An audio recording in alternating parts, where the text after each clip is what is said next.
This conference will now be recorded. All right, the virtual meeting rules are as follows. All meetings are electronically recorded. Participants' names will not be displayed during the meeting. All participants will be required to mute their microphones when not participating in the dialogue. If a participant wants courtesy of the floor or wants to make public comment or has a question on a specific topic, they must type their name and address in the chat feature. The meeting facilitator will identify and call on the individual requesting to speak.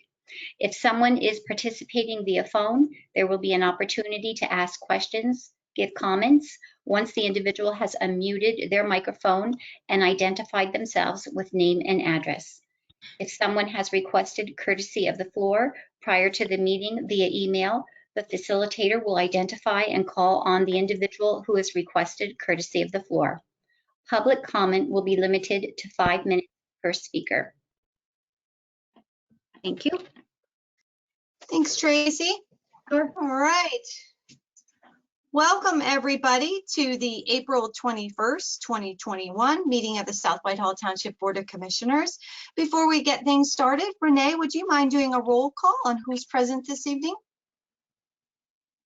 Commissioner Walk? Here. Commissioner Seton? Here. Commissioner Kelly? Here. Commissioner Morgan? Here. All right, great. Next, I'd ask if everyone could please rise and join in the Pledge of Allegiance. I pledge allegiance to the flag of the United States of America and to the republic for which it stands, one nation, under God, indivisible, with liberty and justice for all. Thank you, everybody. I'd like to note that all public sessions of the South Whitehall Township Board of Commissioners are electronically recorded, filed, and posted on board docs for the public's access. Commissioner Morgan? Yes, Commissioner Kelly. So I can see some of the names of the participants, but for myself and some of the other commissioners are just showing up as attendees.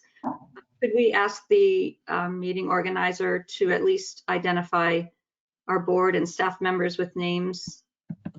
It seems like there's quite a few members of the public with names showing, but not the elected officials and staff. I can't see any names, but I'm not sure why others can. All right. What did you want? You want I'm not sure what you want, Diane.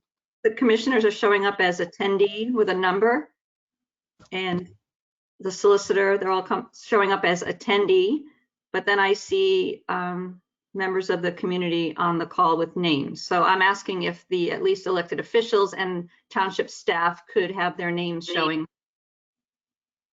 I don't see any names. I just see numbers. So I'm not sure. I'll leave that to Randy if they can. I don't believe we can do, township staff names probably show up because we're signed on to the South Whitehall account. And if your webcam is on, my understanding is the name is displayed as a webcam, but we can't just pick and choose certain names to display. But I don't see any names at all. All I see is letters and numbers. I just see letters and numbers as well. Yeah, and I think what, Diane, we're doing our best with these virtual meetings. There's definitely been some hiccups. Hopefully in the near future, when we get back to regular meetings, we won't have to worry about this. But I'm not seeing anybody's names. I just see either an initial RB or I see A5, A3, A1. So we'll have to do the best we can do. Okay, maybe that's something we can look into. Thank you. You got it. Okay. Renee, I don't believe, I don't have written down any executive sessions to report out on. I don't believe we've had any since the last meeting. So unless I'm I'm wrong on that? I think we're good. You're correct. Thank you. So we'll move right into our first agenda item this evening, and that would be our meeting minutes. They are the April 7th, 2021 Board of Commissioner meeting minutes. I'll give the board a chance to ask any questions or have any comments regarding those meeting minutes before we make a vote. Commissioner Morgan, I do have two just very slight corrections to the minutes on page 6. The conversation about the Green Advisory Committee, the last sentence was not clear that the board did not vote on the survey. So if we could just clarify that. I was on the Green Advisory meeting this week, and there was some conversation of those board members about that. So I would just like the minutes to accurately reflect the board did not take a vote on that survey. And also on page 7, there's a excuse me, an item listed, question and answers related to Covered Bridge Park. It was actually regarding no parking signs on Ware Mill Road, not actually the park itself. Okay, I will say this though about the GAC, there's nowhere in there that says we made a vote, because we didn't make a vote. We agreed as a board to move forward with the survey, because I listened to it as well. So I don't think there's anything wrong with that. There was no vote. There doesn't necessarily need to be a vote. It's an operational survey, but we agreed to go forward with the survey. But at the GAC meeting, there was discussion that you had brought up to bring it back again to the board to make sure everybody's good with moving forward with it, which we can certainly discuss tonight again. But I believe the minutes on GAC are good as presented because there was no vote. Just as a correction, I did not bring that up at the GAC meeting. Actually, the chairman, Frank Petroselli, brought it up in conversation with Mike Kukitz. I was not involved in that conversation. Okay, so well, I believe that that's an accurate statement on the minutes for GAC, so I would stay with that. But as far as the Wares Dam sign, I'm fine with that change. Okay, I can certainly make those changes. I think the GAC is correct, Tracy. The Wares Mill, if there needs to be clarity, that's fine. Right, okay, all right, no problem. Are there any other questions or comments on the meeting minutes? All right, that being said, with the one change to the Wares Dam or the road or Wares Mill Dam Road signs, is there a motion for approval? I'll make the motion. We have a motion on the floor from Commissioner Kelly, and I believe we had, do you have a second there, Commissioner Seton? I heard you chime in at the same time. Yeah, I'll second it. All right, we have a second from Commissioner Seton. Can I have a roll call vote, please, Renee? Commissioner Walk, Yes. Commissioner Seton, Yes. Commissioner Kelly, Aye. Commissioner Morgan. Yes, all right, motion carries with the one minor change to the parking sign. All right, moving right along. We have no presentations this evening. However, we do have one ordinance for consideration to advertise. This is an ordinance amending the South Whitehall Township zoning ordinance to delete section 350-48 N9E6. We have Mr. Leo DeVito here this evening to present on this one. The floor is yours.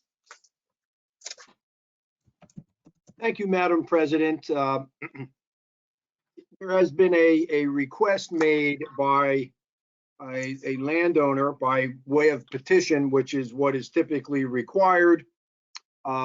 Petition to the board requesting an amendment to your zoning ordinance. And in particular, it is ordinance number 350 or section 350-48 M9 motor vehicle service facility. I was in attendance at the planning commission when your planning commission looked at what was proposed, and at that time there was conversation about, let me go back. Historically, what has happened in South Whitehall is gasoline service stations were not permitted within 1,500 feet of one another.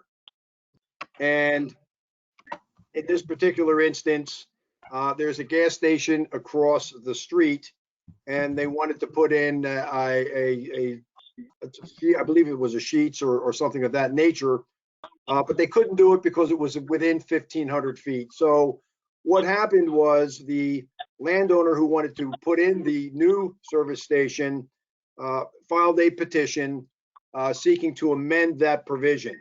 The amendment, and if we can scroll down just a little bit and we can go toward the end here. Randy, can you scroll the screen? Thank you. We can keep going. There's our section.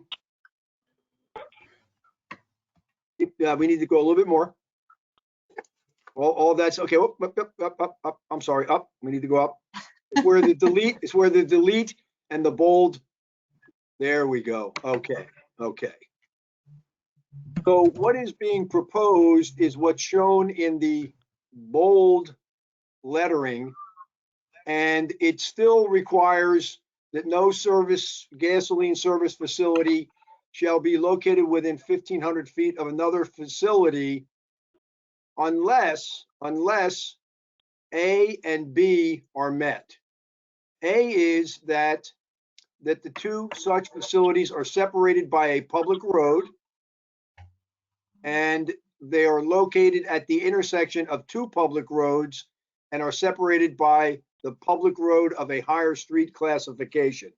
So what's being accomplished is that you can have two gasoline service stations across the street from one another, provided that they are separated or located at an intersection of two public roads and are separated by the road of higher classification. So if there's a local road intersecting with a collector road, as long as they are across the street from the collector road, they would be permitted within 1,500 feet of one another. So that is the change that is being requested. And what the applicant is asking, petitioner is asking, is that if acceptable, that the zoning amendment process be commenced, which starts with a 45-day review period that goes out to the Lehigh Valley Planning Commission and also to your Planning Commission. Comments on this amendment would be received. If there are changes that are substantive, the process would start again. The review process ultimately, once comments are addressed, then the Board of Commissioners would then be asked to authorize the advertisement of this zoning amendment. But basically, this would allow two gasoline service stations to be within 1,500 feet of one another, provided they are separated at an intersection by a public road. Now, let me just understand. You meant that they will be able to be within 500 feet of each other. No, 1,500 feet. The 500 feet restriction has to do with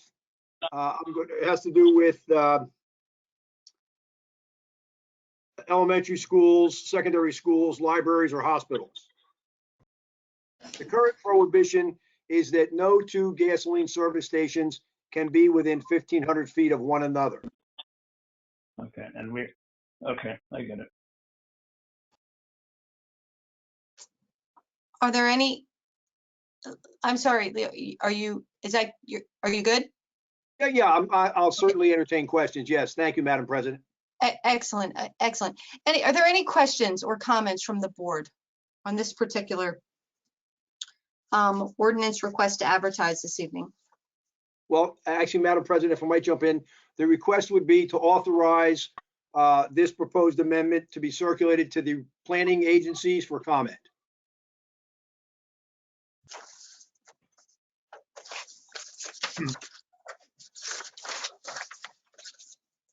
All right, I just want to make sure. Can I speak? Hi, Greg Adams, South Whitehall Planner. Absolutely, Greg. Floor is yours. Thank you. I do want to correct Attorney DeVito.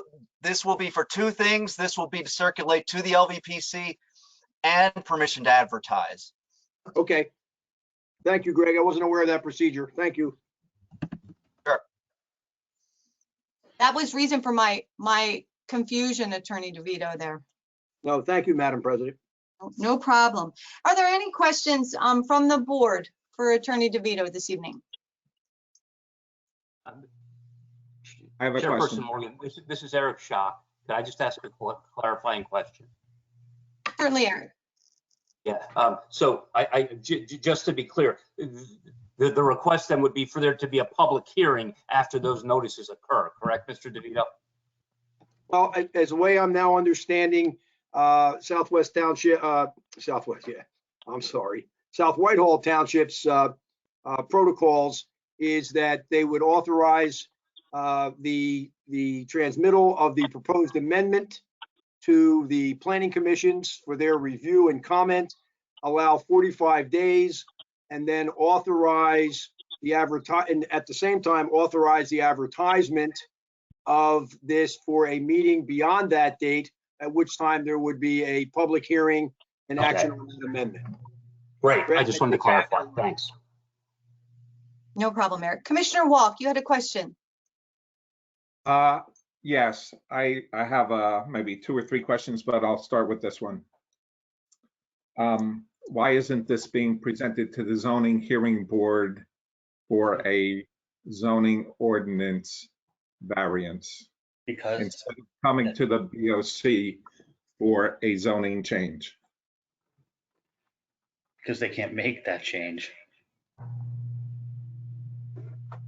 What does that mean? Only the Board of Commissioners can make that change, Commissioner Walk. Okay, I'll ask the question again. Maybe your answer will help educate me.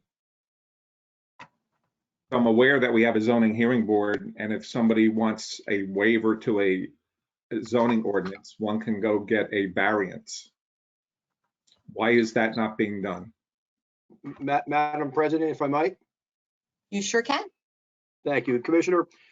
There is more than one way to effectuate relief from a zoning ordinance requirement. One of the ways you are absolutely correct is to approach the zoning hearing board and request a variance from that section. The other way is for a landowner to petition the Board of Commissioners for a change to the zoning ordinance. And that's what's been presented to you. That is a legislative action that is solely within the discretion of the Board of Commissioners as to whether or not you first entertain that request, and secondarily is whether or not you actually move forward on that request.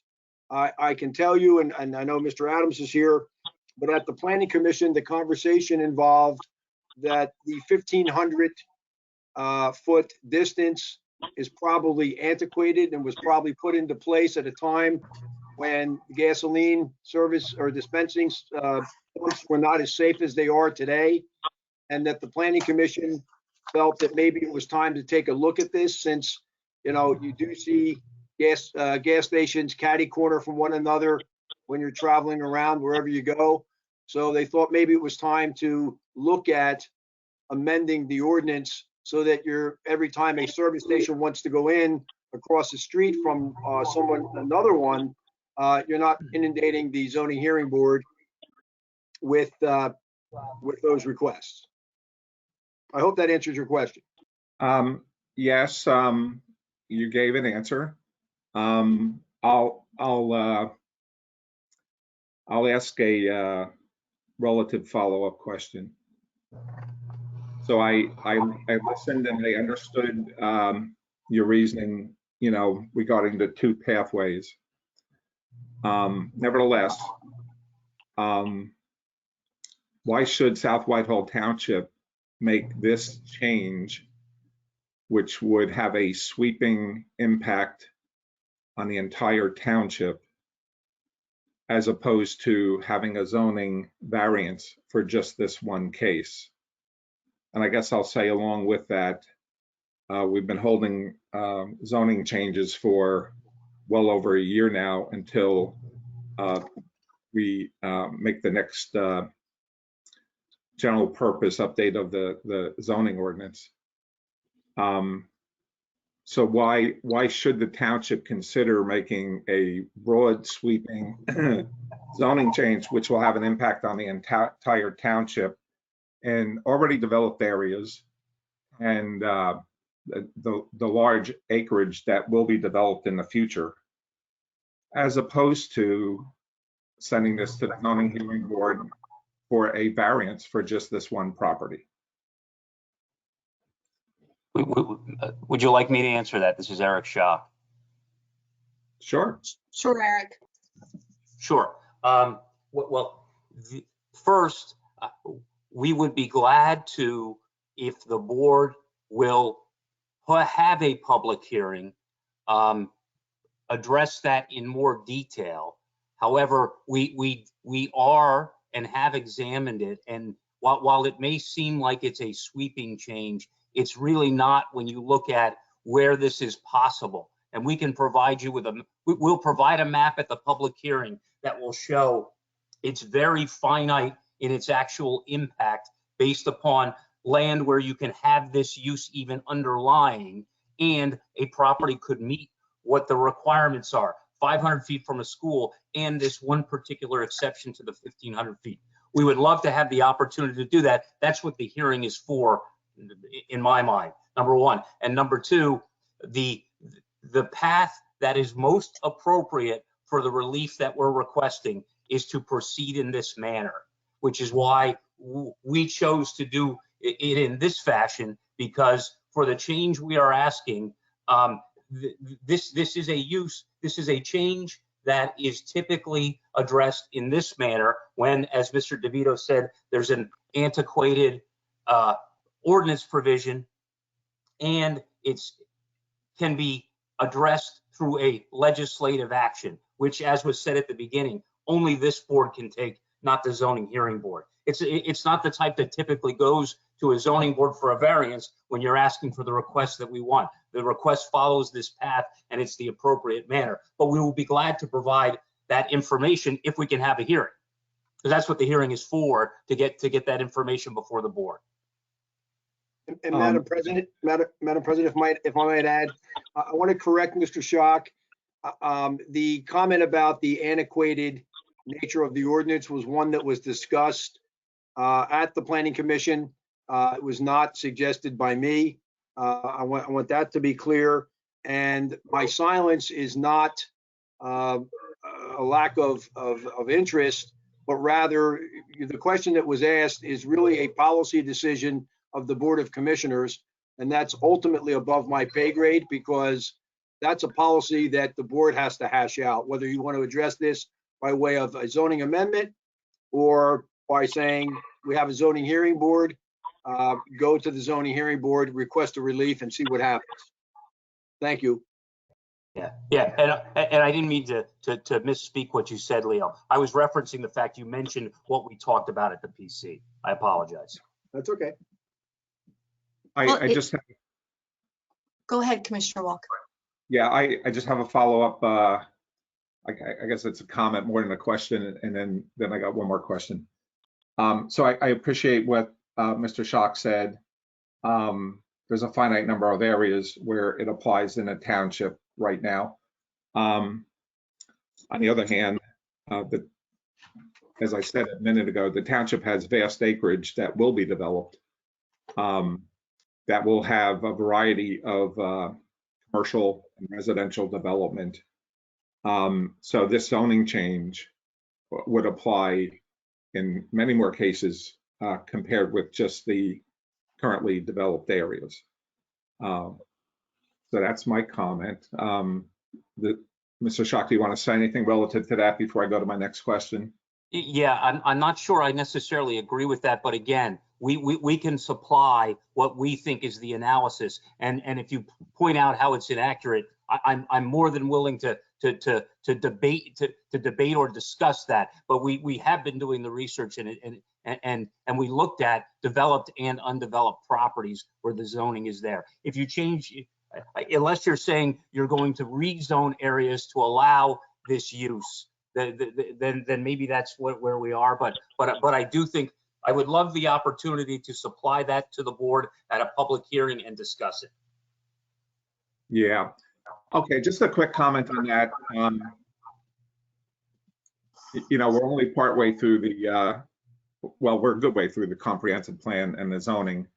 One can envision that will lead towards zoning changes, both of a commercial and a residential nature. So we don't know today what will occur, but we will know in several months, I suppose. So I have one other, here's a very specific question. So we had a previous Board of Commissioners meeting on this subject. And I asked a series of questions based on my technical background. I asked a series of questions about what are the regulations that apply to this motor vehicle service station. And Yes. Between Mr. Schock and another gentleman who maybe had some technical expertise, he actually did a fine job, addressing some of the high-level issues.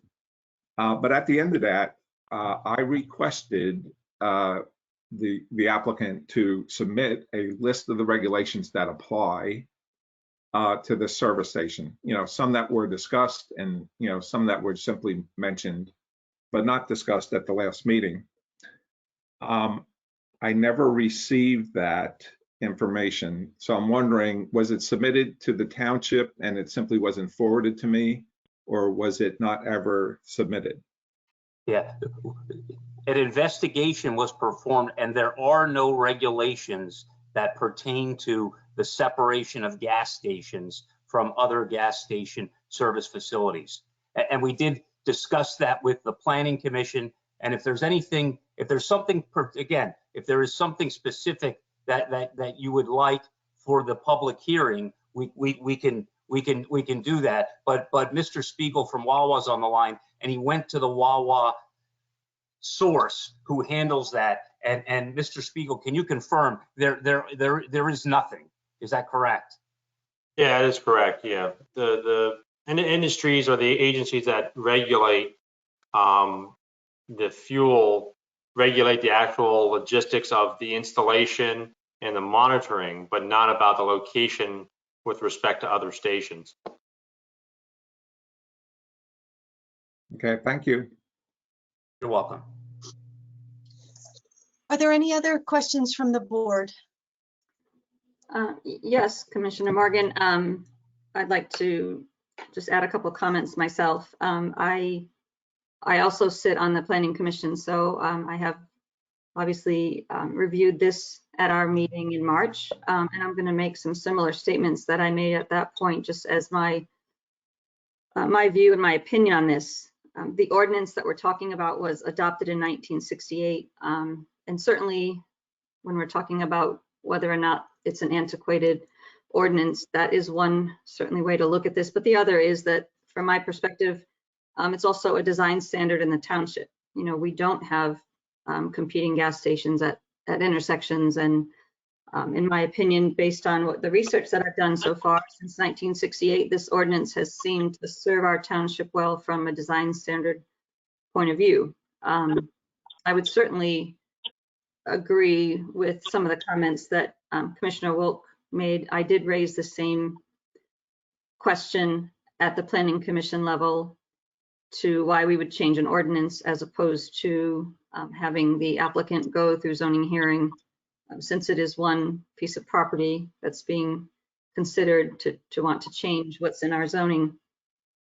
This particular piece of property that is being developed is highway commercial zoning, is the district, and there's over 30 different uses that are permitted on that property. So there's quite a variety that's available to build there as well. And so for these reasons, again, echoing some comments that Commissioner Wilk made. We don't know in the future what we will do as a board as we examine our zoning maps for changes in relation to the comprehensive plan being updated here shortly. So to look down the road and make a change to this one particular ordinance and not really fully understanding where future zoning may even change to have this impact certain neighborhoods, intersections within the township, to me seems a bit premature, certainly since there is the option for the applicant to potentially seek relief through our zoning hearing board. But that's just a few comments that I have. I appreciate that you're bringing this to the board for consideration. I just wanted to share my views. Attorney DeVito, I have a question, or Attorney Schott, or Eric. What's happening tonight is you're requesting the opportunity for a public hearing for a zoning amendment to give your information, your research, everything that you've researched to show that this makes sense. I believe, Yes. in my opinion, is that correct? Am I correct? Yes. We'll tonight answer any questions anyone has at that point, because all we need to do is get to a hearing. In some respects, right. I don't think it's appropriate to necessarily have to do that at this point, because that's what a public hearing is for. It's for, correct. So in my opinion, this went through planning. Planning made a recommendation for this, and I believe that they should be given the opportunity to give their information, plead their case, share their story, share their investigation. We aren't agreeing to this change tonight. What we're going to vote on is, are we going to allow them to come in front of us with the information to support their request? That's what we're voting on. That's it, not the change final. So Correct. In my opinion, if they believe they have enough information to support this change, why wouldn't we listen to it? They've already gathered information. This is information that could help us as a township moving forward as well. We're not told tonight that we have to make a decision. We're just agreeing to listen to their fact finding. So I believe we should let them move forward and have advertised for a public hearing to at least just hear what they've come up with and what the opportunities might be. So I have one more comment. If I may make a comment, Commissioner Walk, just for 1 minute. I'm looking at this, and by all means, this looks to me like a fairly reasonable request. Additionally, considering the conditions that are put in it, what I may suggest is, if there's any questions or concerns that you, Commissioner Walk or Commissioner Kelly, might have, that maybe those conditions, other conditions, might be added to the ones that are there. But clearly, I think it's a very reasonable, like I said, reasonable request. So I would definitely, I think that we should go forward with it. And again, it's just hearing the case, hearing the information. There's no decisions made tonight. I think it's worthy of hearing what information they have. It could help us in better understanding what the potential impact is for the entire township. Plus the fact that it appears to me that the planning board agreed with moving forward with this approach as well. Or made the recommendation. So Attorney, okay, Commissioner Wall. Yeah, so along that line of thinking, the desire to just take the next step to go to a hearing. Zoning hearing board would serve as such a hearing. And perhaps the zoning hearing board would approve this and everything would be fine for the township and for the developer. Or if the zoning hearing board did not approve it for certain reasons, then we could understand what those reasons are. And that would provide information regarding how this zoning ordinance might need to be changed. So there's a desire to go to a hearing, and I'm saying the zoning hearing board provides an opportunity for such a hearing. Well, I Oh, disagree. sorry, go They're ahead. looking for a text change. And so if they're looking for a text change, they need to come to the Board of Commissioners because we ultimately make that decision. So it's going to be a different type of hearing, quite honestly, than it would be with zoning. So to say that it's one and the same, or think it might be one and the same, it's not. They're two different pathways. And I think if we're going to consider a text amendment, which is what they're requesting, we should at least just hear what they have to say. There's nothing saying we have to agree with it in the end, but listen to what they have to say and what they've come up with as far as, argument for why it makes sense. The zoning hearing board isn't going to hear it that way. That's not what the zoning hearing board's for. They're not looking at a text amendment. Well, we've already talked past that point in this meeting, and I think everyone in this phone call understands what you just said. So I don't have any more comments. All right, so then I'll open it up to the public, if there's any public comment, Tracy. Mark Pinsley has a comment. Mark? Hi, can you hear me? Sure can, Mark. Yeah, great. So I did have a question.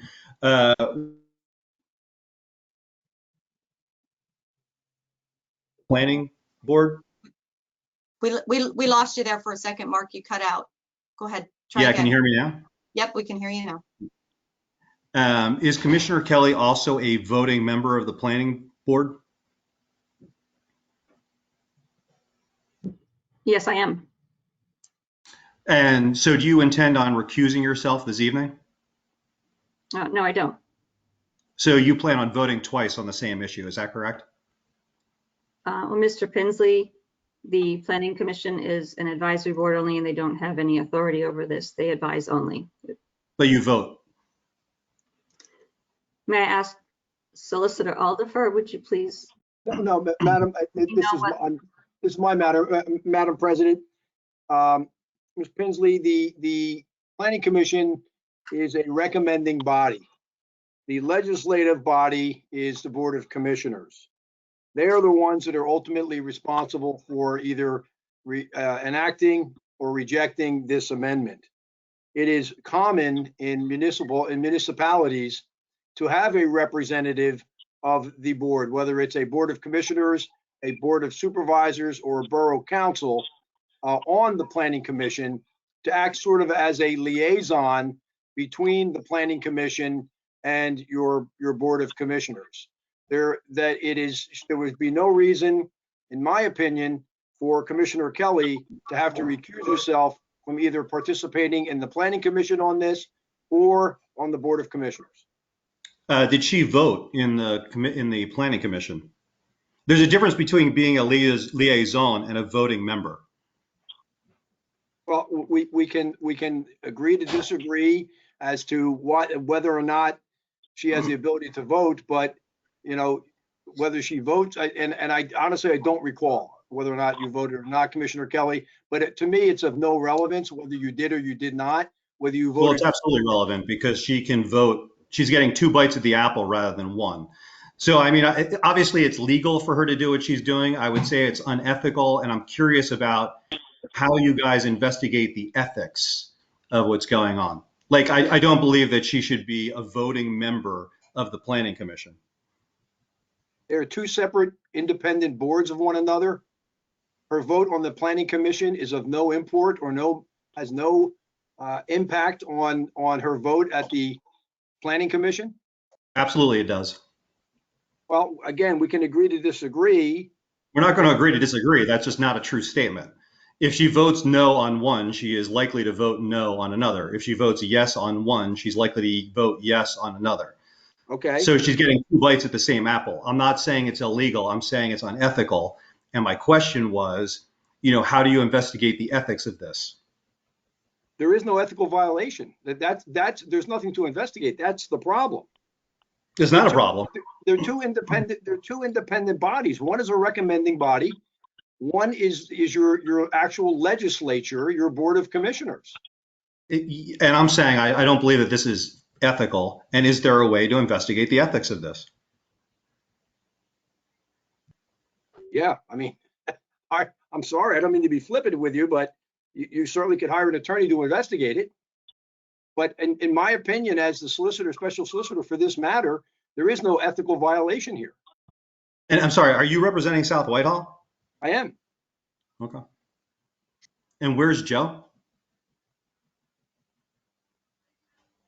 There's- Mr. Pensley, this is Jennifer Aldifer. I'm in attendance for the solicitor tonight, but Mr. DeVito is appearing as conflict solicitor on this matter because our office is Gotcha. conflicted out. Very good. Thank you for your clarification. Sure.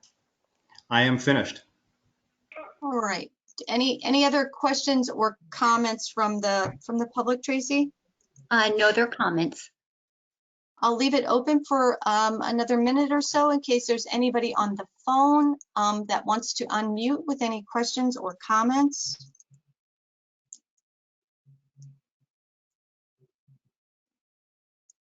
Okay. Hearing none, I will make a motion to advertise this ordinance amending the South Whitehall Township zoning ordinance to delete section 350-48N9E, section 6, and also circulate to the LVPC, giving the Board of Commissioners the opportunity to hear the information from the attendee. I'll second the motion. Renee, can I have a roll call vote, please?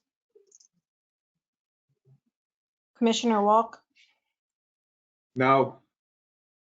Commissioner Seton, Yes. Commissioner Kelly, No. Commissioner Morgan. Yes. So motion does not carry. So Attorney DeVito, I guess the question is then, where does this leave us? It wasn't denied and it wasn't approved. So the opportunity would either come back to the board when we get a 5th member, or it would go to, they would take another route, I would assume. You are correct. The motion fails. Again, as I prefaced, this is a legislative determination. There is no right by the applicant to appeal your decision. And as such, the petition or request to amend the ordinance fails, or start the process fails. So what for the applicant then, does that leave them with the opportunity to come back or go a different route to zoning, whatever they choose to do? Where does this take them? They would have an opportunity to come back, or they would have an opportunity to take a different route, as you said. They have both opportunities. All right, very well. Very well. Okay. Thank you. Madam President, my business before the board is completed. May I be excused? You sure may. Thank you for being here this evening. Thank you very much. Have a good evening, everyone. You too. Thank you. All right.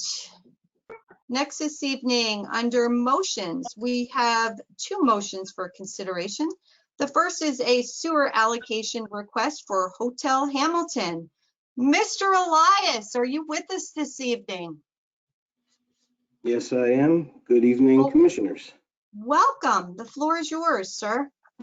Thank you. Hotel Hamilton LLC proposes to redevelop the adjoining properties located at 3051, 3125, 3127, 3141 Hamilton Boulevard. The daily sewer demand for the project is estimated to be 9,740 gallons per day. The existing allocation for the previous site is 2,232 gallons per day. Hotel Hamilton LLC is requesting an additional allocation of 33.66 EDUs, or 7,508 gallons per day.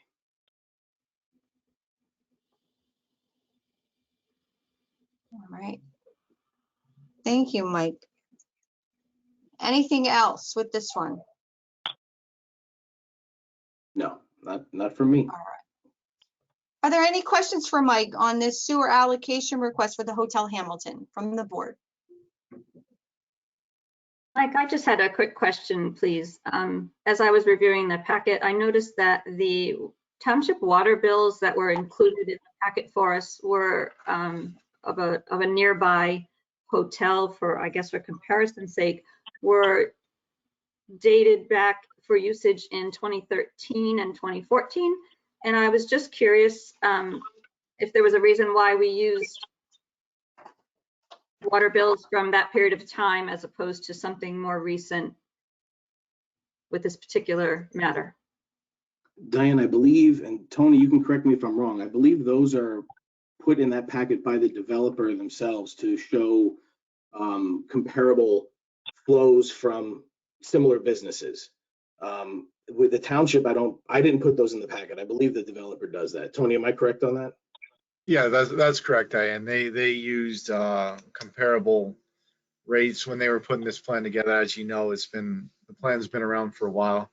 So at the time that they were starting the planning module, they pulled a handful of bills and water bills, things like that, from all the sources they had. So it is dated. You're correct. Could they have gone a couple more years ahead? Sure. But right now would not be a good time, actually, to be honest with you, especially with the hotel usage right now. That makes sense. Okay, very good. Thank you for that. Any other questions for Mike or Tony from the board? Any questions from the public, Renee? Or Tracy, sorry. Nothing in the chat. All right, I'll keep it open for just a second here. For anybody who might have a question, who might be on the phone, you can unmute.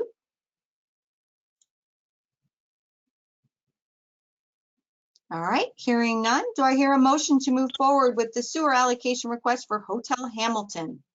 So moved. I'll make them. We have a motion on the floor from Commissioner Kelly. Do I hear a second? I'll second it. Second from Commissioner Sutton. Have a roll call vote, please.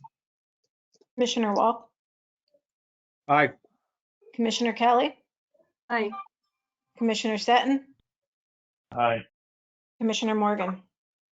Aye, motion carries. Thank you, gentlemen. All right, next this evening for consideration and possible action, we have a motion requesting permission to extend the current road building materials contract. And I believe we have our illustrious Herb Bender with us this evening. Herb, are you with us?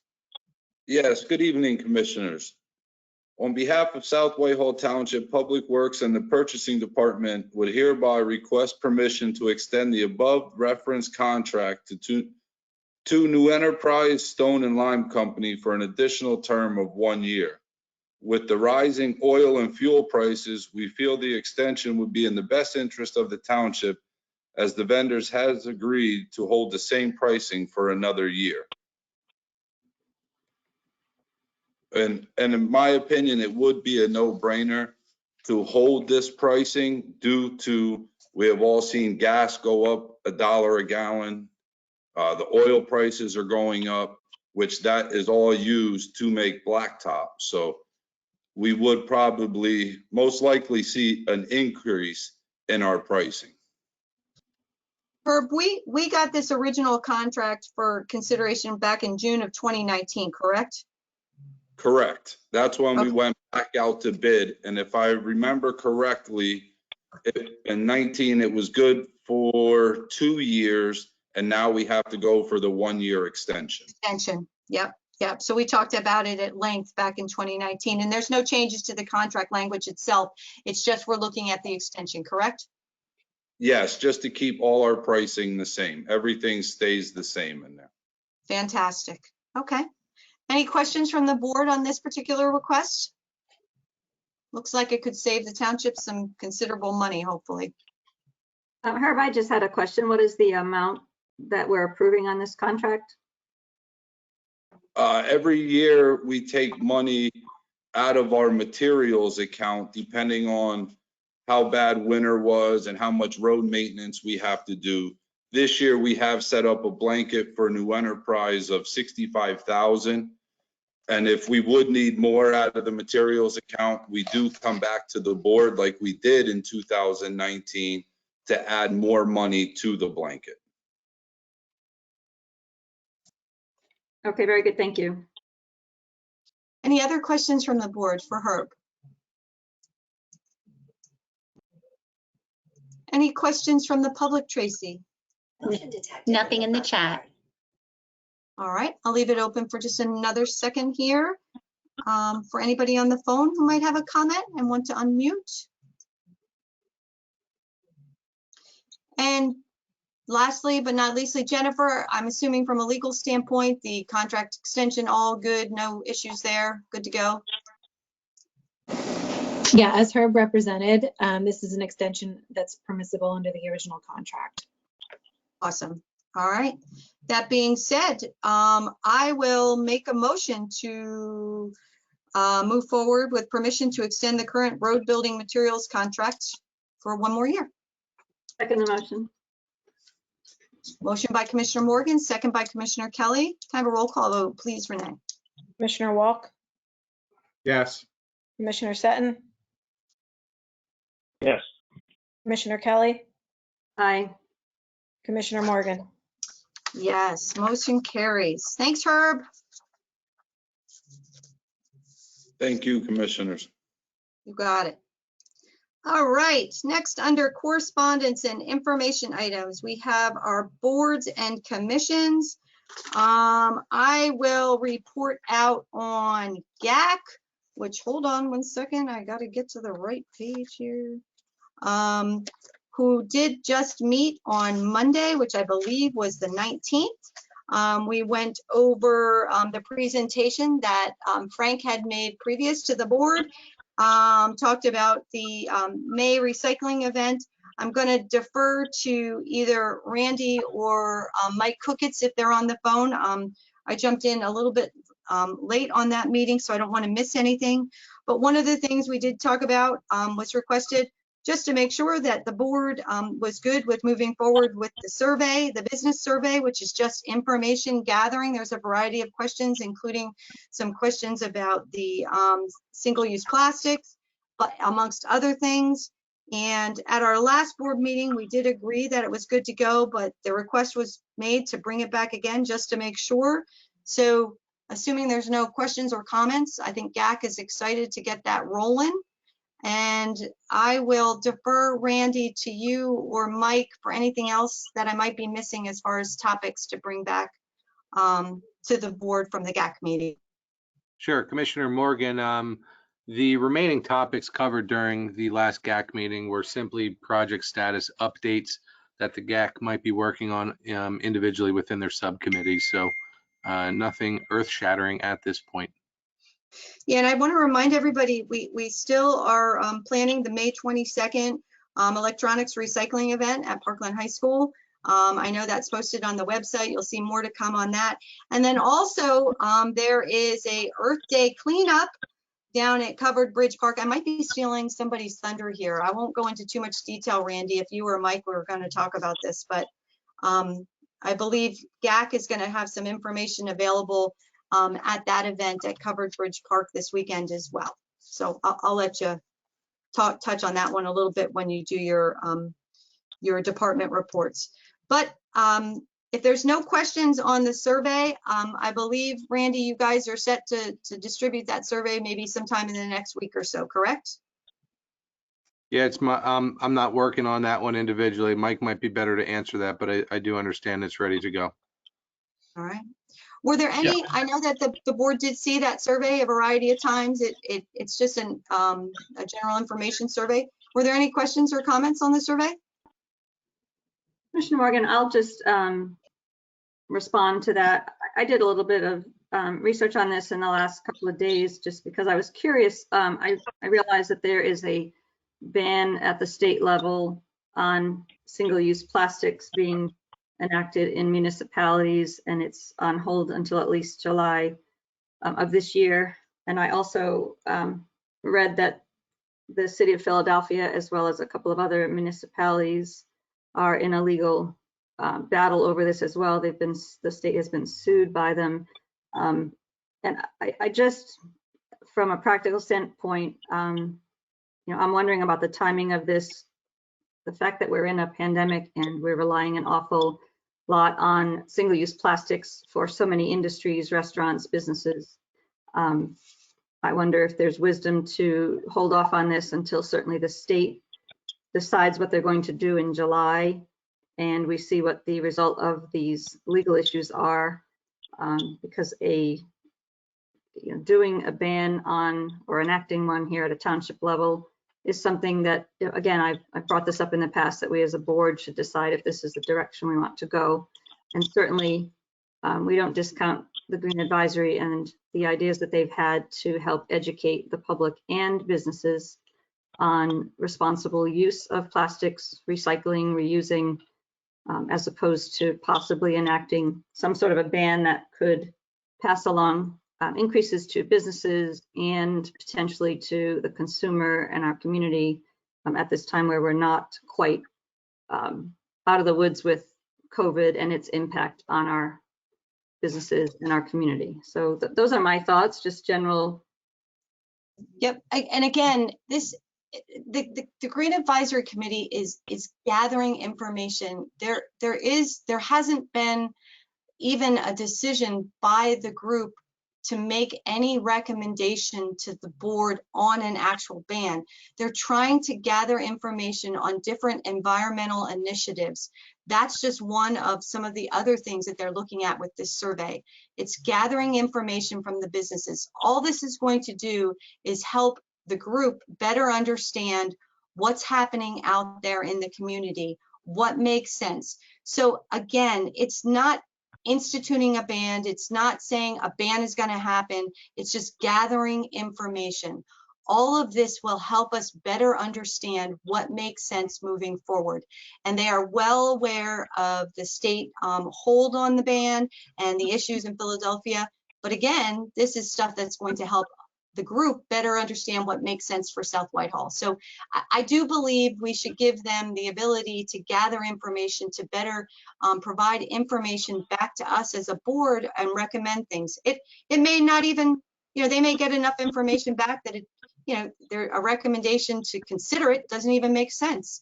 But how do you know until you start gathering some information? That's all it is. It's not instituting anything. It's not suggesting that it's going to happen. It's gathering information. That's it. Thank you.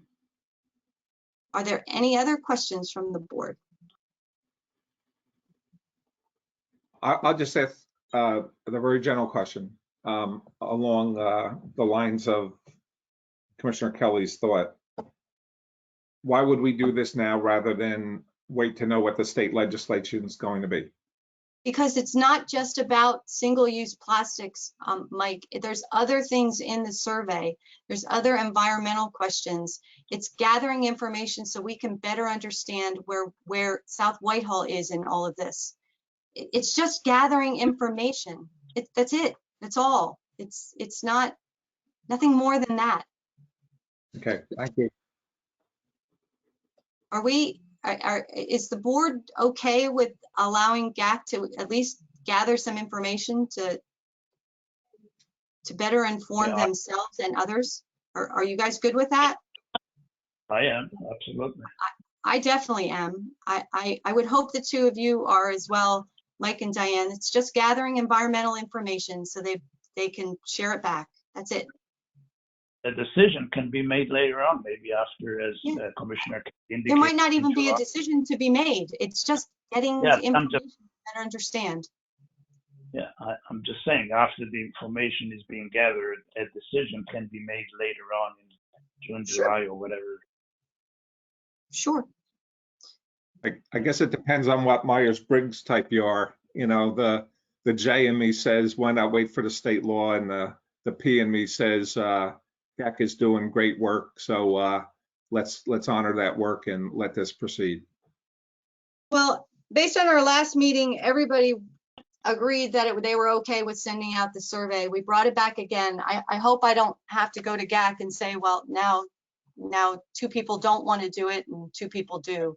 It's, again, just gathering information. I think they should be allowed the opportunity to get some good information. Yeah, I'll agree to let them move forward. Thank you. I would agree as well. I would like my concerns noted, just that we should take this slowly with these topics that I raised in consideration as well. Very good. All right.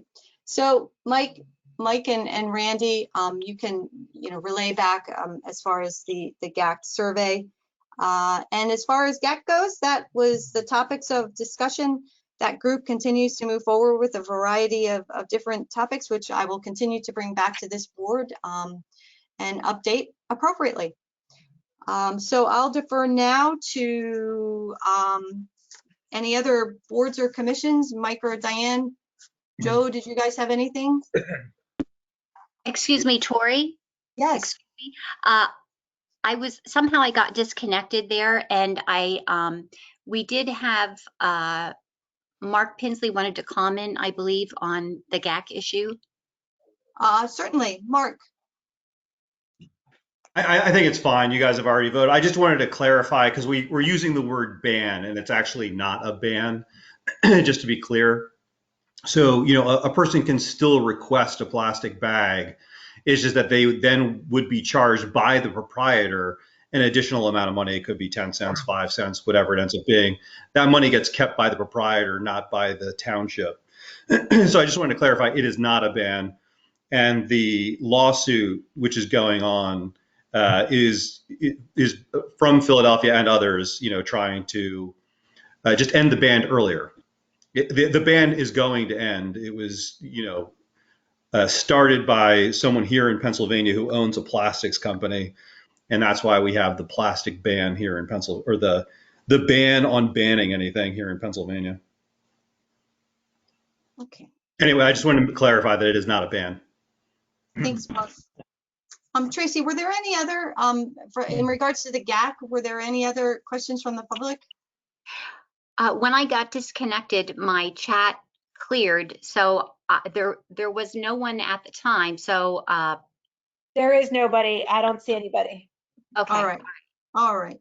Were there any other board or commission updates before I read the upcoming meetings from any of the commissioners? Yes, I have an update.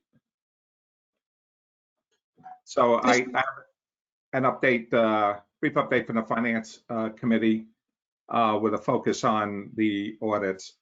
So I'm going to give an update, and at the back end, there's a couple process questions based on the update. I'll start by making a motion that South Whitehall Township will hold a BOC workshop on South Whitehall Township financial audits, which I'll describe at the back end of this. Everything I'm about to say is part of the motion, so per Robert's rules, all of this would be included in the meeting minutes. So first, for people who may not understand this or be aware, I'll put the audits in the proper legal context. Pennsylvania has a statute that requires First Class Township to submit annual financial audits. The Pennsylvania Department of Community and Economic Development, otherwise known as DCED, manages the township financial audit submittals. Our township has not submitted any financial audits since 2011, nor since the 2012 embezzlement. So this is a very important issue. If you put that all together, our township has 10 years of outstanding audits, which is not in compliance with the Pennsylvania state statute. At the Finance Committee last week, I asked about the audit status, mainly because the 2016 audit had slipped again and wasn't completed by the end of March deadline. We had a conversation which got to be a little confusing and it raised some more questions. So consequentially, I contacted DCED and found some information. DCED told me that 6 months ago in October 2020, South Whitehall Township, our township manager, Renee Bickle, informed DCED that the township would submit audits beginning in 2016 and would not submit the 2012 through 2015 audits. So I was quite surprised to learn that information because back in October 2020, the BOC hadn't been informed that the 2012 through 2015 audits were still outstanding, and that these audits would not be submitted to DCED. Actually, the first time we found out that the township had 10 years of outstanding audits was when Commissioner Kelly contacted DCED in January of 2021. So at the next BOC meeting, I explained that we just found out from the state agency that we had these 10 years of outstanding audits and not just 4 years. And that was the first time that the entire BOC learned about that, including that the township had informed DCED that the township would not be submitting the 2012 to 2015 audits, and we would begin with 2016. And once again, we only learned this because we contacted DCED to get the audit status and brought that fact up at the BOC meeting. So all of this, it leads to a couple natural questions, I think, about the process. I hope everybody followed that well enough. Mike, can I just interrupt you for 1 second for clarity, please? I will respectfully disagree with the fact that you said we didn't know of all of those different things, because that is absolutely untrue. We had a meeting, multiple meetings, where not only Renee and staff and Scott and our auditors shared the entire history of everything that has gone on with these audits. So this isn't new information. You and Diane didn't uncover something that wasn't already known or that the staff hadn't already shared. And what I find kind of difficult to understand is we are all in this together as a township. Renee and staff have been extremely forthcoming and working extremely hard to get all of this done. The result that we are behind in audits isn't because of any of them or any one issue. It's a multitude of issues, which we've all discussed multiple times. So what I take offense to this evening is, as a team, which we're supposed to be working as a team, we are on a path to get all of those audits completed. So I ask you this: if you're making phone calls to DCED or whoever, are you working with staff and Renee to make those phone calls, or are you making them independently? Because that, if you keep using these words transparency, you aren't being transparent either.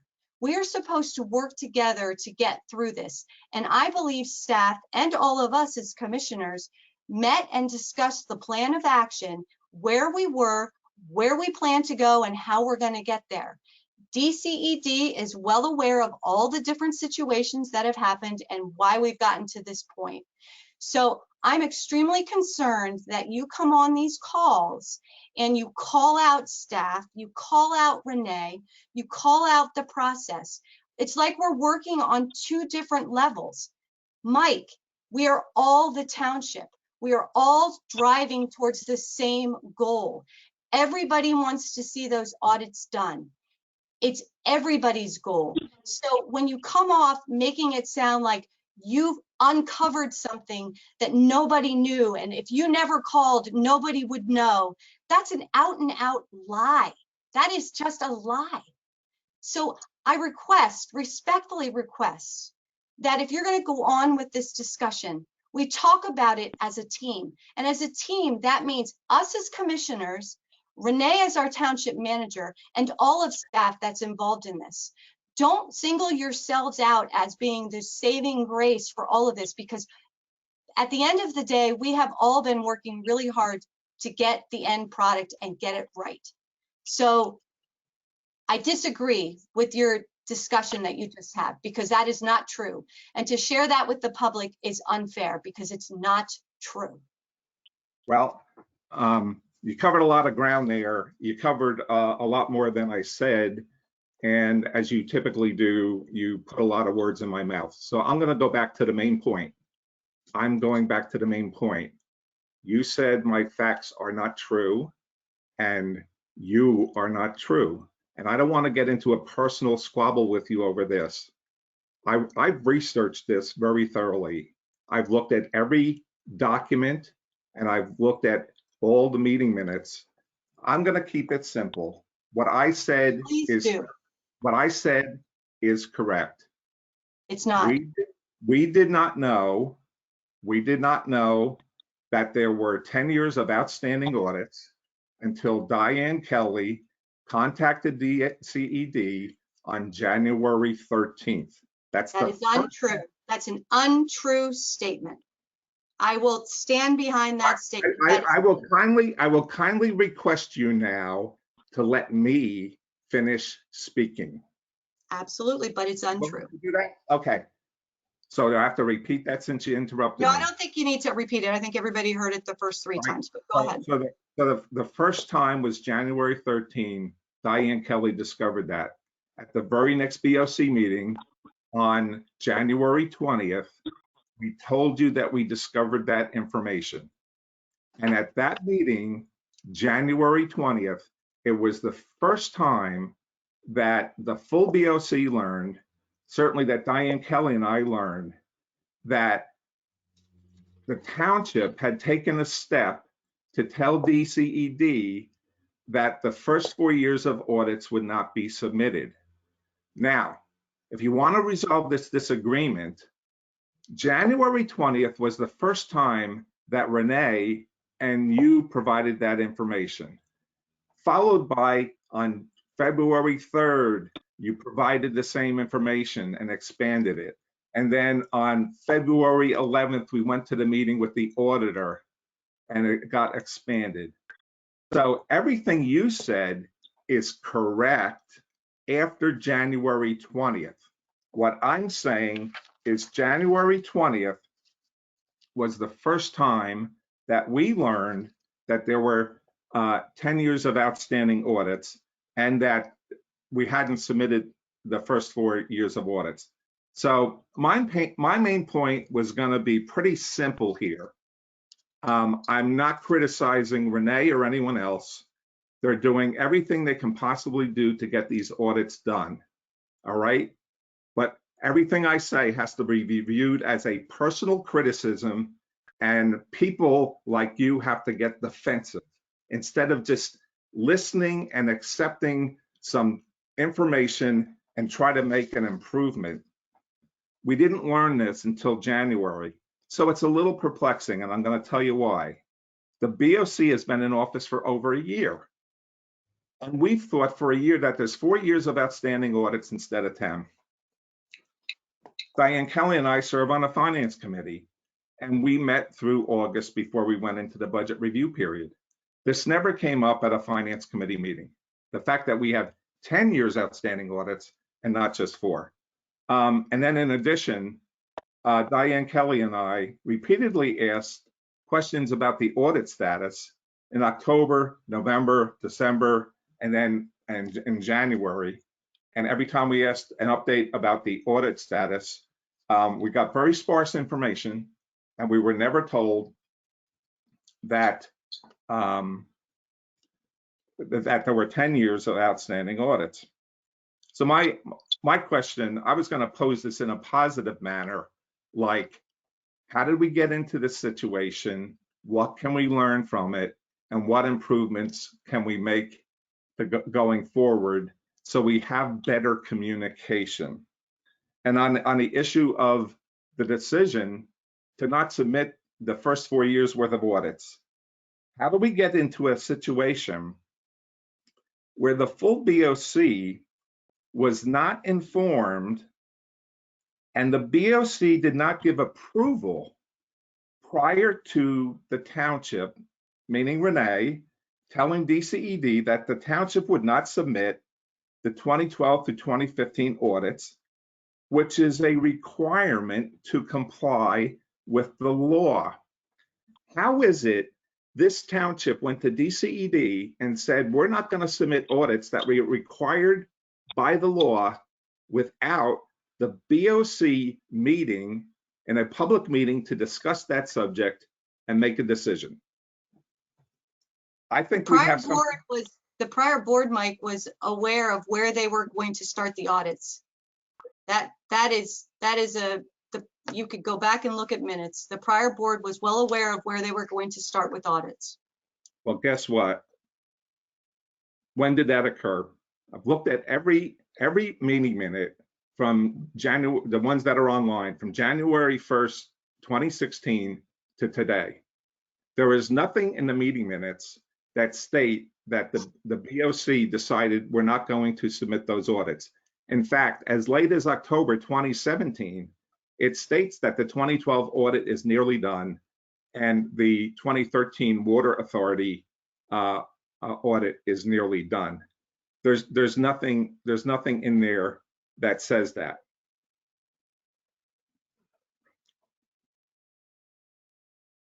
I stand behind what I said. The prior board discussed this. I don't know what else to tell you. Okay, the prior board may have discussed it. It's believable. The prior Mike, what's board. your end game here? The staff is well aware of what needs to be done. I think we've beat this thing to death. Everybody knows what's missing and what needs to be done to get it done. I don't understand where you're going. You keep calling out everybody, but yet you don't have. I don't understand where you're going with this. What do you want? Here's where I'm going. I want better communication to the full board. We're talking about a monumental issue here. We're talking about the fact that we've had an embezzlement. We have 10 years of outstanding audits. Even though we had an embezzlement, somehow we managed to not complete 10 years worth of audits. And they need to get done. So now decisions have been made to do them 2016 forward, right? I'm a little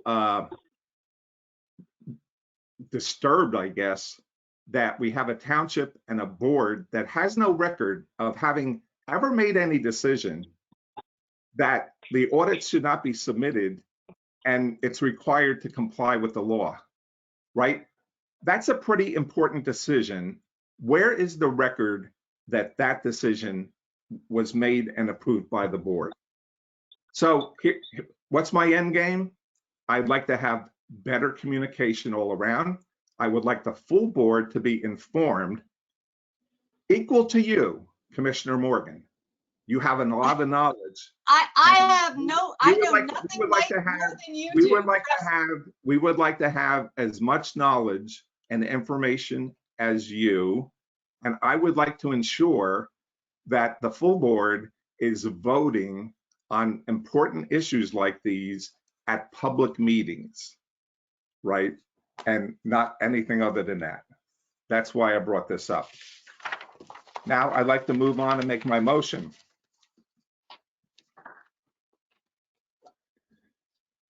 My motion is that South Whitehall Township will hold a BOC workshop on South Whitehall Township financial audits so that the entire BOC, the administration, our auditor, our solicitor, and the public can have a common understanding about the facts and timeline associated with the missing audits, the audit status, which continues to miss target deadlines, the actions which could be taken to ensure that this decade-long problem never happens again.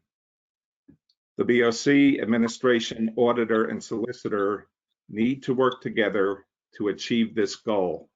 I believe I just said what you said. We're all on the same team.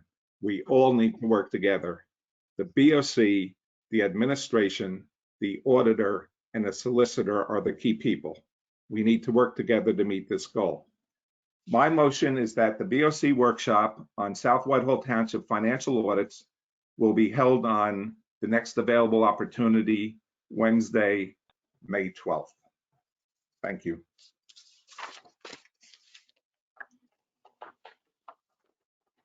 I don't mind having a meeting. I can't confirm that May 12th is going to work. The next available date that works for staff and everybody, Mike, that's all I'm going to suggest. I have no problem with that, but I will say this. we have talked at length about where we're at with all of this. If we want to talk about it again, I'm fine with that.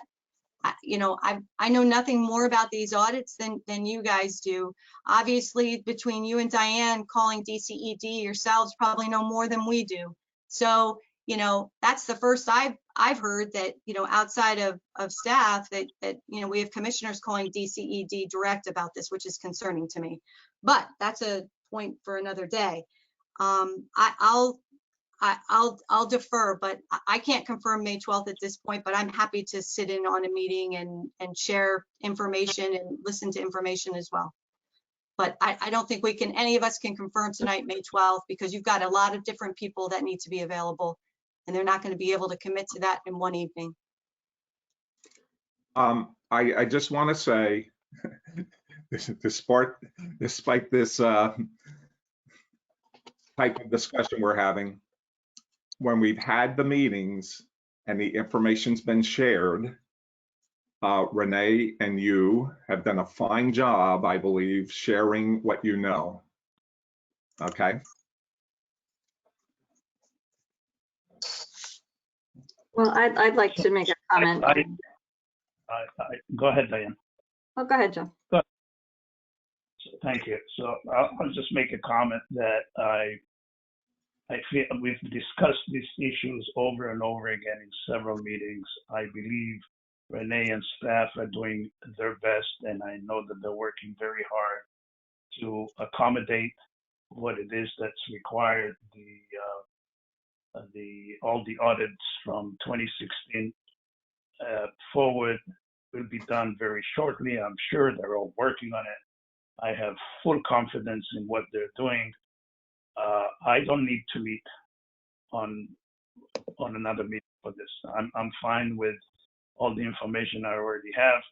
I'm fine with giving knowing that Renee and staff are dealing with it. I have absolutely no reason to have another meeting, special meeting, to listen to the same things over and over again.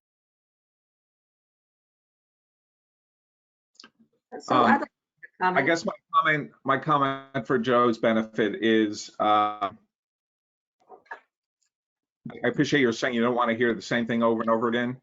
You have the benefit of the January 20th and the February 3rd discussion. There's a lot more information that's been provided. And I think the board would have a benefit by hearing the additional information. And this motion, it's not just to share information, it's to understand that information and start to work together more collaboratively as a BOC, administration, and auditor and solicitor to try to come up with the best solution. I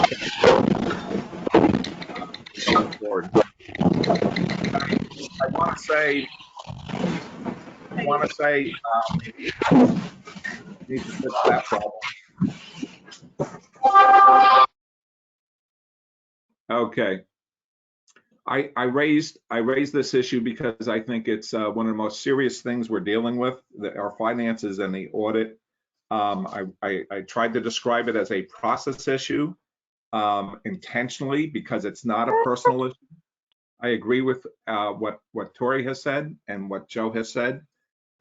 This is no reflection on Renee or Scott or anyone else on staff. They are working extremely hard to get these audits done. I appreciate everything that they're doing.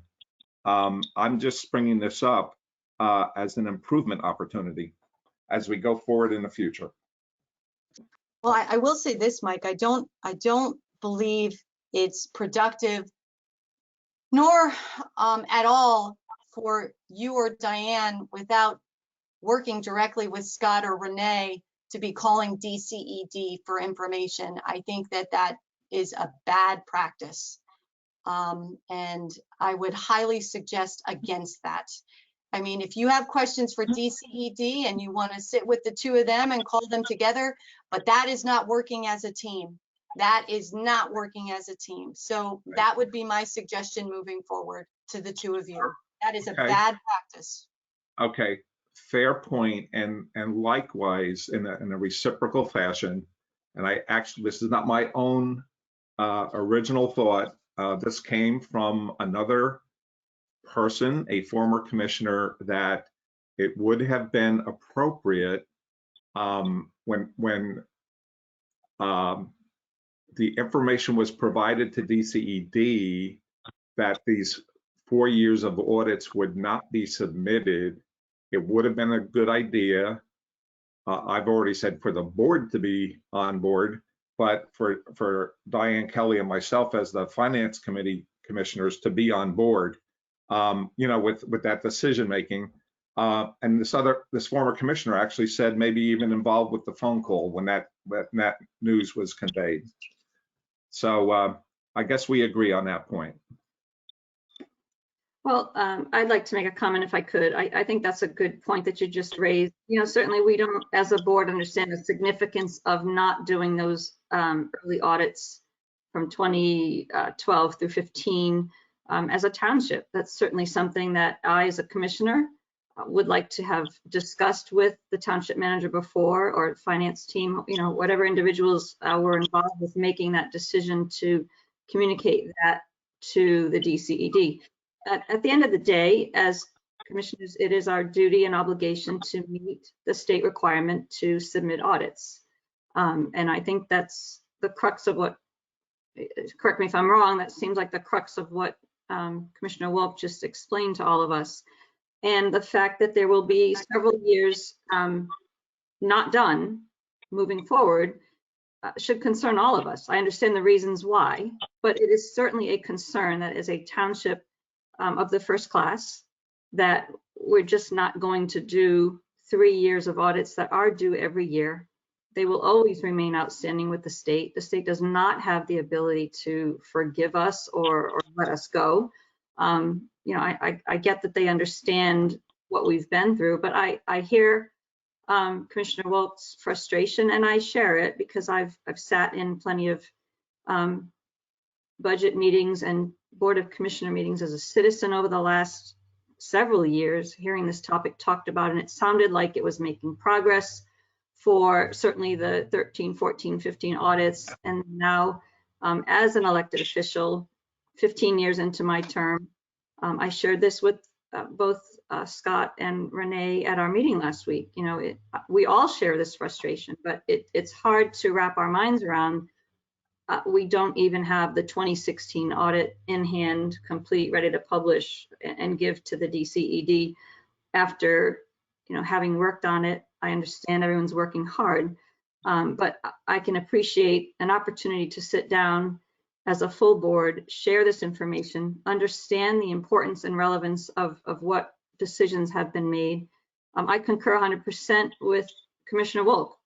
This is a full board decision to complete or not complete audits. That's a legislative decision, and certainly moving forward, I think any correspondence and decisions that are made should be circulated through the board, whether it's through email, if we need to executive session, or in a public session.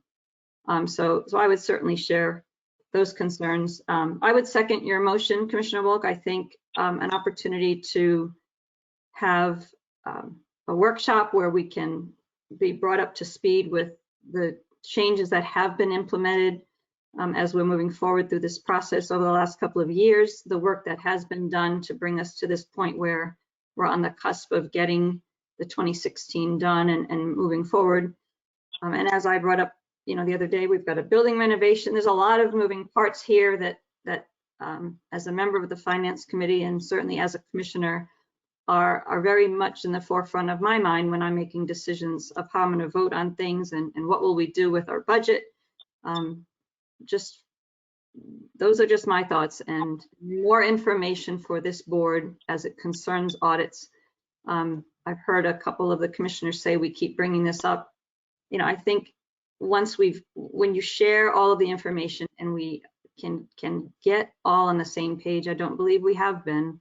I certainly have asked a lot of questions of the finance staff when we're in meetings, and sometimes it leads to more questions and more frustrations because it's just very circular at times. So this is not, as I said on our meeting on Thursday, any reflection whatsoever on the staff. I know that they are working diligently to move this process along. But I do believe a meeting to get us all on the same page and to move forward as a unit from this point forward. We cannot change the past, but we can certainly carve out a path forward where we are all included with emails or correspondence that's going on and decisions that are made that do belong to the Board of Commissioners. Thank you. Let's move on to another item. Thank you. I think at the end of the day, you know, it came back to my initial comment, and we do need to move on. This is just painful. This is a very important topic. This is extremely important, absolutely. But continually, the two of you allude to you're not getting information, or decisions are made outside of your jurisdiction, or, you know, and it's very frustrating because you say you have every faith in staff and you know, what's going on, but yet you don't. And it is what it is. That's fine. But, you know, again, I don't have a problem with having a meeting. I don't have a problem with having a workshop, but I can't commit to May 12th because I can't say that everybody that you want to have on that call is going to be available on May 12th. So if you want to make a motion that a meeting is set at a date that's amenable to everybody, fine, I'm good with that. But again, I think if you truly want to show that we're working as a team, you need to have a little more faith in the information that's shared, because you're continually saying, I'm not being shared information, I don't have a part in this, blah, blah, blah, blah, blah, and that's just not true. So we can go on and on and on and argue this fact, and we're not going to agree. We can agree to disagree, and I think that's great. So we have a motion on the floor for a meeting. From Commissioner Walk, we have Scott, I'm sorry, go ahead. May I ask a couple of questions? You sure can. Is that okay? Commissioners, I have a couple questions. My first one, I believe that in prior correspondence with everyone, I spoke of a future meeting with the audit firm to present the results of the 2016 and 2017 audits. And have them involved in a discussion with the full board to explain the audit report. What would this meeting that you're speaking of accomplish that meeting would not? Because I feel like we're really close to asking for the same things. Good point, Scott. Why don't we stick with the meeting that Scott has? I think is it something different that you're asking for? I think the meeting you're speaking of was a finance meeting, not a public meeting where the full board would be involved and public also. Scott, I'm sorry if I misunderstood. I thought the next meeting was just a finance committee meeting. Oh, no, that's, sorry for any misunderstanding. No, the audit was going to be released to the full board all at once in a workshop style meeting. We set it for 1 o'clock on Thursday, May 20th. That was our next meeting. You were going to have the auditors there for us. And my understanding was it was finance. That was for the Finance and Budget Committee, just to see them first. But the audits get released to the full board in a public meeting. We didn't discuss that at our meeting last week. My understanding, and correct me if I've misunderstood you, I apologize. When we left that meeting, we scheduled May 20th, and that was all we did, and it was finance at 1 o'clock. So if I've somehow we're gonna have those audits before May 20th. Yeah, and I guess I would rather the board Diane, see them. you and I have discussed this multiple times, that when the audits are done, they're released in a public meeting. So you and I had that discussion multiple times. We understand that as a board, correct? But that's not where we are right now, and it's not what we talked about the other day. But yeah, well, I think we should just go with the meeting that Scott's mentioning, because that's going to be with all the people that are involved. That's a public meeting. And if Scott, if you're saying that it's all going to be ready, you know, sometime at the end of May, it makes sense. There's no sense in having the attorneys, the lawyers, everybody paying all that money when we're going to have another meeting about the same topic 2 weeks later.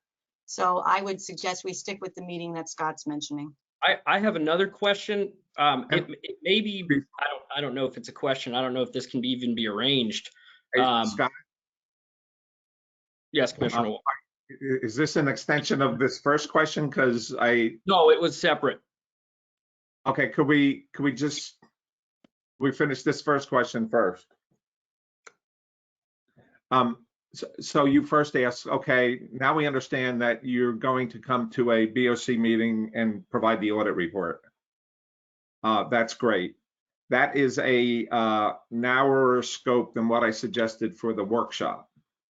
Okay. The workshop would talk about what are some of the things that occurred that caused the audit problem. What are the things that you've already done to help prevent it from reoccurring? And then the last part is open conversation, ideas and recommendation.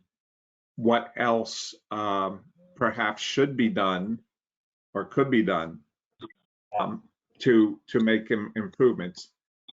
So you're talking about giving a report, which is great. I'm talking about having a workshop, as I just outlined, and having open, interactive discussion about what we can do going forward in the future. Right. So I think that goes into my second question as well. So my second question, and like I said before, I don't even know if this can be arranged. But in order to understand the full scope of what occurred, I got here in 2019. I don't have a lot of those answers. It might be worth reaching out to former finance directors, former board members who were involved with the finance group for explanation as well. I don't know. I'm not sure. For just us to be there, we're not going to get the full picture.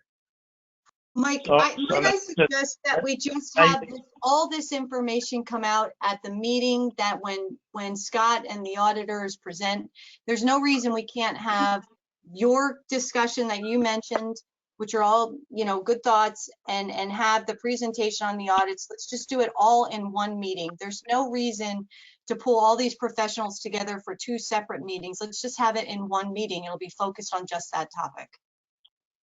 And have it when Scott does his presentation. If I can make a comment, and hopefully we can move on after this. We have experienced, obviously, a very tough year in terms of COVID, moving office from the building, the renovations of the building. Let's give an opportunity for staff, Renee and staff, to get what it is that they need to get together. I will be receptive to one of those meetings, not in May, maybe in July. Up until then, I don't give them the opportunity to get it together. It will all be done. We won't need to do any more. We don't need any meetings after that. So that's my take on that. Thanks, okay. Joe. Okay, so here's where I'm at as the person who made the motion. Thank you, Scott, for informing us that you're going to bring this information to the BOC. I think that's I'll describe it as that's a report out meeting. I would still like to hold the I would still like to follow through and vote on this motion to hold the workshop for the purpose that I recommended. Now, I can say let's vote on this motion with the date May 12th. If it passes, great. If it's not going to pass, then I'm going to remake the motion and just say at a date to be determined. So why don't you just say, Mike, I can tell you now, my daughter's graduating college. I am not available May 12th. okay. So let me I'll recast the motion to say we hold a workshop on financial audits on a date to be determined, but I'd like to put a boundary on it, like someone suggested, June, July. I suggested July. Let's put July 20th as the as the date. But Mike, I will make this suggestion. I don't believe it's cost effective. If you're suggesting that we have all the auditors, all the attorneys and everybody there, then I'm going to say we should have a joint meeting when Scott does his presentation, do it all in one foul swoop.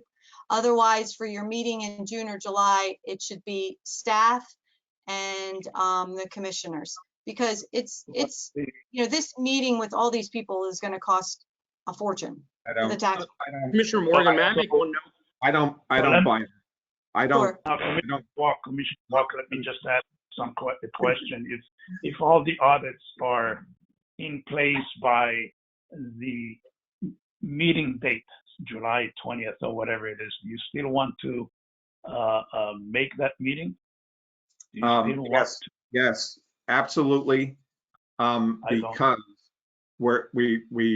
it's taken 5 years, even after a decision that we're only going to do 2016 forward, it's taken 5 years and things continue to slip.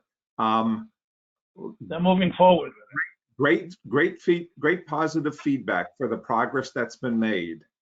All right, but I still believe, see, there's a concept, this township, I understand it from business, but every time I've mentioned it in this township, it's like foreign, and I understand that it is foreign and why it is foreign. I mean, it's basically called lessons learned.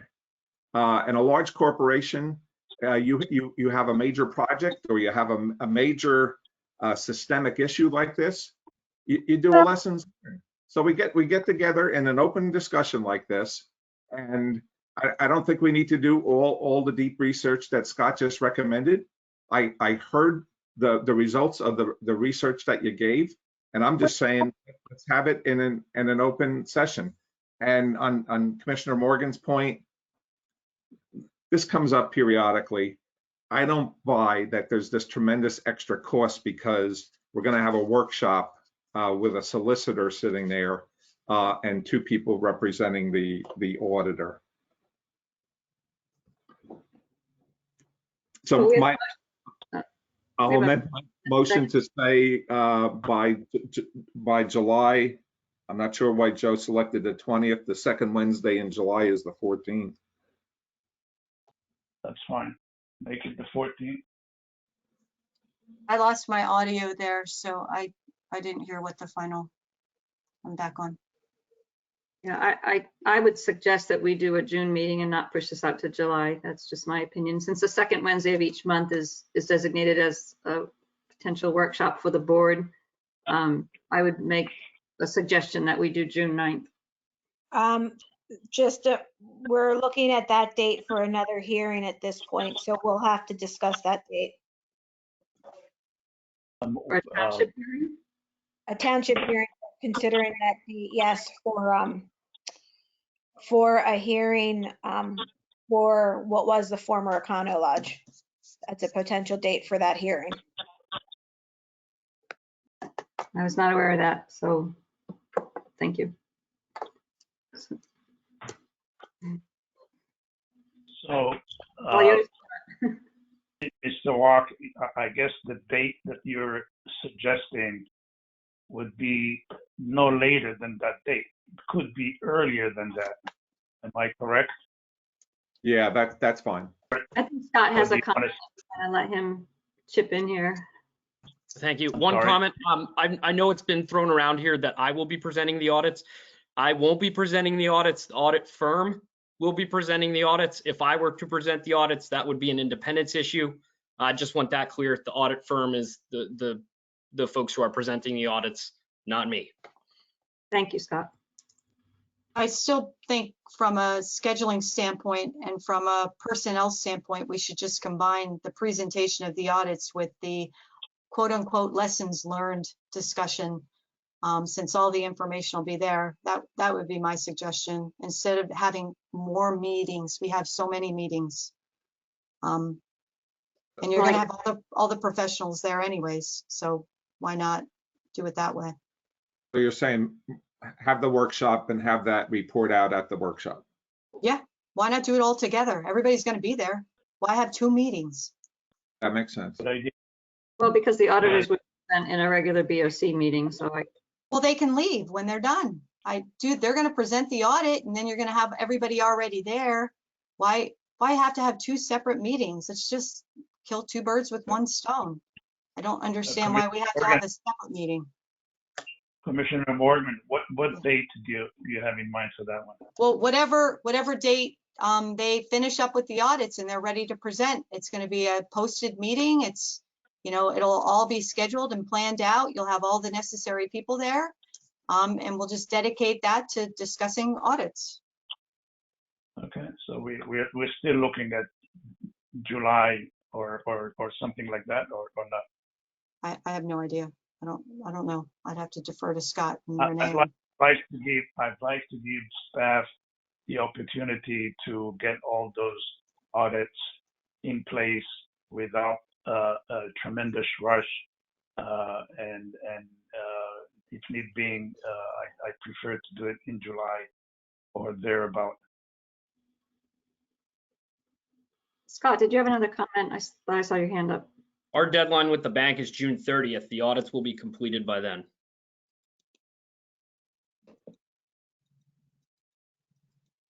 So July would be a perfect time. Well, they'd have to present before June 30th. No, I think July would probably be appropriate. Oh, you wouldn't have to present before June 30th, Renee? It would be after? Well, it depends. I mean, again, I want to make sure and confirm with the auditor. Okay. Scott, could you please, I thought I heard you talk about a deadline in June. What is this deadline? Let me talk to the audit firm about that, but let me see here.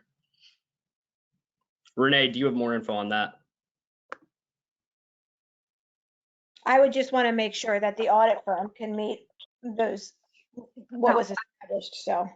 No, I'm sorry, Scott, you just said that you had a deadline of June 30th? Yeah, we have with the audit firm, we have 18 and 19 due June 30th. So we'll have 4 years there. And you said this in conjunction with the bank? That's with the audit firm. Deadline with the audit firm, but you also said something about a bank deadline? Well, so the next thing that occurs in this process, once we have all these audits done, is that in the fall, we'll go out and refinance the building renovation loan, which we have to have done by the end of the year. Okay. But we can't do the refinance until we get the audits. And, Okay, I understand. Thank you. So we have a motion and a second. We're going to have public comment. I know this is dragged on a bit.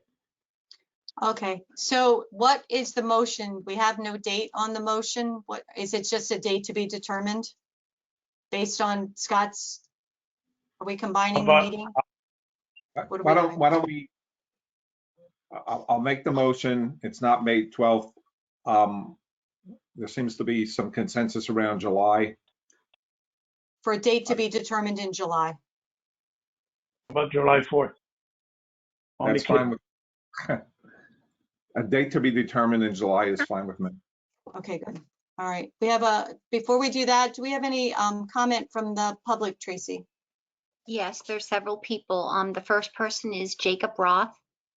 Jacob. Yes, hi. After listening to this debate, I have to say, as a citizen of this township, the way that this government has handled this audit issue, it's outrageous. There's 2 parts here that really bother me, based on what Commissioner Wolk brought up and what this debate has been about. And the first is the undisputable fact that the township government violated the statute. So in the course of this conversation, I pulled up a copy of the First Class Township Code.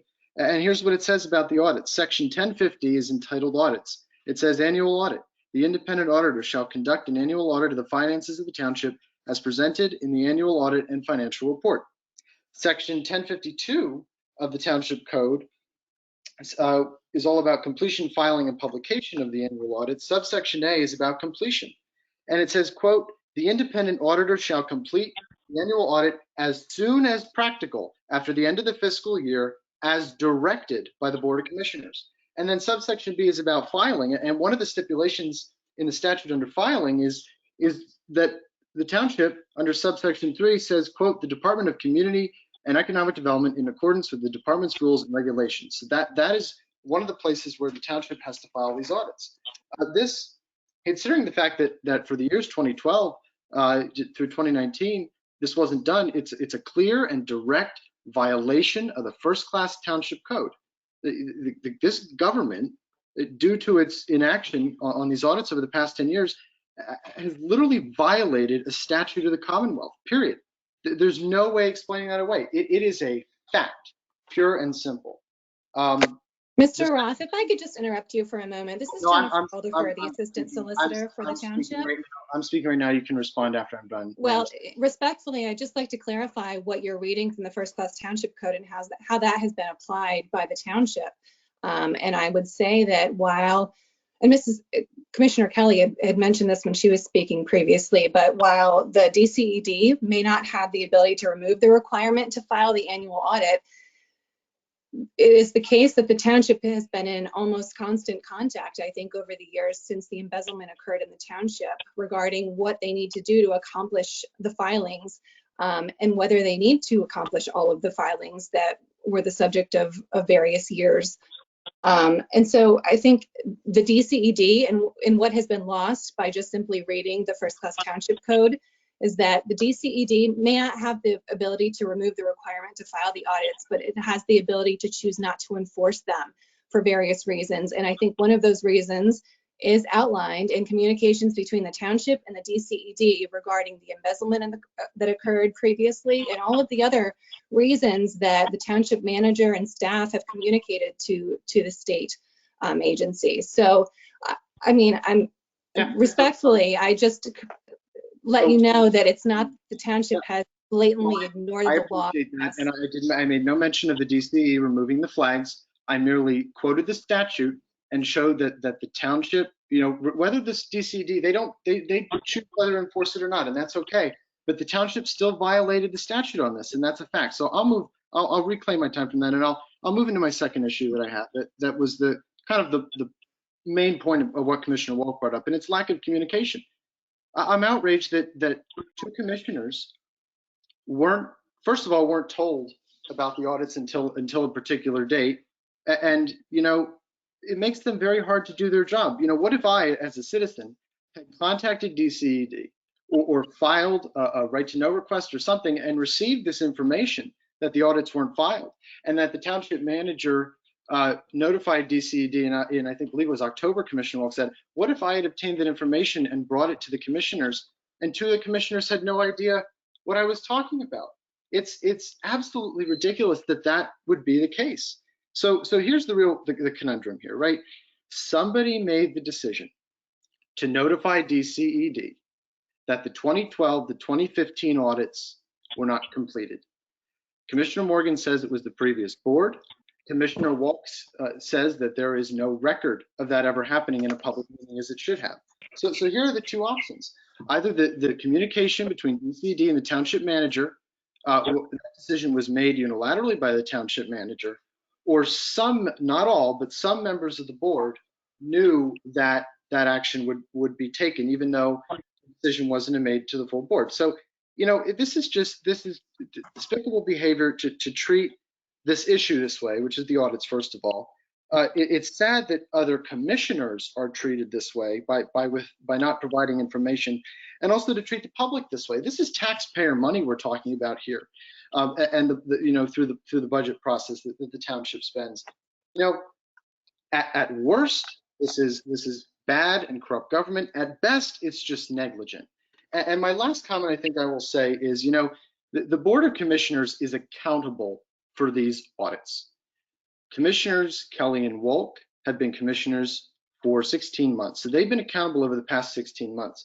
But you know, the debate between Commissioner Morgan and Commissioner Wolk, I'm a bit surprised that Commissioner Morgan took offense to the fact that Commissioner Wolk wanted to find out more information on it.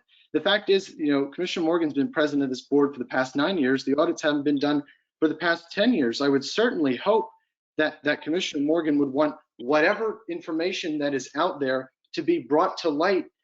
That way she can provide better leadership for this board moving forward.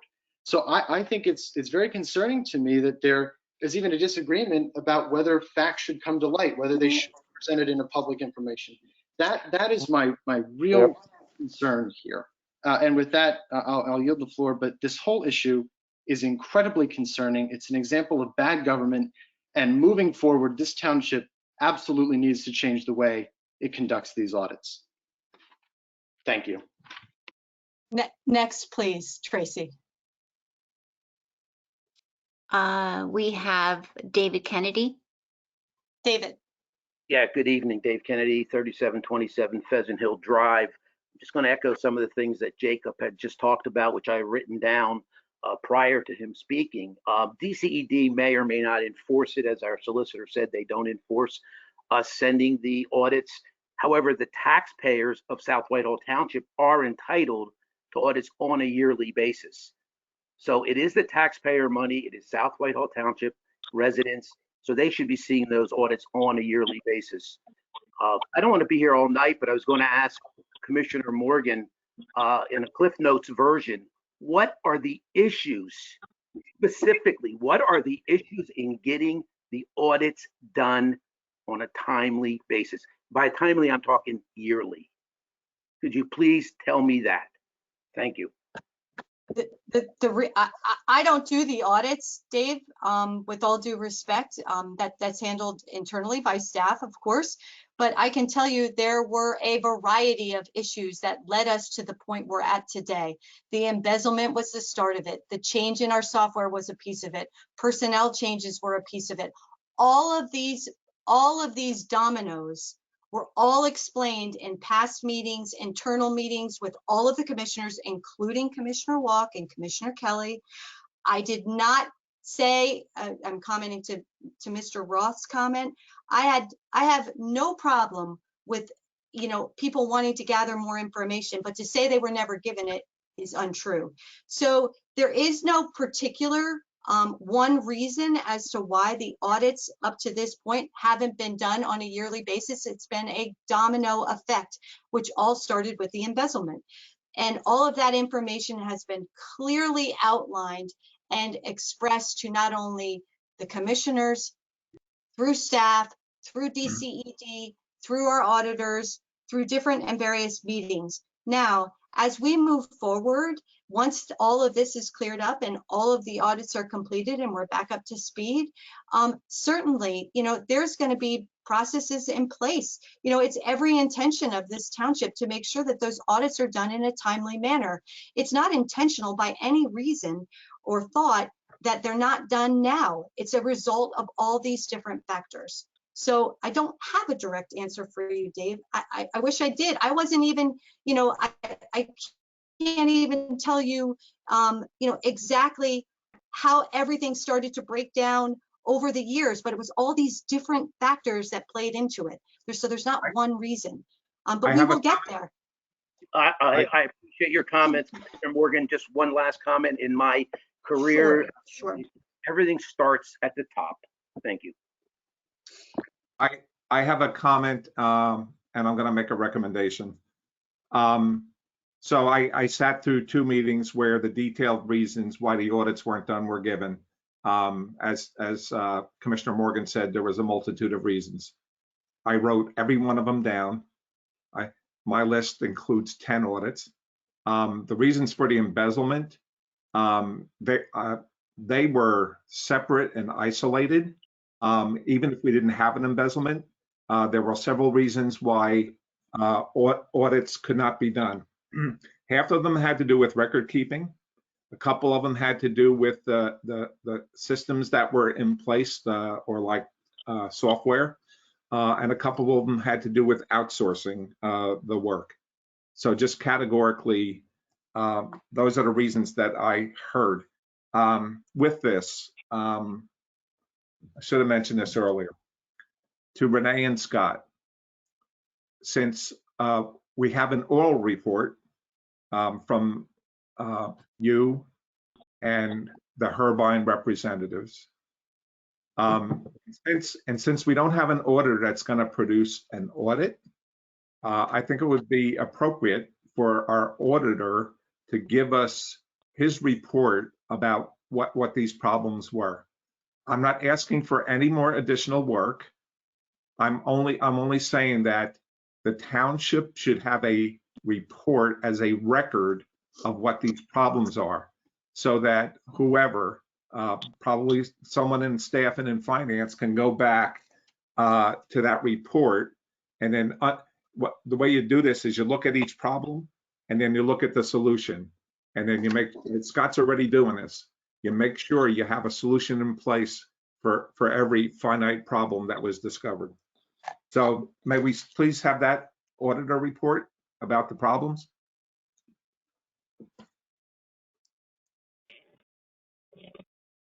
We can talk to the auditor. Okay, thank you. Tracy, are there any other questions or comments? Yes, we have a bunch here. Mark Pinsley is next. Mark. Hi, thank you. Just a couple of comments. First off, I did want to confirm that the prior board was aware. I have no idea whether Commissioners Kelly and Walk were aware or not. So I just want to make sure that that is on the table, because it did sound like that you're trying to blame Renee or whomever, that you're not getting the information that you need. Secondarily, of course, if you're calling DCED without staff, that of course does lead to lack of transparency, especially since we don't know what questions you asked or what the answers were. Sort of as usual, you like to talk about transparency, but not actually give it. The other thing is like, I actually do agree with a postmortem, or the idea of going back and seeing what went wrong. I can't remember what Commissioner Walk called it, but we typically call it postmortem. However, I don't view that as a legislative issue, which is what you guys are. That is an administrative issue. That task should be given to Renee to then report back to the board. It shouldn't be done by the board. That's there's some confusion, it seems like, between what legislative issues are versus what administrative issues are. And I think that should be clarified. I also disagree with Mr. Walk in terms of the cost. That cost can be, we know exactly, you should know, maybe you don't, exactly how much each lawyer, et cetera, costs. And you could notify the public as to what that meeting would cost, so that we know what the cost would be. And then the same thing, I actually do agree with having the auditors produce a report that gives a list of the problems. I do expect that will cost the township more, and is probably a better way to spend the money than having everybody come into a meeting where you can criticize them. I have a few comments. Thank you, Mr. Pinsley.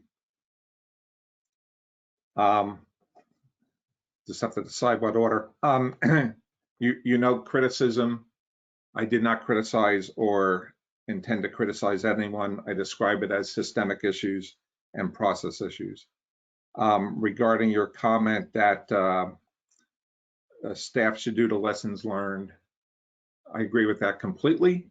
I believe that work has been done, and my point was simply, we've gotten an oral report, and I think we need a written report without a whole lot of additional work. I'm not asking for more research. I'm just asking for what has been determined to be put into a report, which will not cost very much. Regarding your comment that the prior board, I forget your exact words, were aware. I spoke, as I mentioned earlier, I spoke with another former board member. Who was that? That was Glenn Block, who served for 8 years. And he told me that, yes, he was aware that there were difficulties in producing the audits. So yes, he was aware.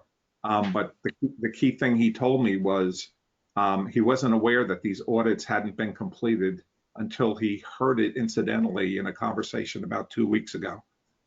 So that indicates to me that— Well, I'm sorry, just to clarify, when you say he wasn't aware that they hadn't been completed, you mean since his tenure ended? No, at any point in time. So he, as a commissioner, you're saying he was not aware that the audits hadn't been completed? He must have known as a commissioner that the audits were not completed. I mean, if he's saying that he didn't know that the audits were not completed, I mean, I think you may have misunderstood him, perhaps. Okay, maybe it's a timing issue. Doesn't make all the difference. Well, what he said was he couldn't point to. There's a difference between being aware, right? He couldn't point to there was a BOC meeting and we discussed this issue and we took a vote and it's documented in a BOC meeting minute, right? No, I agree. It should have been documented. Certainly, I don't know. I have not gone back through the minutes, so I trust your judgment saying that it wasn't, but we certainly had that meeting.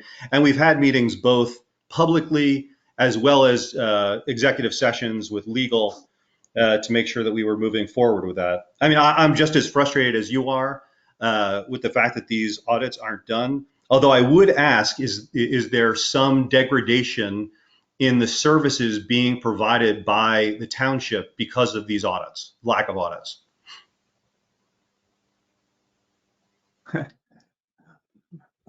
You don't know what you don't know until you complete the audit. Well, we know whether or not the services are, I mean, you should know, are the services being provided degraded in any way due to the lack of audits?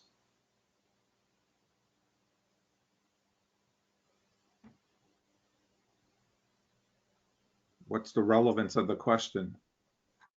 Well, I mean, we have now spent probably an hour talking about these audits. So obviously you believe they're important. There is importance because there's a state requirement to get it done, which I agree that the township should get these done. It sounds like it's within months away from being done. Yet once again, we spent an hour talking about this. So I want to understand the actual issue. Is there degradation in the services that are provided to us, the citizens, or is this just a conversation to have a conversation? I've already explained the reason I brought this up. I never said there was any degradation in township services. So I don't know why you're asking me that question. Well, because we spent an hour talking about this, I guess. Like we just spent a long amount of time. As I said, I agree that there should be a postmortem, but it should be done by staff. We spent an hour trying to get a township meeting about this. So that's why I'm asking. Like you must feel that there's a degradation in services for it to have been brought to an hour-long conversation. And I just wanted to understand what that was. I'll repeat. I didn't say there's a degradation of services. I don't think there's a degradation of services. I am not singularly responsible for the length of this discussion. I said what I had to say in the front end of it, and now we're hearing from other commissioners, and now we're hearing from the public. And out of the 1 hour you cite, yeah, I'm a little bit disappointed that this BOC took 10 minutes to talk about a meeting date. I don't think that was very efficient. Well, once again, I personally, as a citizen, I'm not in agreement with the meeting because I think that that's administrative, not legislative. And I think that task should be given to Renee to have the postmortem and report back to the board and to the public as to what the issue was. And I actually agree, as I mentioned earlier, I agree with you in having the auditors do it, who should have the best total understanding, whether they give it to you written or verbal, or both actually would be the best, so that we could ask questions, so that the public could ask questions. So like, I just don't understand the purpose. You're trying to get an administrator. I agree, as I said, with the postmortem, and I agree with getting the list from, having that postmortem done by Renee, getting the list from the auditors, and then presenting to the board, and then the board asking questions. So the rest of the question was like, you were trying to make to me, obviously it feels like micromanagement. You're trying to get into the weeds of this rather than legislating. And so like, because you're not legislating, I'm trying to understand the importance of this. Therefore, I'm assuming there's degradation in services.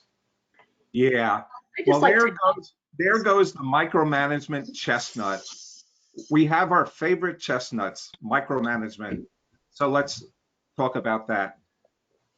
Oh, just like we talked about at the last BOC meeting, when Mr. Pinsley said it's micromanagement, and now on this issue, it's micromanagement.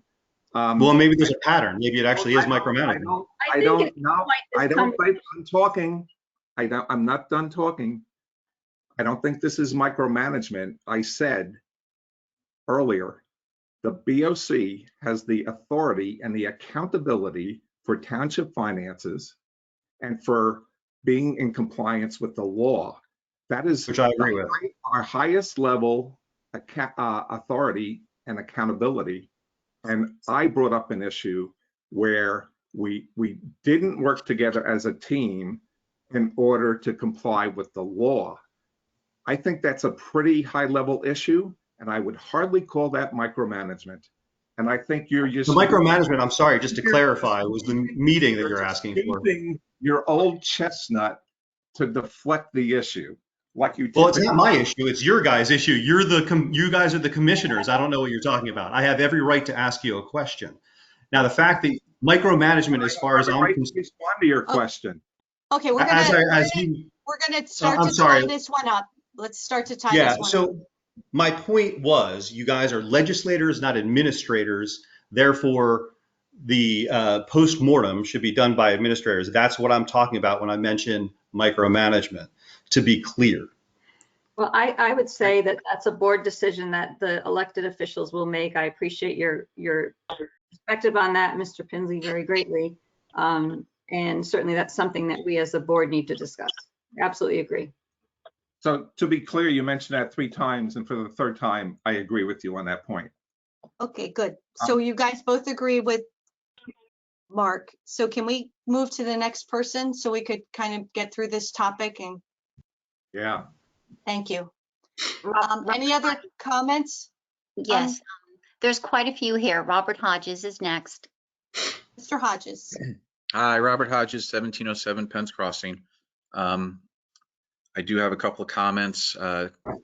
Kennedy did take my main question, which was, we've heard many times that everybody's working really hard to get these done, et cetera, et cetera, et cetera, but we hadn't heard a reason why they haven't been done. Now we have heard tonight, and I guess I do remember hearing something about changing in staff, software issues, obviously the embezzlement 10 years ago. Doesn't really sound like reasonable reasons to me that for 10 years audits have not been completed, when I'm sure other townships have changed software, other townships have changed staff, and yet they're able to get their audits done. So I don't find it an adequate reason as an explanation as to why they have not been done. It was said earlier that a commissioner calling a state agency, which I believe is the DCED, to find out more information was an example of a lack of transparency. I think that's absurd. As long as the commissioner in question then comes and shares that information with the rest of the board and with the public, which is exactly what happened tonight. I would hope that any commissioner who feels they have not received all the information they need would call anybody they possibly could to find out any information that they could, and then share it with the board and the public, which is exactly what happened tonight. A question was asked just now about the degradation to the township, about anything, and we don't know because the audits haven't been done. So how do we know what services have not been rendered without knowing what the results of the audits are? For example, I'm not accusing anybody, I certainly hope this is not the case, but money could still be being embezzled, and we wouldn't know because the audits are not done. So until they're actually done, we don't know what degradation has happened. And finally, about the point that this is a legislative body and that the post-mortem should be done by the staff. Again, not casting blame, but it is the staff's responsibility to do the audits, and the audits have not been done. So why do we then if the staff was not able to get the audits done in a timely manner for whatever reason, why would we then ask them to manage themselves in a post-mortem? It's the BOC that has ultimate responsibility in all these issues, and so it's the BOC that should be managing, supervising a post-mortem that they can ask questions and the public can be present at and also ask questions and see the full transparency of everything that's been going on. Thank you very much. Thank you, Mr. Hodges. Tracy, do we have anything else? Joanne Markowitz next. Joanne? Hi, Joanne Markowitz, 833 South Hill Road. Sorry, it's about the audits. Okay. So as a resident of South Whitehall Township, I took it upon myself to submit several right-to-know requests to South Whitehall Township regarding an apparent agreement excusing audits from 2012 to 2015 between South Whitehall and the DCED. I now have in my possession 2 letters written by the South Whitehall Township manager, Renee Bickle. These letters outline South Whitehall Township's explanation to the DCED and the reasons behind not being able to submit required audits for the years 2012 through 2015. The letters also give reasons why South Whitehall Township believes that they can only provide audits from 2016 to current. So the first letter that I got is dated October 13, 2020, and the second one is dated January 26, 2021. So based on these letters, I have a couple of questions. First one is, can I assume that these 2 letters that South Whitehall Township provided in response to my right to know request are considered public information? I'll wait for the answer.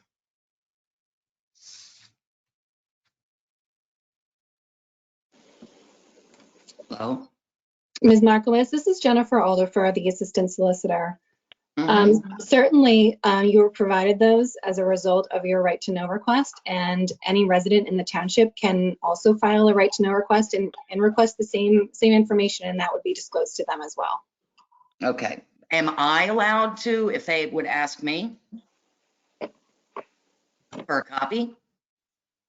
There is nothing preventing you from sharing information once it is in your possession. Oh, okay. Thank you. My second question is, was October 13th, 2020, the first time that South Whitehall Township officially contacted the DCD in writing about the lack of audit submissions?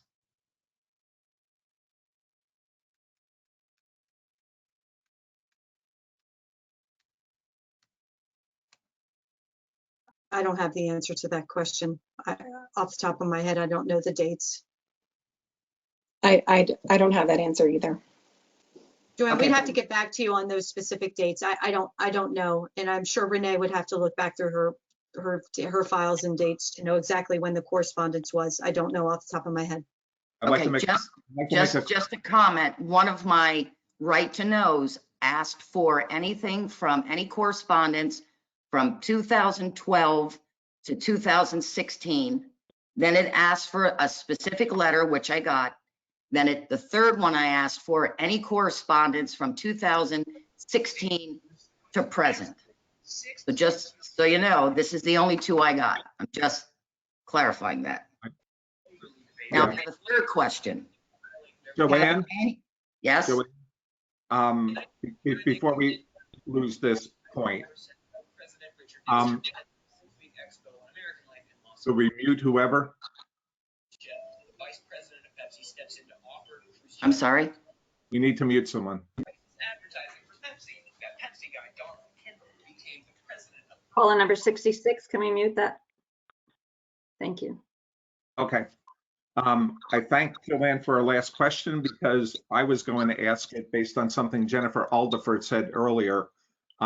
Jennifer said that, the township has been in touch with DCED and explained embezzlement and, as if it was going on for, quite some time. I requested my township to provide the correspondence between the township and DCED just 2 days ago. For prudence, I suggested just July 1st, 2020 forward. And I got those 2 letters. But since Jennifer said this was ongoing for a while, I had the same question. So Yes, I'd like to know whether October 13th was the first letter. And if it's yes, great. If it's not, then I'll probably request the earlier correspondence as well. I just will throw this out there. I mean, well, you know, you're talking a time span where we had multiple township managers.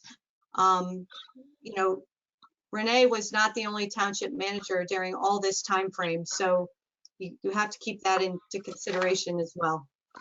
Yeah, let's give the floor back to Joanne then. Okay. So you kind of answered the, Mike, you kind of answered the one that I just said, because I said if I was wondering any and all of the BOC members actually have any copies of the two letters. So then I was also going to ask, may I email these two letters to any current BOC members that just acknowledge that they did not have or have ever seen these two letters? Two things that listen, and this whole right to know is a process that maybe you people, you know, at the township are familiar with, but it is rather grueling, and I don't think it's so much of a sunshine law as they say it is.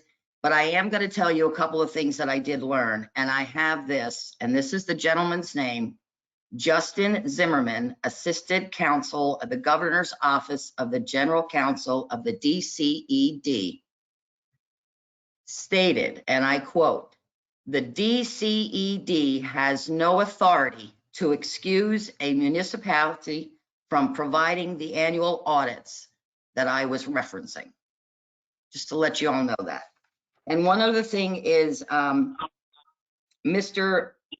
Pinsley had asked a question about, you know, what's the downside of having the no audits. I would like to know if there are any PA departments that have grant approval requirements that include current audits. There has to be. And since 2012, I have found out that South Whitehall Township has been granted 13 by various departments. And I'm going to find out what departments require the audits. Are we just applying to the departments for grants that don't go by the audits? And we're missing out on grants with departments that require current audits. And that's all I have. Ms. Markowitz, this is Jennifer Alderfer again. I just wanted to add, based on the statement that you read from Mr. Zimmerman with DCED, and I'm not sure if you heard me mention it earlier, but I mean, he's correct, obviously, that the DCED may not remove the requirement that exists by statute for the township to file annual audits, but it certainly has the ability, and as it has done so already, to say that to the township that it's not going to enforce that requirement for whatever period of years that they've agreed to do. So, I mean, I just wanted to make that clear. You know, the right to know that I sent them to the DCED stated they had in their possession no documentation of any kind from South Whitehall Township regarding the audits. Well, my only response to that is that it has to be incorrect because of the two letters that you were provided that were sent from Ms. Bickle to the representative from DCED. So, I mean, just like with any agency, it's difficult to track down all of the correspondence in relation to a right to know request, and potentially they could supplement their answer with the letters that had been sent to them. I mean, I don't know what the basis for the response is, but those two letters that you were provided were mailed to DCED, and maybe Renee can confirm that because obviously I didn't stick them in the mail myself. But actually, just to add on to what you just said, yeah.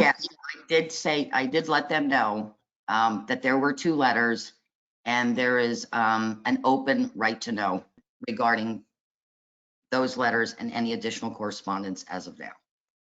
I'm just waiting their answer.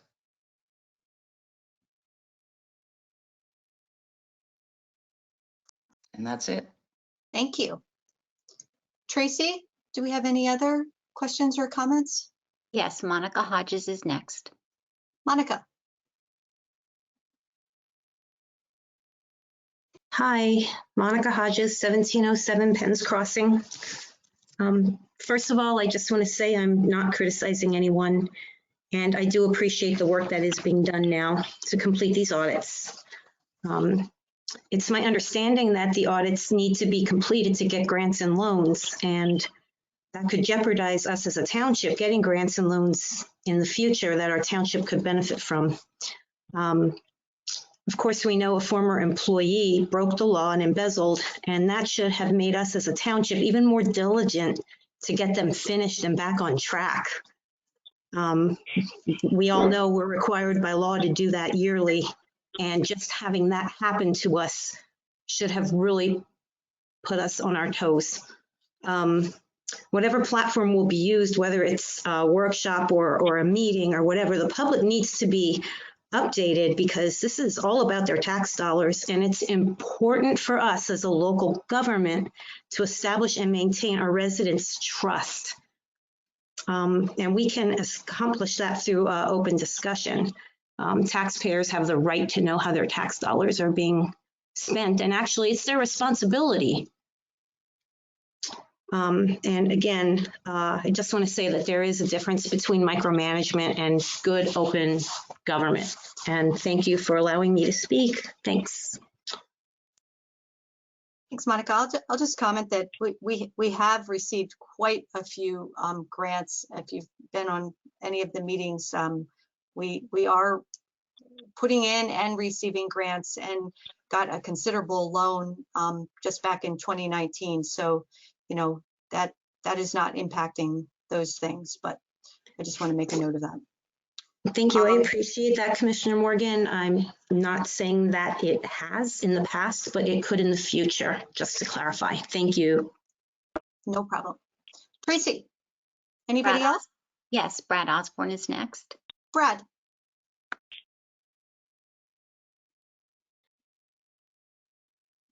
Are you with us, Brad? Yes, thank you. It took me a while to hit the right button. I think this was obviously an extended conversation, but I think also an important and good one. My second question actually has been answered, but I have my first question remaining. Were auditors contracted each year since 2012 to conduct financial audits?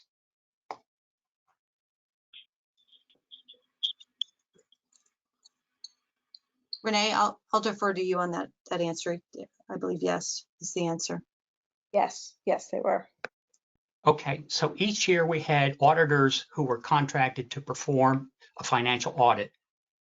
Were the auditor's report made public each and every year, whatever they had to say?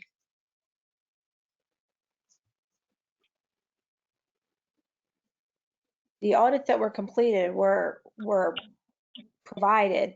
The auditors are currently working on 16 to 2020 based on the direction from the prior board. So therefore, that is what they have been working on. So the audits between 2012 and 2015, were they not completed? And therefore, there's no report existing? Is that what happened? Brad, I would have to go back and look and work with finance. Okay, would you be willing to do that and then report out whenever the next well, I think workshop is? we can talk about that at the workshop date when it's determined. Okay, thank you. Tracy? Jacob Roth is next. Jacob. Actually, it's Michael Roth, 14. Michael. Yeah, sorry about that. No problem. Sharing our computer tonight. Michael Roth, 1499 White Oak Road. And I want to thank the board for this conversation tonight because I know it's long, and I know it's been potentially difficult, but I think it is a very important one to have.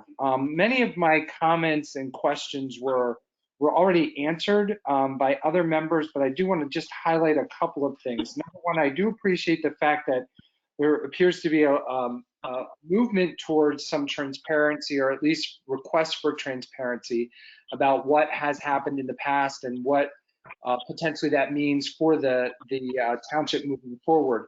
So in, being in full transparency, I did reach out myself personally and emailed DCED just asking them as a citizen of South Whitehall in Lehigh County as to why there was no municipal AFR available for the township since 2011.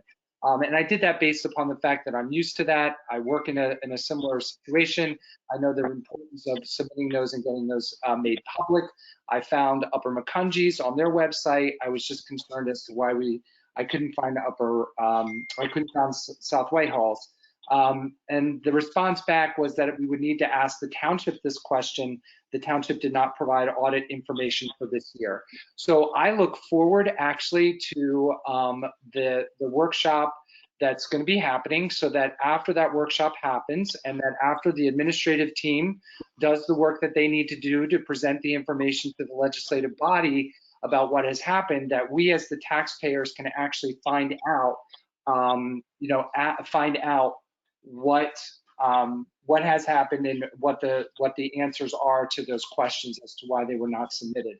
I do think it is important, and it was brought up here. I know Commissioner Morgan talked about the cost effectiveness of bringing individuals together, and I understand where that's coming from, but I also think that Mrs. Markowitz and then Ms. Hodges also brought this up, that what's the cost effectiveness of not having this done, and what does that mean moving forward for grants and so forth? Because I do understand the importance of having those AFRs completed, because there may be grants that are available that you want to get, or grants that potentially we couldn't get because we didn't have those AFRs completed.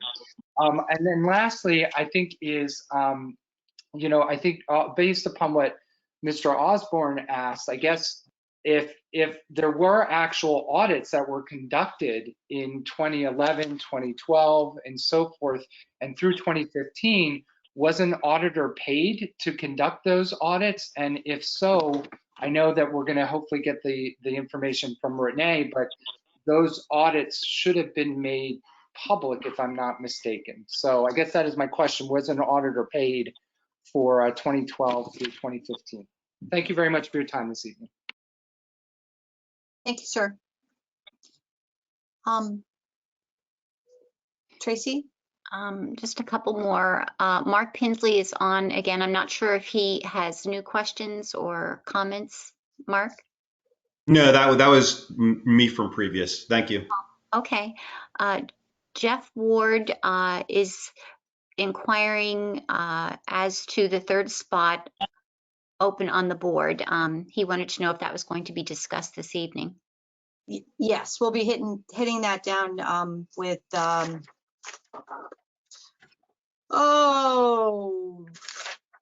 probably direction and discussion items. Okay. All right. And then we have David Kennedy again. David. Yes, thank you. I think Mr. Roth asked my question. If we've had, and it was actually directed to Renee, if she could check on this and get back to us when she finds the other information on the auditors. If we paid auditors since 2012, how much we've paid them yearly, and whatever received for their compensation. Thank you. Thank you. Anybody else, Tracy? Joanne Markowitz has another question.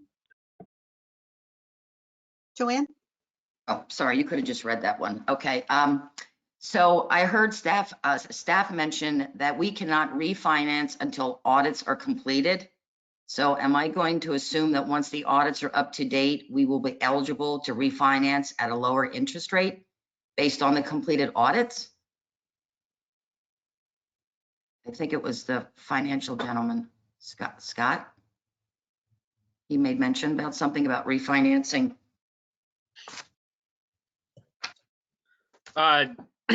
Yeah, the refinance that will be done by December. Yes, that is correct. The current interest rate has the opportunity to go to a lower one. And can I just ask, what's the amount of the loan right now? I'm assuming we're talking about the renovation loan? Yes, the building renovation loan. That is $9 million. $9 million, okay. That would be a significant amount of money. I would assume at a lower interest rate. And then I also want to just quick, Mr. Osborne and Mr. Roth were talking about that evidently someone mentioned that audits from 12 through 14, I guess, were done but weren't completed. So in this one letter that's dated January 26th, it says here, throughout 2014 and 2015, the staff failed to take the proper measures to run real-time reports, such as accounts receivable registers and monthly reconciliations, which are critical in the audit process, presenting a challenge in completing the audits. I'm not an auditor, but I just have a quick question. Is this almost like having a cashier at a register all day long and not balancing out the drawer at the end of the day, and then at the end of the month, not checking to make sure the receipts and the cash and the checks and so forth balance out? Just trying to make it simple. Is that pretty much kind of the same thing? No, Joanne. Scott Brett here again. I'll make 2 points. The first is that we at the township have the ability to run certain reports from our financial system, and it's my understanding that our current system, the reports that the audit required could only be run on a specific day. So it had nothing to do with the cash register. It had nothing to do with, money being counted. It had to do with what the financial numbers said on that given day. So at that point in time, if those reports weren't run, for instance, if we were to run a year-end report on December 31st and ran it on January 3rd, that number would be inaccurate because it wouldn't be run on that date. So those reports had not been run, and that's what that language is stating there. So that was one of the difficulties. Yes. So they basically weren't run. They weren't run daily, and they weren't run monthly. I don't know, Joanne. I got here in 2019. I'm not sure, what was done or what occurred in 2014. I was taking college classes. I have no idea. Okay, so answer this one question. Isn't that pretty basic? It all depends on what your policies and procedures are. It depends on what the entity decides to do as a staff. It depends on who's making those decisions. At that time, I was definitely not here. Had they done something after 2014, they would have caught it, and 2015 wouldn't have occurred. That's all I have to say. The other thing I'll say is that when it comes to the 13 and 14 and 15 audits, there were no reports that were issued, and the township, from what I know and looking at the township books, we did not spend money out the door for those. I can verify that information for you, but I don't have. We only issue money for an audit report that would be completed. It's not like we pay money to accounting firms to do work that they don't complete. Okay, thank you. Okay. Tracy, do we have any new individuals? I just request that if you've already spoken, if you could just try and make sure and combine all your questions so we can kind of get through the list. All right, we only have one more, and it's David Kennedy has another question. And it's a different subject. I'm sorry. This is directed to Scott, I guess. Scott, do we have any bonds within the township that can be refinanced at the present time for savings, older bonds? And my second question is, when you look at your refinancing, would we consider going out on, if we get to that point, float a bond at a lower rate than refinancing from a bank? Thank you. Thank you, Mr. Kennedy. Yeah, we don't have any bonds. The township has not had any bonds for a while, at least before since before 2011. One of the requirements to issue bond debt is to have audited financial statements. So therefore, the township does not. However, the township does have some other general debt that has to do with the absorption of the water authority. And so I will have a proposal to the board that I have a plan to bring to the finance committee, and then to look at during the budget time to hopefully, with the refinance, just lump all of that debt in to what the board to be able to lump all that debt into one number so that we can, maximize the amount of savings that we can possibly get. So we're working with a group, an outside firm right now that is putting together that refinance package. And as these audits come in, I'm communicating with them weekly, and we have this proposal that they're working on for us. They were the ones that helped us get the building renovation loan, and we'll have a proposal to the board, hopefully, that we'll be able to get a better savings rate going forward. And once we get these audits done, this will open the door to future bond issuances, which is much better than just going to a bank and obtaining a loan. Exactly. That's why I brought it up. What is the group's name that you're working with? PFM. Who are you working with at PFM? Scott Shear? No. His name is Jamie Schlesinger. Okay, I know Jamie very well. Thank you. Yep, for sure. All right, Trace, anybody else? Nobody else.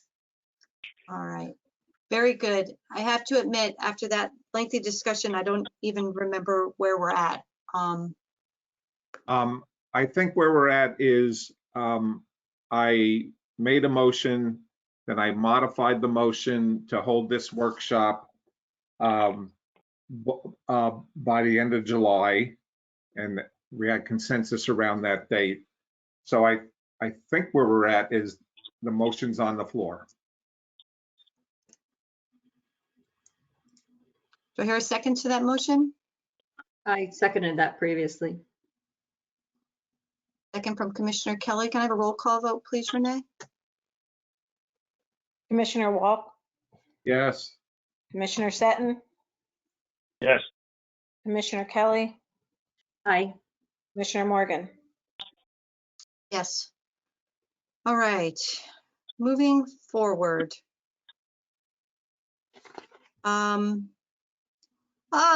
Mr. McNair is here this evening to give our I think it's 2021 report. It's actually given in 2020 report given in 2021, or is it a 2021 report, Bill?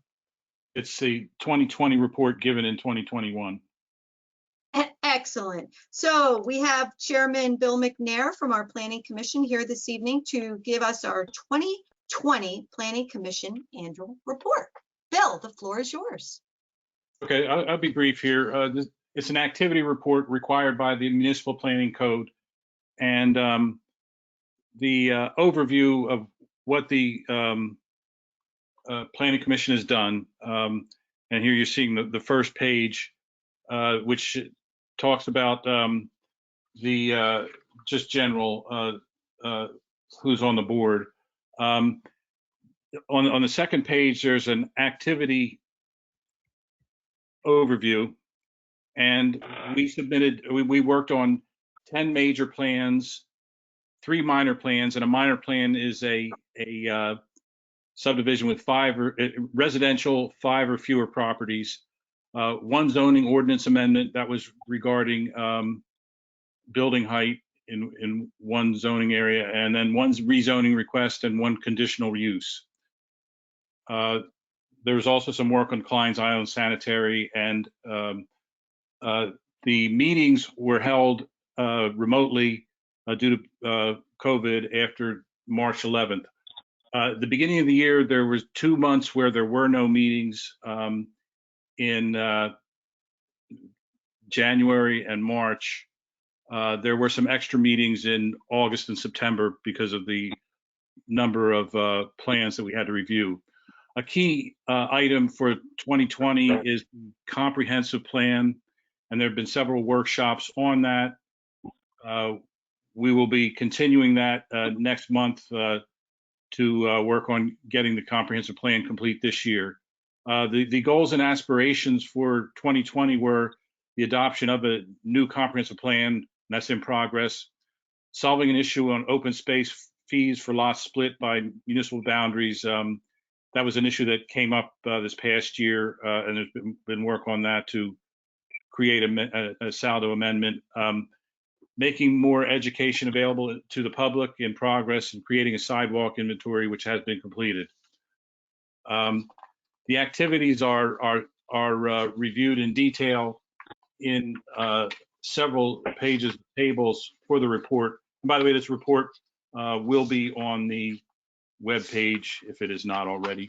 And the last thing to just talk about is our the last page, the Planning Commission goals for 2021, complete and adopt the comprehensive plan. And then with that comes complete and adopt the new official map. And then starting the zoning ordinance review, updating the sidewalk inventory, and continue community outreach and education. So that's what the Planning Commission has been doing for the year. One thing I will say, the 10 major plans, we look back a couple of years, the past years from around 2015 to 2019, there's been between 4 and 7 major plans reviewed during those years. So that's a summary of the report. There's more detail, like I said, on the tables, and I'll ask if there's any questions. Bill, that's fantastic. Thank you so much. Are there any questions for Bill on the planning board annual report from the board? I have one question, Bill. It's not on the report exactly. It's another business practice to, look across the industry, but here it's across the municipalities for best practices.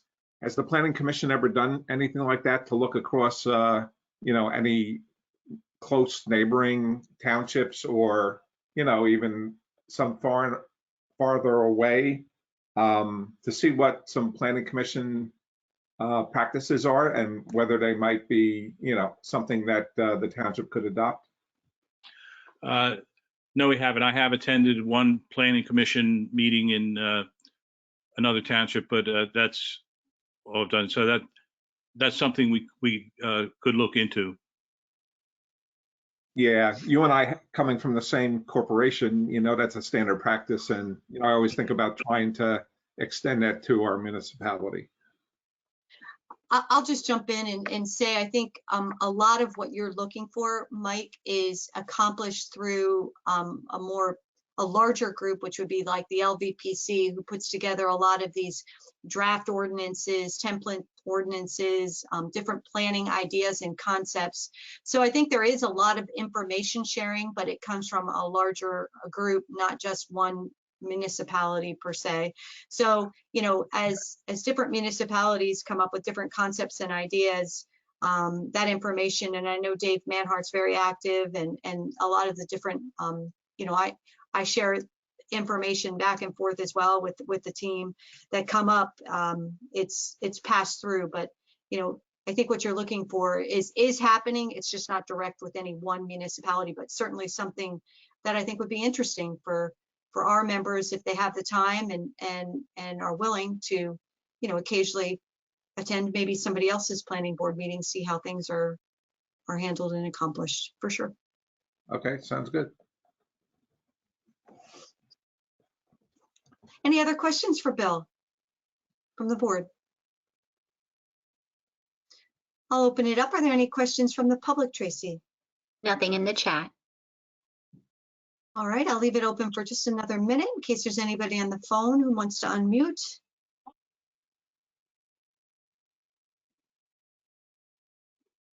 Bill, thank you to you and the entire planning board team for everything you guys do. Much appreciated, and thank you for your patience tonight and staying with us. So great job. Thank you. You got it. All right, so we are now at direction and discussion items, which is probably the point in time best to just to go over our plan of action as a board team. Today was the last day for applications for the open board position for Commissioner Mobilio's resignation.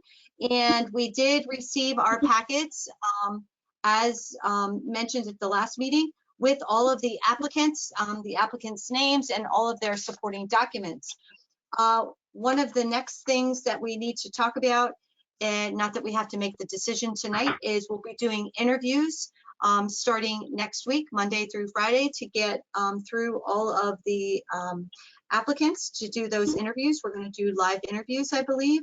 But one thing I wanted to just mention, I did throw this out to the team for discussion. There were some mixed thoughts about it, but I really do believe to keep the process fair across the board, and it wouldn't limit the questions, but it would at least control them to some degree, is to have a set agenda of questions that every one of the applicants would be asked. Now, from that question, it could veer off into some other discussion, certainly, that would be individual or unique to that particular person. But at least then every person being interviewed would be asked, the same set of questions. And it would be only fair, especially to the first person who's interviewed. I don't think it would be right to have the first person be asked questions and everybody else after them, is probably getting the same information. So I do make that suggestion that we consider that again. And then also, I would like to recommend as part of the process, in the chance that we do need to initiate our vacancy board, I would recommend that Jennifer, you and Zader's office and Renee together at least reach out to Keisha on our vacancy board, just to kind of bring her up to speed on the rules of engagement, what happens, what transpires, what would need to happen if she had to get involved. Hopefully we don't have to get to that point, but if we did, it would be better to know all of that up front. And I would assume that Keisha would be present at all the interviews as well, and they're public, so that would make sense, so we wouldn't have to rehash things. So those are my thoughts, but I thought I'd open it up to the board for some discussion on the next steps and moving forward. So we have received 10 applications, and I'm not sure, I'll defer to you, Jennifer. I'm not sure if it's appropriate to name the names. If that's okay, I don't think that that's a problem if that's a request. And we can talk about the interviews. I see nothing wrong with that if that's what the board would like to do tonight. Okay, is the board okay with that? Because I'm sure that's going to be a question. So is everybody fine with that? Considering they're going to be held in public, their names obviously will be public next week, so I don't see a problem with letting the public know tonight who the applicants were. I agree. Awesome. Okay. All right. Joe, you good? I'm good. Excellent. Okay.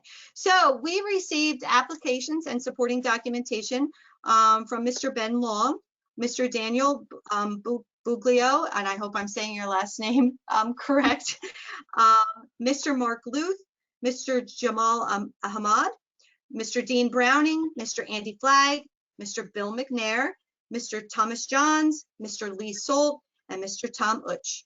So those are the applicants, the 10 applicants that we will be interviewing and discussing the open position with. And we will need to make some decisions on scheduling those interviews like we had all agreed for that last week in April, which will start on April 26th through the 30th. So we won't be making those decisions tonight, but we'll have to be scheduling those.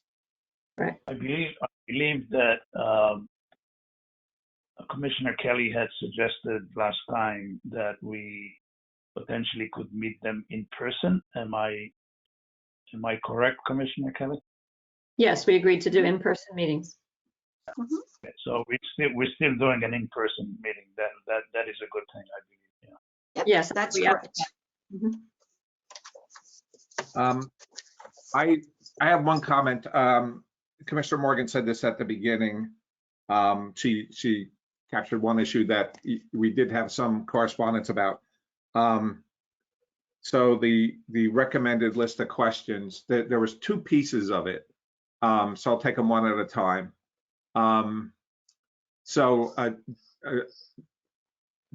Joe Zader, Jennifer Aldifer, I think Jennifer took the lead on this, produced a set of questions. And the thought was, let's use these questions. I said, yeah, I think it's good to use them as example questions. Commissioner Morgan just said, let's ask, everybody these same questions, but give the latitude to ask some other questions, depending on each person and their, background qualifications. So I agree with that. I think that's a good idea.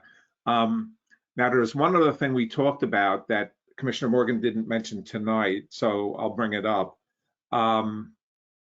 We had correspondence about sharing the questions to the applicants ahead of time, and I think at least one of us was in favor of that, and I think two of us were not in favor of that. I was not in favor of it, and my comment was, I thought it would defeat the purpose of the interview process by, sharing the questions ahead of time. And I don't know if I said this in the email I sent. I don't know anywhere where this is done as a common business practice. I did say I worked at a large corporation, did many interviews, and I don't know that questions were ever shared, whether it was an internal or external interview in my entire career. So I wouldn't want to share the questions ahead of time. That's my point. Well, all I say is that I think it's going to be unfair to the first interviewee, because that it's likely that whoever that is, the questions, the information, because it's a public interview, everybody's going to share the questions with everybody else. I think it's unfair to the first person, but that's my opinion. I think it doesn't stop us from going deeper into further questions based on their answer. So I don't see the harm in sharing the questions with all of the candidates across the board. It doesn't, like I said, it's not going to keep us from asking additional information or additional details as we go through it, but that's my opinion. I think it would be fair to do that. I agree. I would agree with Commissioner Wilk on this one. I did answer by email to Commissioner Morgan when you sent this out a few days ago. I certainly look forward to an in-person, face-to-face interview with the candidates, where we can learn a lot about them by the way they answer questions, their thought processes, to be able to view that as they're being asked questions by us as a board. I don't see personally any benefit to giving them in advance. I also spent a good deal of my career interviewing potential employees where I was working, and found it to be a very helpful experience to make it more conversational as opposed to written questions in advance. To your point about sharing, I think I did bring this up at the last meeting. I think it would be important for us to only allow one candidate at a time into the room where we are interviewing, and they're welcome to stay in the room for the subsequent interviews, but the candidates as a whole would be allowed in that room. And I personally think that's the best way to. But Diane, they're live, it's public, so the public can share all the same information with any of the candidates. I understand that. It's a public interview. It's just my opinion. I just think it's the fairest way to do the interview process. We can agree to disagree on this one. I'm fine with that. But I think it's unfair to the initial candidate, whoever that might be. I don't even know who it's going to be. I guess we'll just do a draw. But because I don't think it limits the conversation, and I don't think it limits the answers. And I too have done many, many interviews in my career, and some of them have been set questions. But if we don't all agree on it, that's fine. I don't want to spend an hour talking about it. I just want to come up with the fairest process for the candidates as possible. That's my only. And just as a reminder, we did publish a question that they needed to answer. So we do have a they had an opportunity to provide whatever length of introduction and also answer a question for us in writing. So we do have that in hand before we interview any of them. And I find that to be a good insight into a little bit about them in written form, and certainly see a benefit to doing the rest. Well, I have an idea. Going, but oh, I'm sorry, Joe. Go ahead. I was just going to suggest that we, instead of having the interviews, we tape all of the interviews and then provide all of the interviews at one time to the public instead of having them a live feed throughout the whole thing. Then why don't we just do it that way? And then you don't have to worry about sharing of information because it'll be shared after the interviews are all done. Because the public can't comment on the interviews while they're happening anyways. So just tape all of the interviews. When all of the interviews are complete, we will post all of the interviews for everybody to see every one of them. And then we don't have to worry about the sharing of information. I think that's the best way to handle it. So it'll just be the full board and the interview people. And we would tape the entire thing and make it available to everybody in the public like we all agreed. But it would come out in one package. It wouldn't come out live. That would be the best way to handle it. Great idea. I'd like to think about is that something we can agree to? We don't need to make that decision tonight. I'd like to think about that. I don't know. Well, what do you need to think about? We're going to live stream it, not record it and leave it up for. I have a question. I have a question for the only difference. I'm sorry, Diane. Did I interrupt? Go ahead if I interrupted. Yes, I was just saying that. I'm sorry. That I said the difference was that we didn't talk about recording them. We just said live stream. Do we want to record and put up where they'll be out there forever? How long? That's just a decision that we need to come to as a board. But there's no difference because the public isn't going to be able to speak during the interviews anyways. So what's the difference if we record it and just make it available for the public to see, or if it's live streamed? It doesn't really make a difference. Yeah, it's just something I'd like to think about. They're both good thoughts. Thank you. So the meetings, the interviews that we're going to make, are we going to limit it to a certain amount of time for each one? We talked about that. We said no longer than 30 minutes per interview because otherwise it could go on forever and that's not really fair. I think we need to keep our interviews at a certain amount of time for sure.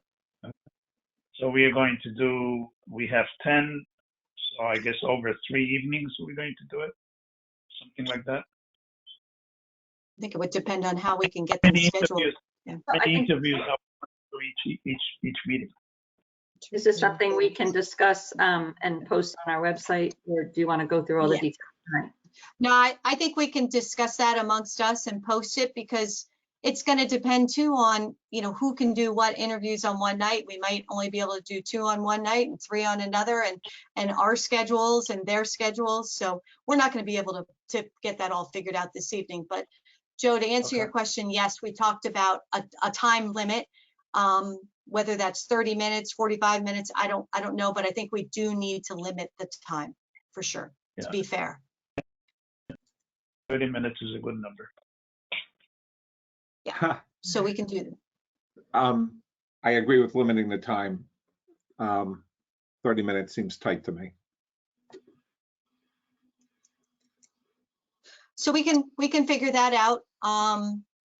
And so I guess that's that. We'll have to work with Tracy and Renee for the scheduling piece of it.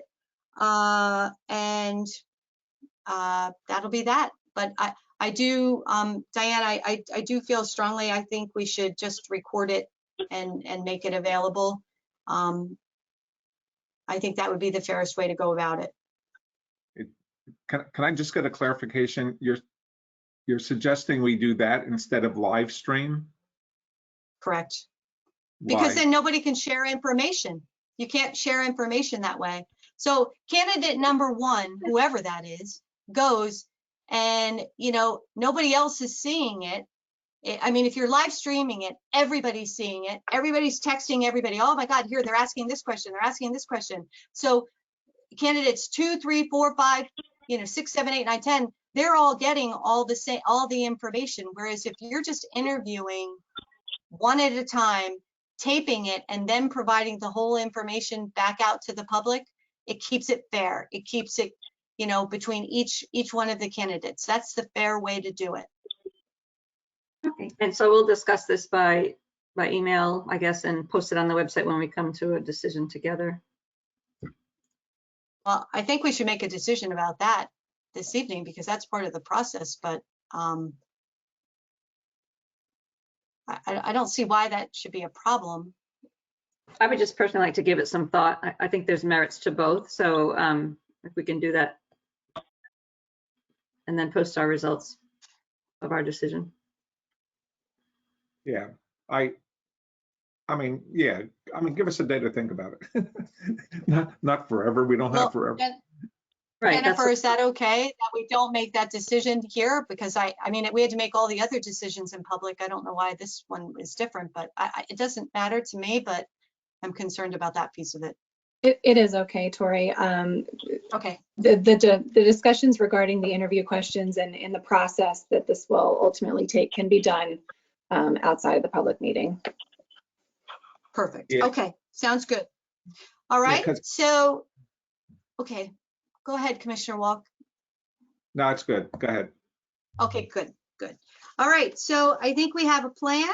As a team, we're going to have some correspondence back and forth to fine tune the process for the interviews. As candidates, if any of the candidates are on the phone tonight, we will be in touch. Tracy, I would assume it would be Tracy and or Renee will be helping to set up the interviews. And they will likely all be in the evenings, I would imagine, from Monday to Friday. And we will be in touch to let you know when those will be and how we can work them along with schedules. So unless anybody else has any questions on the interview process,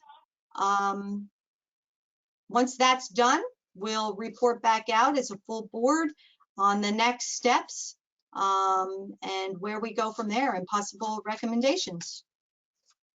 Commissioner Morgan, just on our agenda, did we miss under correspondence and information? We had an agenda item for a memorandum from Pidcock Company regarding Parkway Manor. We didn't discuss that. That was taken off. I think that was taken off the agenda. Diane, that was taken off the agenda. That's going to be part of another agenda along with a packet on a more formal request. Oh, okay. I'm sorry. I didn't realize that. Thank you. Okay. Any other questions or comments on the process so far and setting up the interviews from the board? Tracy, do we have any from the public? Let me see here. Mark Pinsley, Mark, did you have a comment? I'm not sure.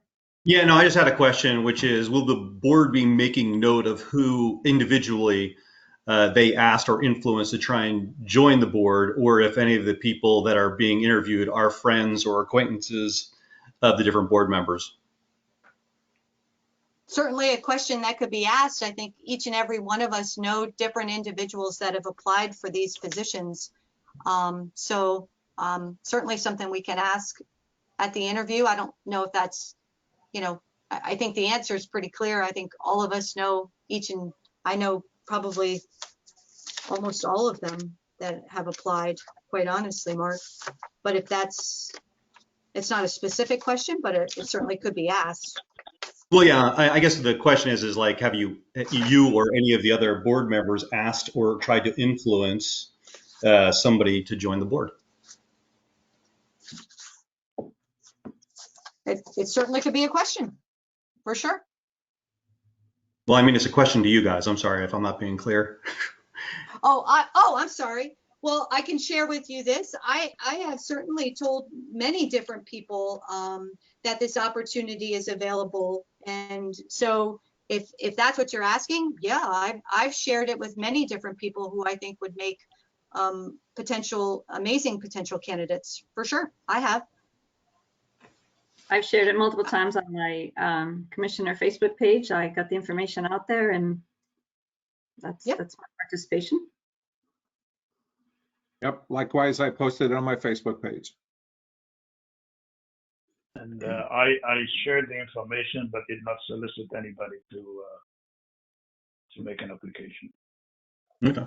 So I mean, I just think it should be clear, you know, who came from whom, if that's true, if that's known.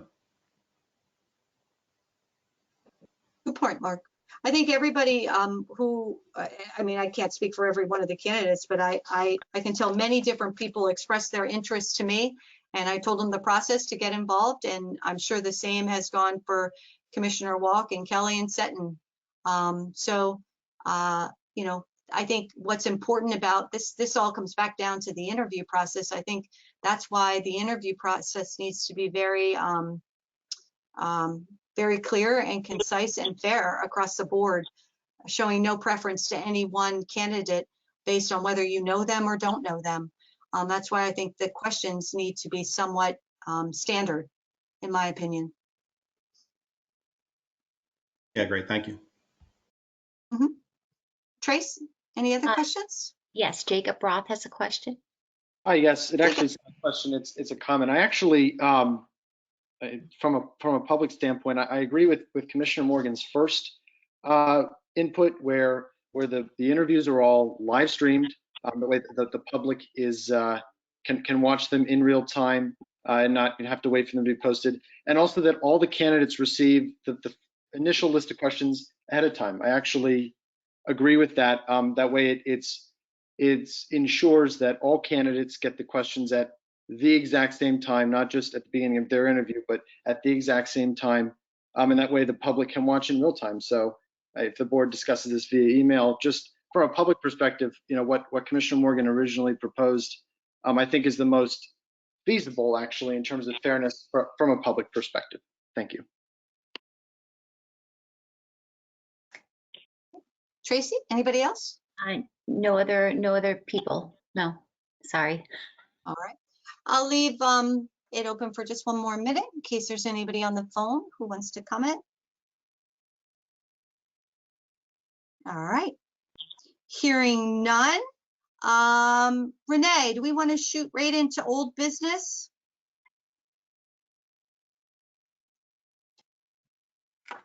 Sure, sorry about that. Where's No Dan? problem. Where's Dan? Again, we actually spoke about this at the last meeting. The grant has been submitted that we spoke of at the last meeting, which is a C2P2 grant. That has been submitted. That deadline was August 14th.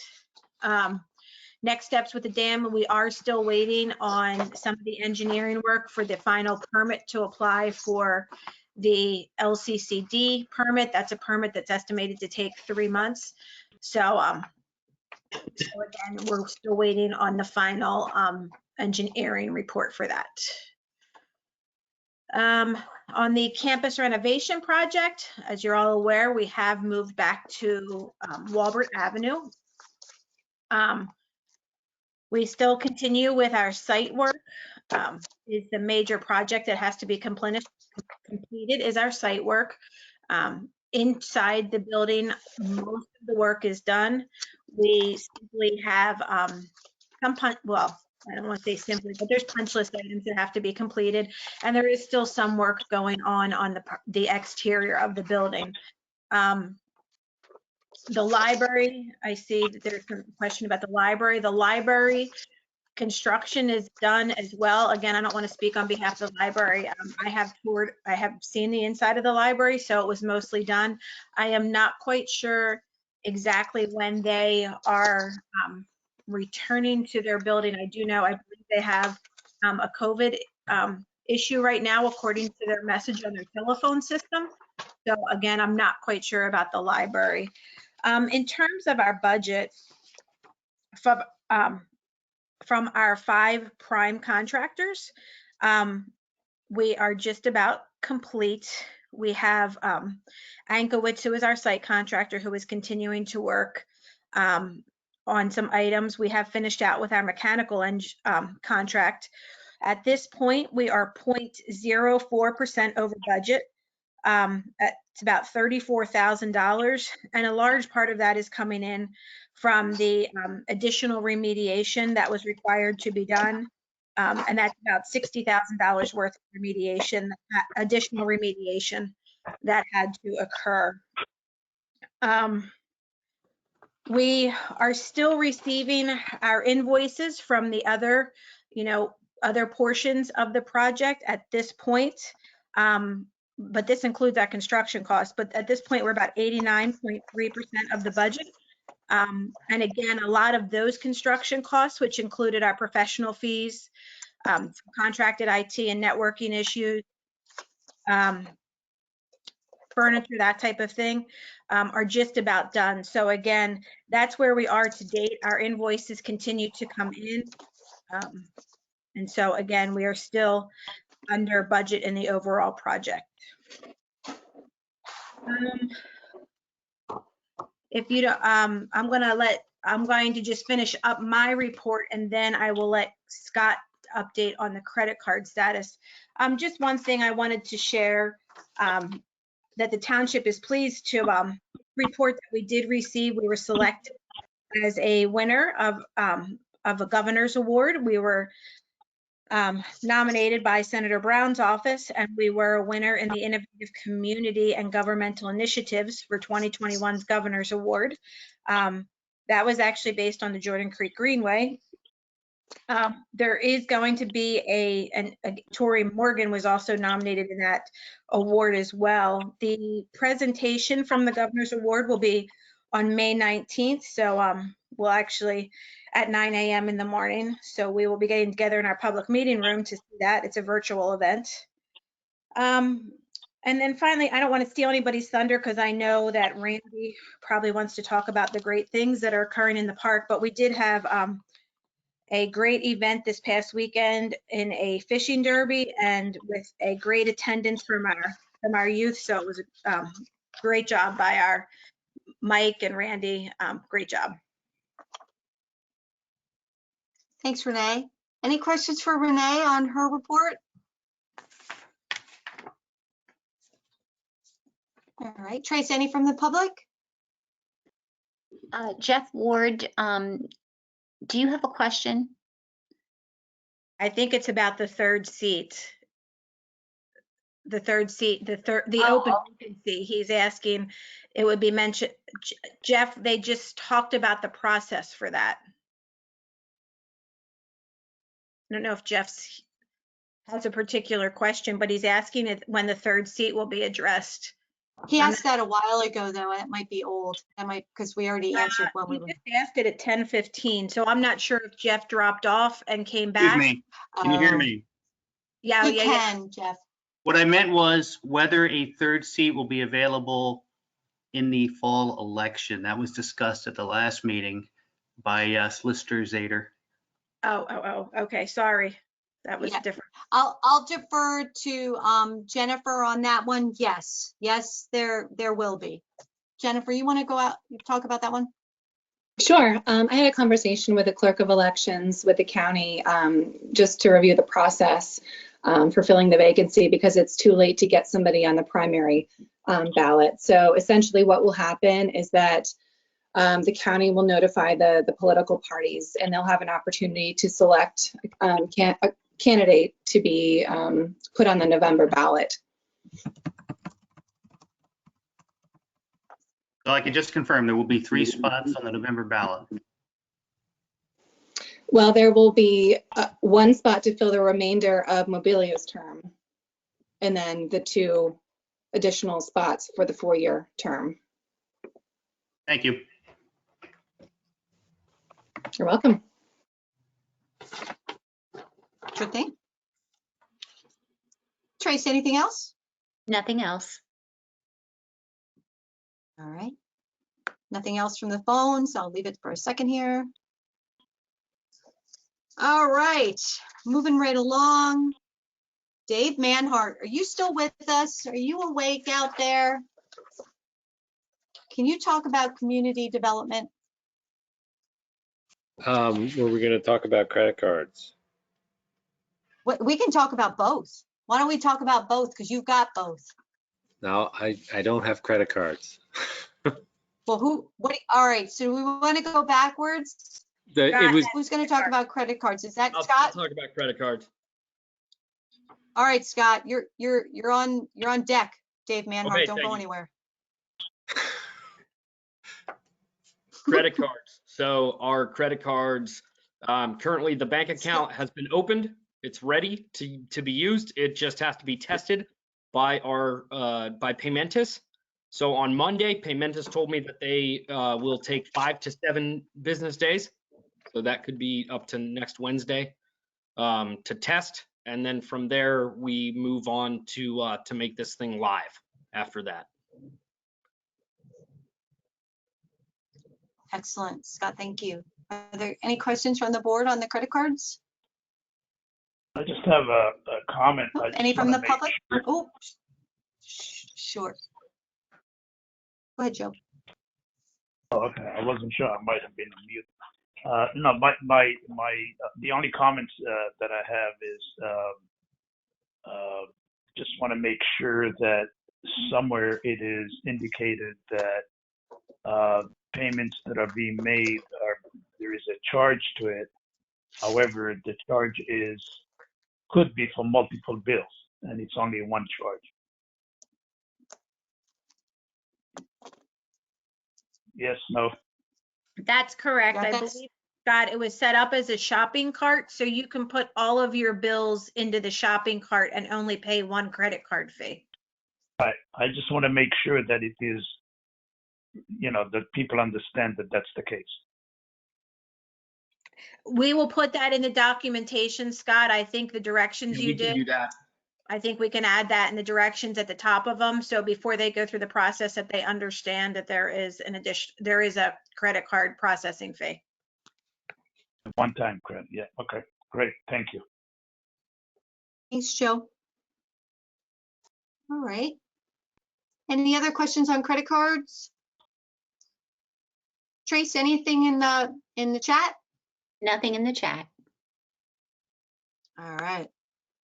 Dave Manhart, you're up.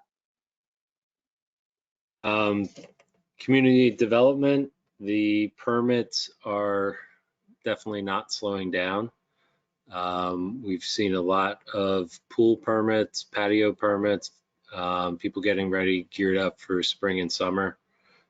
So staff has been busy processing those permits.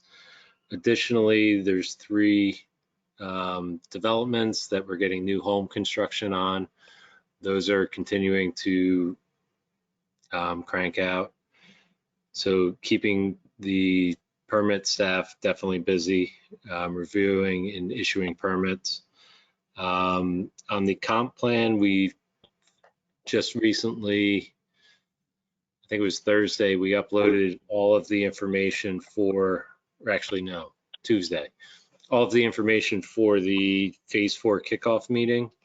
So all the videos, the slides, and the word clouds are all available on the website. Additionally, we added more information to the sign-up sheet, or the sign-up form, not the form, sign-up page, that talks about working groups and kind of what the MPC language is for the working group, as well as, the rough outline of the meeting schedules.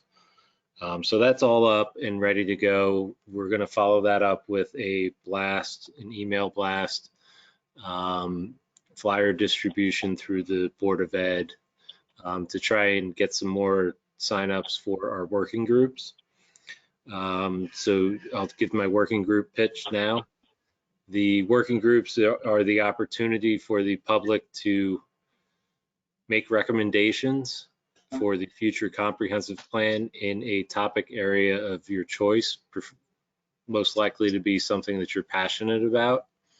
If, for example, resource protection is your passion, please volunteer for that working group and make some recommendations for the new comp plan to guide development for the future of South Whitehall. Additionally, kind of going concurrently during this is we're working on getting all the information together for those working groups. That includes the models. So we have Todd Poole with Forward Planning working on the economic model, and Scott Pastersky from Keystone working on the traffic model. The information they're using is information that was gathered from the Where Should We Grow and How Should We Grow exercises and surveys. That gets put into their models, and that will be presented at the next meeting, the introductory meeting for the working groups. So that's kind of where we are. We're also working on workbooks for the working group, so everybody will have the same information, same ideas of, you know, deliverables and expectations for those working groups. So that kind of gives a summary of the comp plan of where we are. Thank you. Thanks, Dave. Any questions for Dave? All right, any questions, Tracy, from the public? No questions. All right, fantastic. I'll leave it open 1 second for anybody on the phone. All right, Scott, did you have anything else you wanted to add from finance?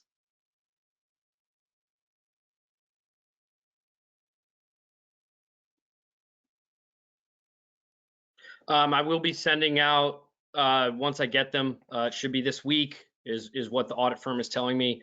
I will be sending out, it'll either be end of this week or early next week, the 2016 and 2017 audit reports, once the audit firm gets those to me.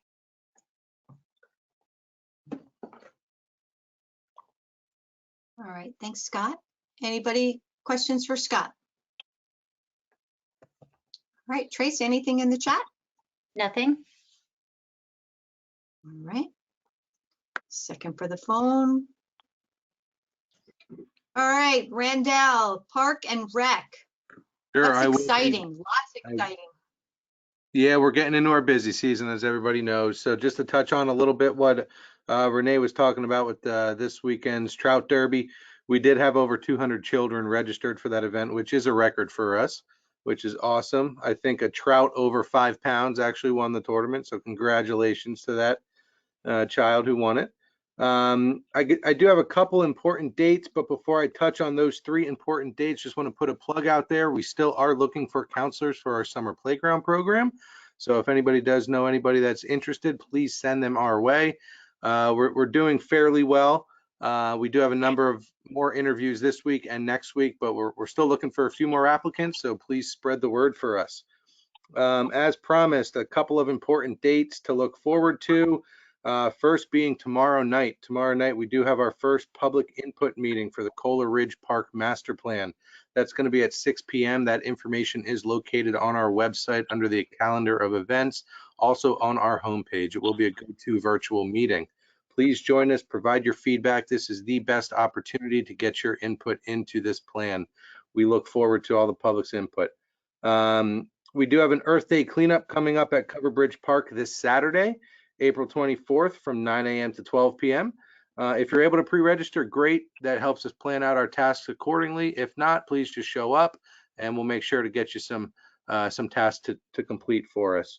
And then May 13th at 4 p.m., we are excited to invite everybody else out to the official ribbon cutting for the Cover Bridge Park Playground.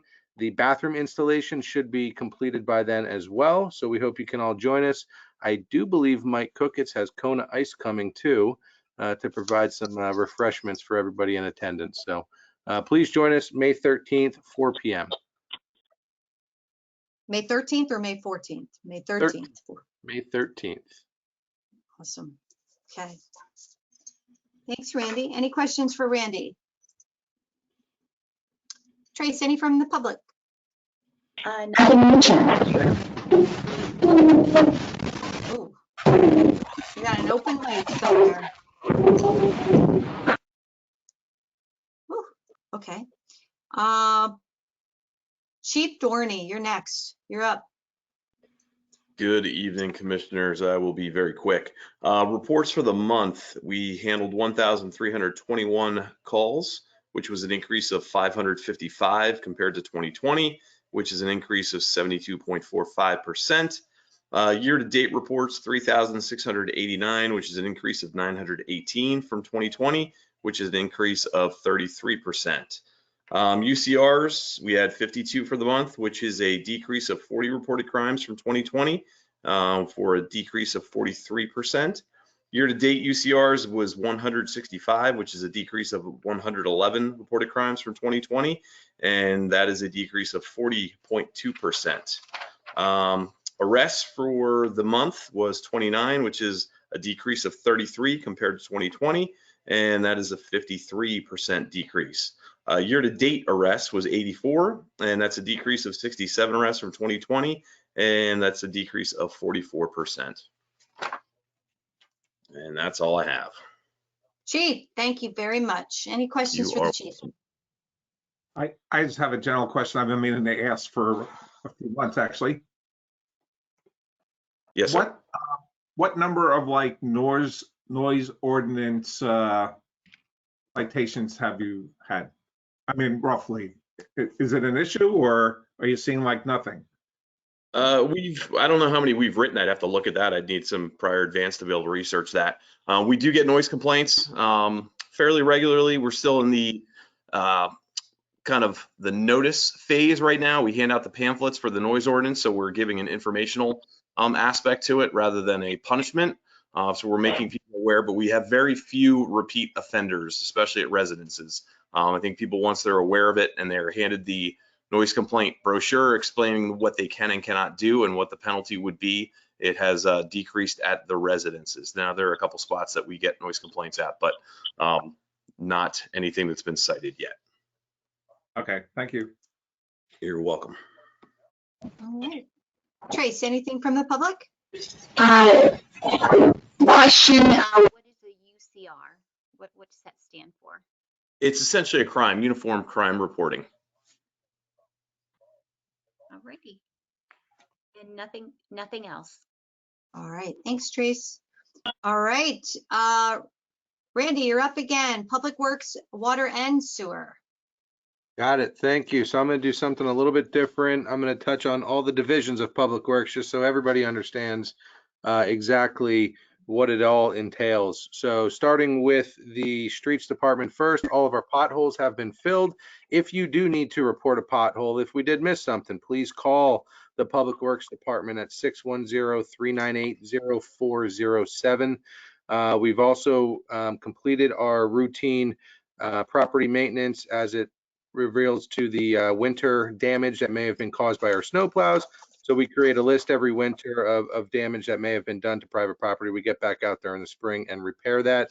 Again, if there is damage, please, and it's proven to be from our plows, please contact the Public Works Department and we'll come take a look at that for you. In the parks, we're starting to cut the grass. We're dragging all of our baseball fields, inspecting all of our playgrounds, replenishing mulch where needed, and preparing for the Earth Day beautification project at Covered Bridge Park. The new playground is landscaped, the parking lot is paved, and we are preparing for the ribbon cutting on May 13th, as we talked about. In the garage, the gentlemen, our mechanics, doing a fantastic job keeping up with the fleet, doing the routine maintenance of all those vehicles, and starting the maintenance of our flare mowers in preparation for roadside mowing and swale cutting. In the water division, our hydrant flushing program is taking place. We are working on the Bridgeview Terrace water main and valve replacement program, and we are ready to receive the VFDs over at Jacoby.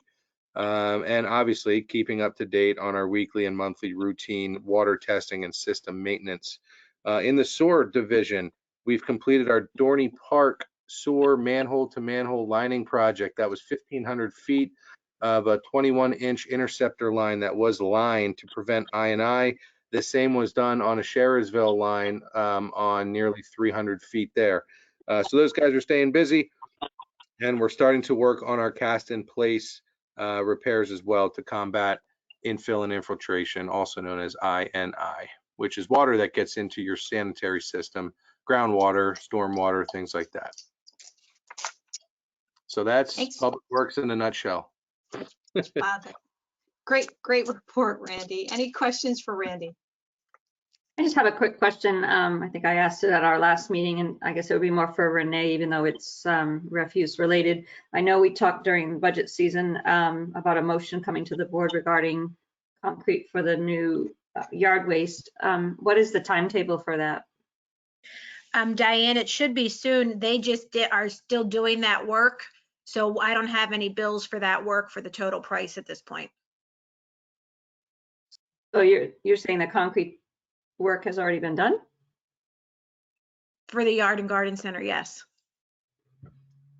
Okay. That was part of the overall project.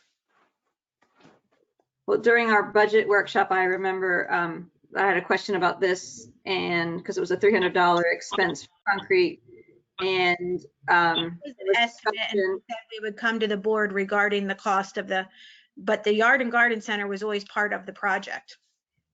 Well, yeah, I understand that, but you were talking about during our budget meeting some extra strength concrete. I don't remember exactly the term you used, but some reinforced more than typical concrete, and that it was a $300 expense from the refuse fund that you would be making a estimate. We don't have the final cost on that yet. Okay, so I'm asking,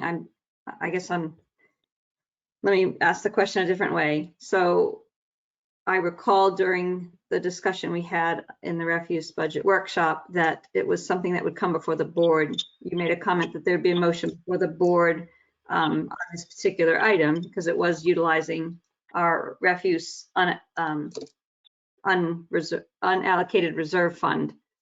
So when will that be done for board discussion? When we have the total cost of the concrete. And that will be prior to it being poured? No, it's poured. Again, that was overall part of the project.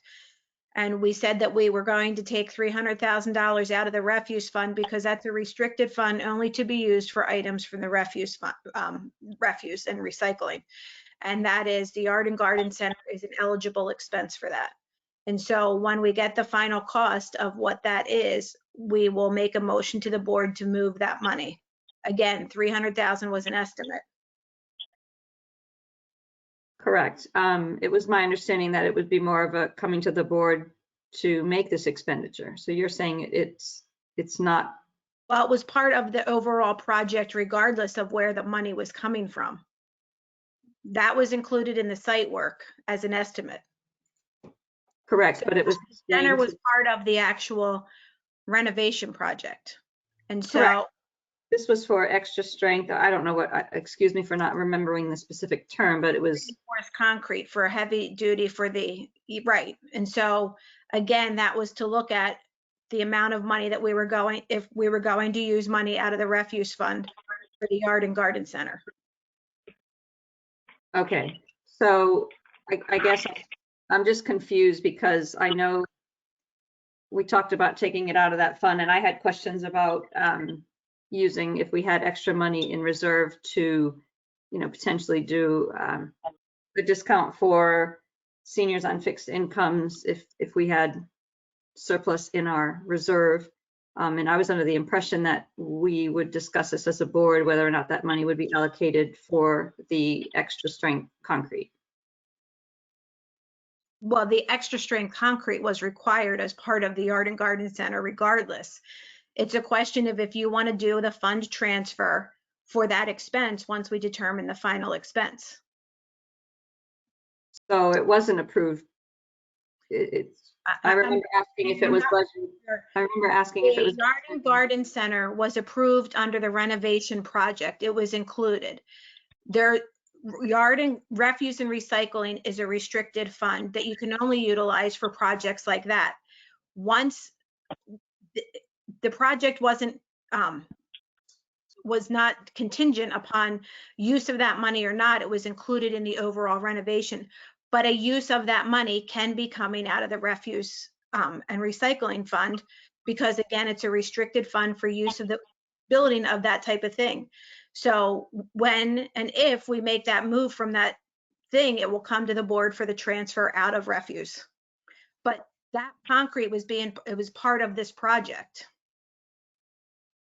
Well, I just recall, again, I went back to my notes on this because I guess I just expected it to come based on our discussion in the workshop before the board that it was not a budgeted item in 2020 and it was something that would come before the board for discussion this year. So so you're saying that that's not the case. It's done already and we're just waiting on the bills at this point.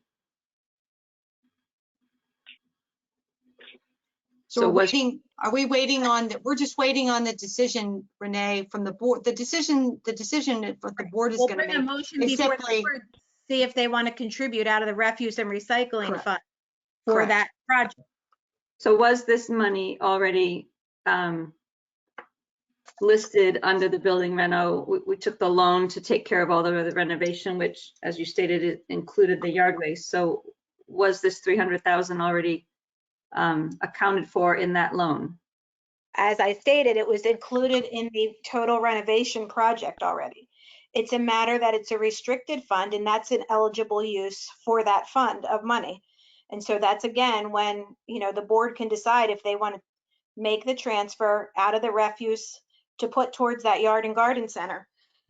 So then if we don't, then it will just come from the building renovation fund. Correct. Okay. Okay, that makes sense. Okay, thank you for that clarification. I have a quick comment. It doesn't have anything to do with the accounting. So I thought, and I must have been mistaken. So I thought this extra strong concrete that we had gotten optional quotes for it as part of the project, right? So I understand that, but I thought we were going to come to a board meeting and have a vote on whether we needed it or not, or whether we would proceed with it or not. You know, because the original contract, you know, you had your base contract and you had all these different options. I thought this was one of the options that we were going to vote on, but it sounds like that's not correct.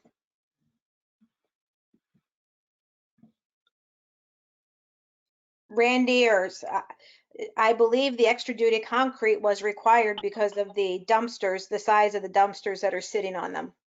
Correct, because of the weight of the weight of the dumpsters and the trucks coming in and out. They needed to beef up that concrete. Okay, thank you.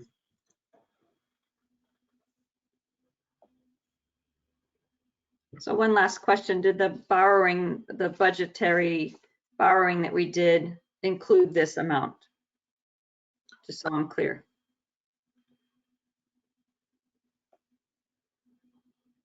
I'm not sure I understand your question. When so we put the contract for the site contract includes the refuse recycling center. Okay, so it also would include the extra duty concrete, including the funding to pay for it. Correct. Okay, so the funding is already wrapped up in the building renovation fund. Again, that was included in the site contractor's contract. And so, yes, it is included. Okay, very good. Thank you.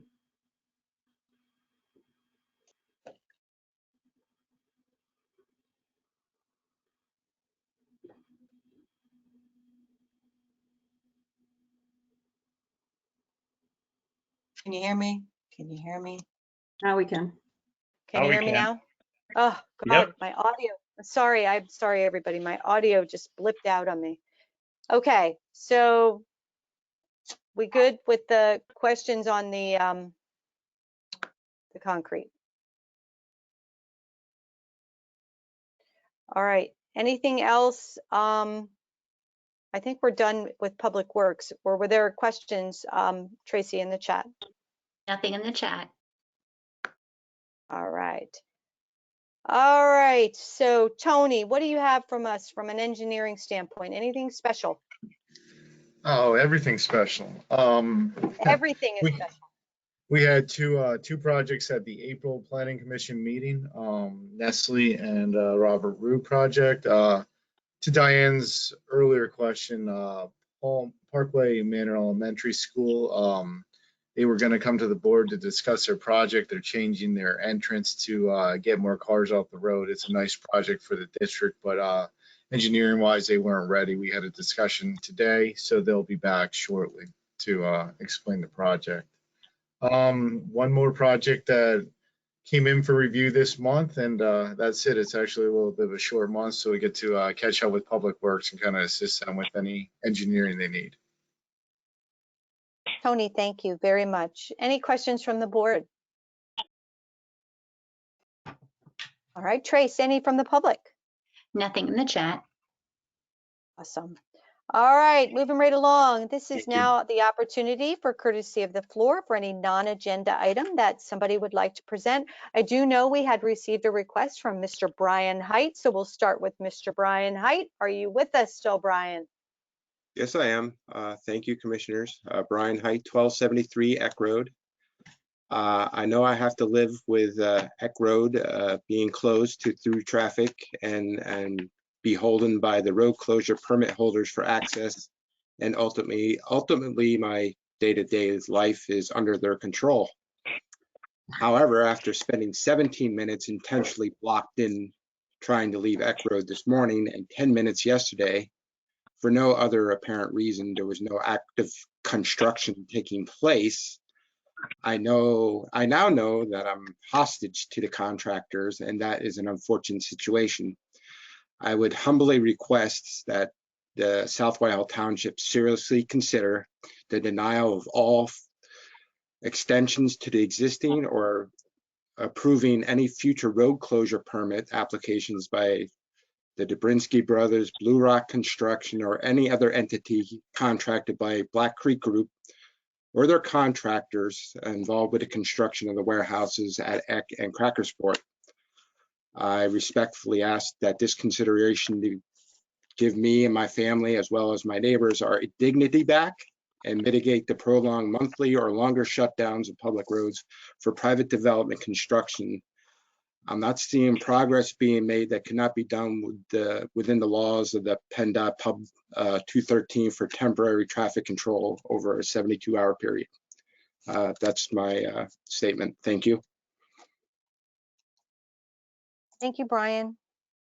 Can I ask a follow-up question? I saw the notice on our website that that Eck Road was closed for the entire month of April. Is there a reason? I just have never seen that before for that length of time. Typically, it might be closed through part of the day and opened up at night. And I had occasion to drive in that area this week, and it didn't look like they were doing too much road work. So I guess I'm just curious, just because I just frankly do not know why they're allowed to close that public road for an entire month if typically they pave half the road and close half with flaggers and that sort of thing. Why is it that it's closed for such a long period of time? I can answer that for you, Diane. I approved the road closure out there on Eck Road due to full depth reconstruction of binder from the truck traffic that was out there from building the warehouses. So they do have significant work that has to be done. I have been out there with Pitcock numerous times. We have failed a lot of their curbing, so they're taking the curbing out to put new curbing in. We just did a full walk of Eck Road and failed some of their road improvements that they had to do. So that's why they have to remill parts of the whole road back out. And the reason why we did that is some parts of the road has to come completely out from curb to curb because they realigned Eck Road also. Okay, very good. Thank you for that explanation. And can I ask a follow-up question? Brian, if you have any issues like I have told you before, just please give me a call and I will get a hold of someone. I will come out there right away and we will get it resolved. I am going to come out there first thing tomorrow morning and meet with Dobrinsky and Blue Rock. And if they cannot accommodate you to get you in and out of your residency, then we are going to have an issue because we have to be able to get to our water station in an emergency also. So I will get that clarified and straightened out for you. I appreciate that, Herb, but you know, sometimes when you're sitting waiting to leave, you don't necessarily want to call Public Works or even the police department, but I do appreciate that. I do have a question for our police chief in regards to this too. A road closed to through traffic, in my humble professional experience, usually means that traffic is not allowed to enter one part of the, the one intersection of the road that's closed and travel the whole length and then exit out the other side without accessing at least a piece of the parcel or whatever. That's occurring 38 times today by dump trucks. They enter Eck Road from Chapman's, go down the whole length, go to Crackersport, hang a right, and then they enter the entrance to the warehouse on Crackersport. And I thought close to through traffic means you're not supposed to be going through there. So I don't know what's going on. So I can answer that for you, Brian, that the contractors are going through there into the warehouses. They are still doing work in the warehouses. So that's why we have them going up Eck Road to try to alleviate some of the congestion out on Crackersport because they can't access all the warehouses off of Crackersport. So it's closed to through traffic except for everybody but the contractors, is what you're saying? Yes, because the contractors are doing the work. Okay. Thank you. Okay, Trace, do we have anything else for courtesy of the floor this evening? Yes, Susan Grella wanted to speak. Hi, can you hear me? Susan, can we just get your address as well, please? I'm at 2921 West Fairmont Street. Welcome. And I'm speaking today because I live right next to Stonecrest Swim Club. And I don't know if anybody has seen, they put a big bubble over their pool. And my property abuts their property, so I'm right next to them.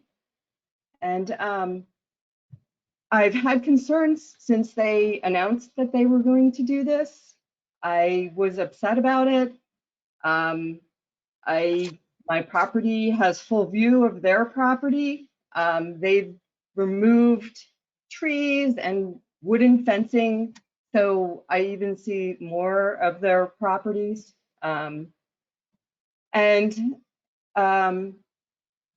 thing is, they're renting the facility out to a different group. They used to just be a seasonal summer recreational pool. Now they're running the swim meets and everything from 5:30 in the morning until 10 o'clock at night. The lights are on. Headlights from cars are flashing in our windows. It's the light from the tent. It is in. We can see it in our bedrooms and our kitchen all the time. It's just been very frustrating. And I contacted your zoning department. I contacted them when I first heard about it, and I asked to be, updated about it. And I'd like, that there should be buffering. They should take into consideration our other properties. There's like 10 different properties that have view of this pool. And I sent them pictures. I emailed them. I would get the response that, oh, okay, well, we're going to be out on the property next week and we'll discuss it. And I've been getting that for months. And in the meantime, Stonecrest came in and they got their pool zone right away, their bubble right away, no questions probably asked. And I'm finally, I think last month I sent a letter to Renee about it, and she said someone would respond to me. Nobody really responded to me. I contacted her again, and finally someone responded to me, but I still have a full view of this bubble house. And you know, I looked it up. There is an ordinance. There is supposed to be a buffer when there's a commercial property up against a residential property. And, you know, they have changed the usage of their property. It's not the way it used to be, which was a summer pool. They'd have an occasional, you know, swim meet. We, you know, didn't mind the noise for one swim meet once a month, maybe. But now there's noise all the time. So, and not all the time, I should say. Certain coaches are very loud at yelling, and it sounds like we live like our backyard is a gymnasium. You know, it's not, you know, just little kids screaming and swimming in the pool. It's yelling, laughs. And I've called the police about the noise. It's just a very frustrating experience. And you know, I'm sort of, you know, no, it doesn't seem like Stonecrest, or it doesn't seem like South Whitehall, it cares at all about any of our properties. They've sort of just ignored us. They've avoided us. And that's what I wanted to say. I've lost a lot of sleep with this. So it's just horrible. So first of, go ahead. Go ahead. No, go ahead, Joe. I just had maybe a question for Tony. Clearly, there should be I don't know whether the swimming pool over there falls under grandfathering, but clearly there should be some kind of a buffer between the commercial and the residential, as the lady mentioned.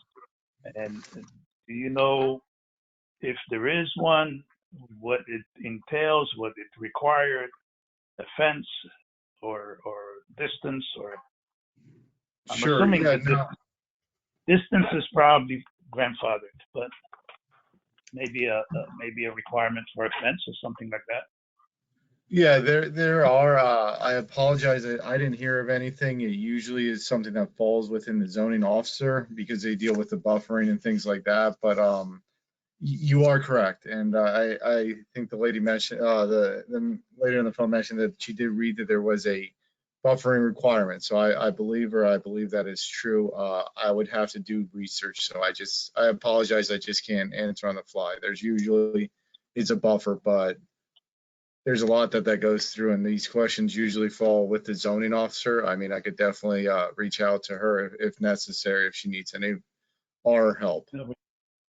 Yeah, we should check and see if the swimming pool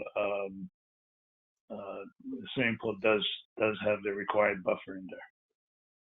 Sure, we could work with the township staff if necessary. Along those lines, I have a similar question. The caller mentioned that it was a different use. Did this go before our zoning hearing board? Was it required that they have a change of use with the township? And if so, were the neighbors notified and allowed to participate in a hearing? This is Jennifer Alderfer. I don't know if Laura's on with us tonight, but my understanding, information that she had provided to me was that this is a one-time temporary use permit. Laura, if you're there. I'm here. This is Laura. Okay. Yes, I did speak with Mrs. Grella before the zoning permit was approved. She had got wind of it. And of course, I always encourage the neighbors speaking with one another. But at that time, she was under the impression that they could be notified. But I explained this was not a land development situation when I did receive the application, which was a couple months later. It was reviewed as a temporary use. They were limited for 180 days. However, the swim club stated that it would be removed by May 1st. So the 180 days allows them to have it up until the end of July. And that's it. If they would want to put this up again, next year at another time, they would have to apply for the process all over again through zoning and through building codes. That's the problem. I know that they're going to be doing this for years. That's what they expressed to us, the Stonecrest members, and that's why I'm concerned. I have spent so many sleepless nights because this, at 5 o'clock on a in March, it's really dark and you have this huge glowing bubble in your windows of your whole back of your house. It's really horrible looking. And I don't understand why they've removed their fencing and they took down a bunch of trees, which would have been a better buffer. And it just has made the view against our houses so much more extreme. We can certainly address that with them. Like I said, Aaron and I did take a drive out to the property, and we did notice a buffering, but then again, it is winter time. There was no leaves, nothing was blooming yet. So we couldn't tell, obviously there was no evergreen. There was a couple arbs in the area. So it's kind of hard at that time to tell what kind of buffering really is there. As far as the fence, like I said, I don't know how old this, I have to do some digging or speak with Mr. Craig Walls himself to see how long this swim club has been there, and see what type of fence was there. And if it was removed, we certainly can have him reinstall a fence for the buffering, and maybe beef up the buffering, which was something else I also talked about it, just to speak with you before it even came in, so that he could address concerns prior to it even, coming to fruition. But I can certainly do that for you, and see what his intentions are. I don't know what his intentions are. The only thing I heard for this specific one-time permit application was that it was going to be in place until possibly May 1st. But the 180 days does allow him until the 30th. So you heard more than I did. If it was going to continue, I don't know. I'm telling you, they told our swim club that it would be for 3 years. So every winter they will be putting this up and it will be lasting 180 days, which is half a year. And that's a really long time. It's not only good for one time. It's not good for 3 years. I know you're saying one time, but next year he'll go through the same process, and then the next year he'll do the same thing. If they choose, and 180 days is not very temporary. That's what the state law allows, though. I can't change that. Well, I can't believe that this is going on, and they have changed their usage. They do need to put some kind of buffering up if they're going to be doing this all the time, and that's all I really would like, is to have the buffering between our properties on their property. They're a commercial business. They're making a lot of money from that. They can afford it. I can certainly reach out to Craig Walls and discuss that with him. Laura, could I ask a question? I don't know if you're the right person to ask. She mentioned that they're starting their business at 5:30 a.m. Does that fall under our noise ordinance because it's in a residential neighborhood and it's a new use? Is there any relief there as far as hours? I would have to reach out to Craig Walls again and find out, in fact, what the hours of operation are. If this is a grandfathered use, I'd have to find out what was in place then as to what is now. I'm not familiar with our new ordinance, noise ordinance that was just passed. However, common practice is 7 in the morning till 9, 10 at night. I'm not sure what ours is. So, and that usually construction vehicles or construction work. Again, I can reach out to Craig and find out what his hours of operation are and go from there. That's all I can do right now, because that's the first I'm hearing about 5:30 in the morning. But that's not to say they can't. I mean, there are businesses like grocery stores that are 24/7. So I have to find out more of the past. But they have buffering. They have buffering. I don't have buffering. Okay. That's the problem. Noted. Yep, I will follow up with that. Like I said, when Aaron and I were out, it was hard to tell because nothing's blooming yet, so we couldn't quite tell. There really wasn't any evergreen besides some arbs that seemed pretty sparse. And we'll certainly check into it for you. Okay, thank you.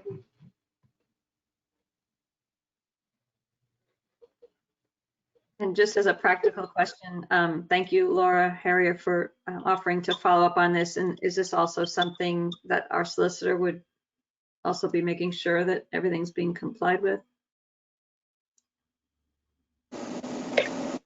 I can certainly look into it if there are legal questions that are arising as Laura's doing her review.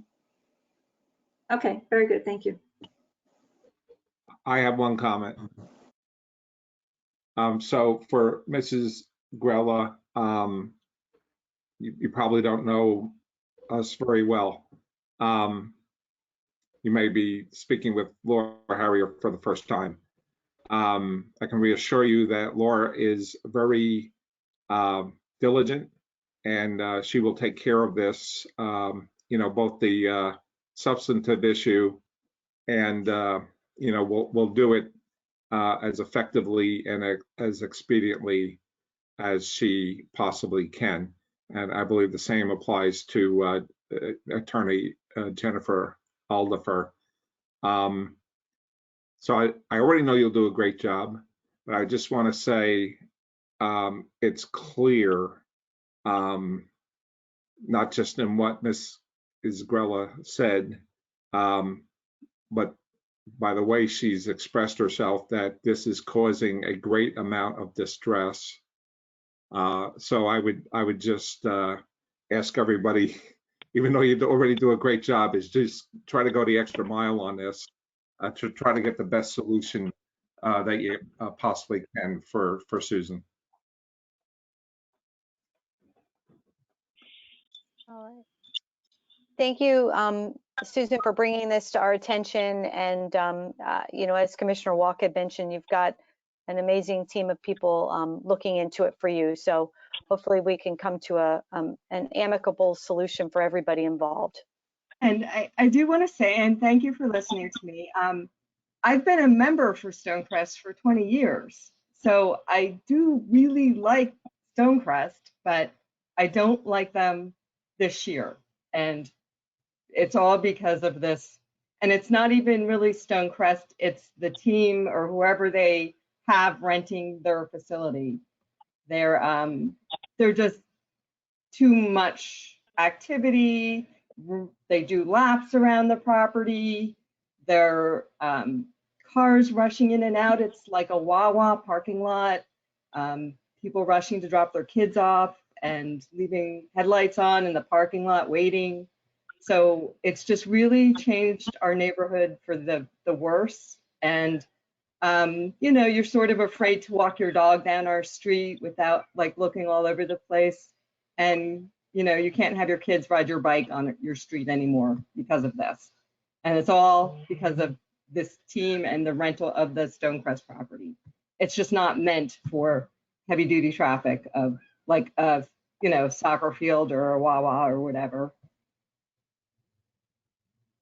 And I just have one final comment to Laura Harrier. If you would please copy the board on this as a resolution is found. If you keep us posted, I would appreciate.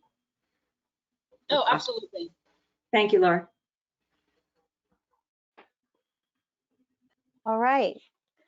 Thank you very much again, Susan. Tracy, is there anything else for courtesy of the floor this evening? Yes, just a couple more questions. Joanne Markowitz, she inquired as to whether or not the meetings, once we begin meeting in person, she just wanted confirmation that the meetings will also continue to be streamed. I believe that's the plan. Correct, Renee? We're working, we have the systems working, getting that set up in the new meeting room?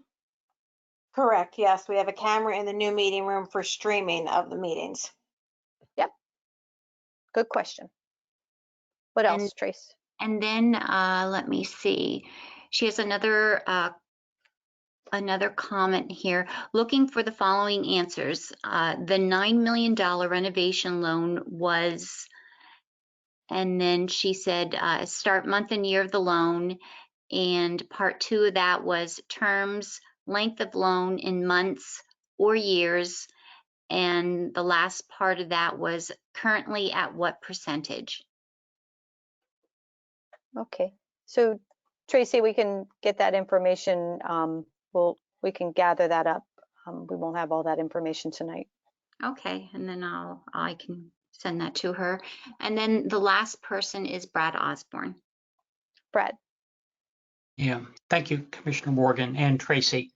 I just wanted to follow up on the resident concern that I heard about Eck Road. And I just want to understand that a little bit more and perhaps bring it to a little bit better conclusion than I think it was left at.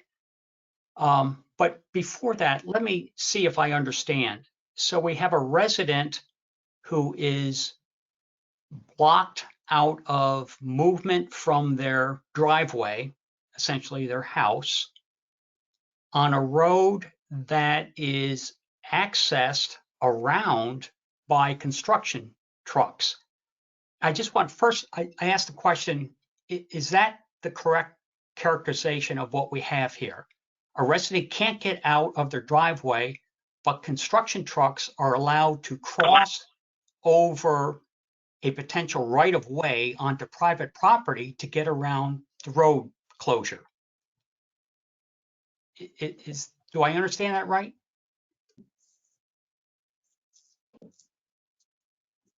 Brad, this is Brian Height. It's Yes. not a constant issue. It just happens in the morning when people are trying to get to, like today, my mom's doctor's appointment.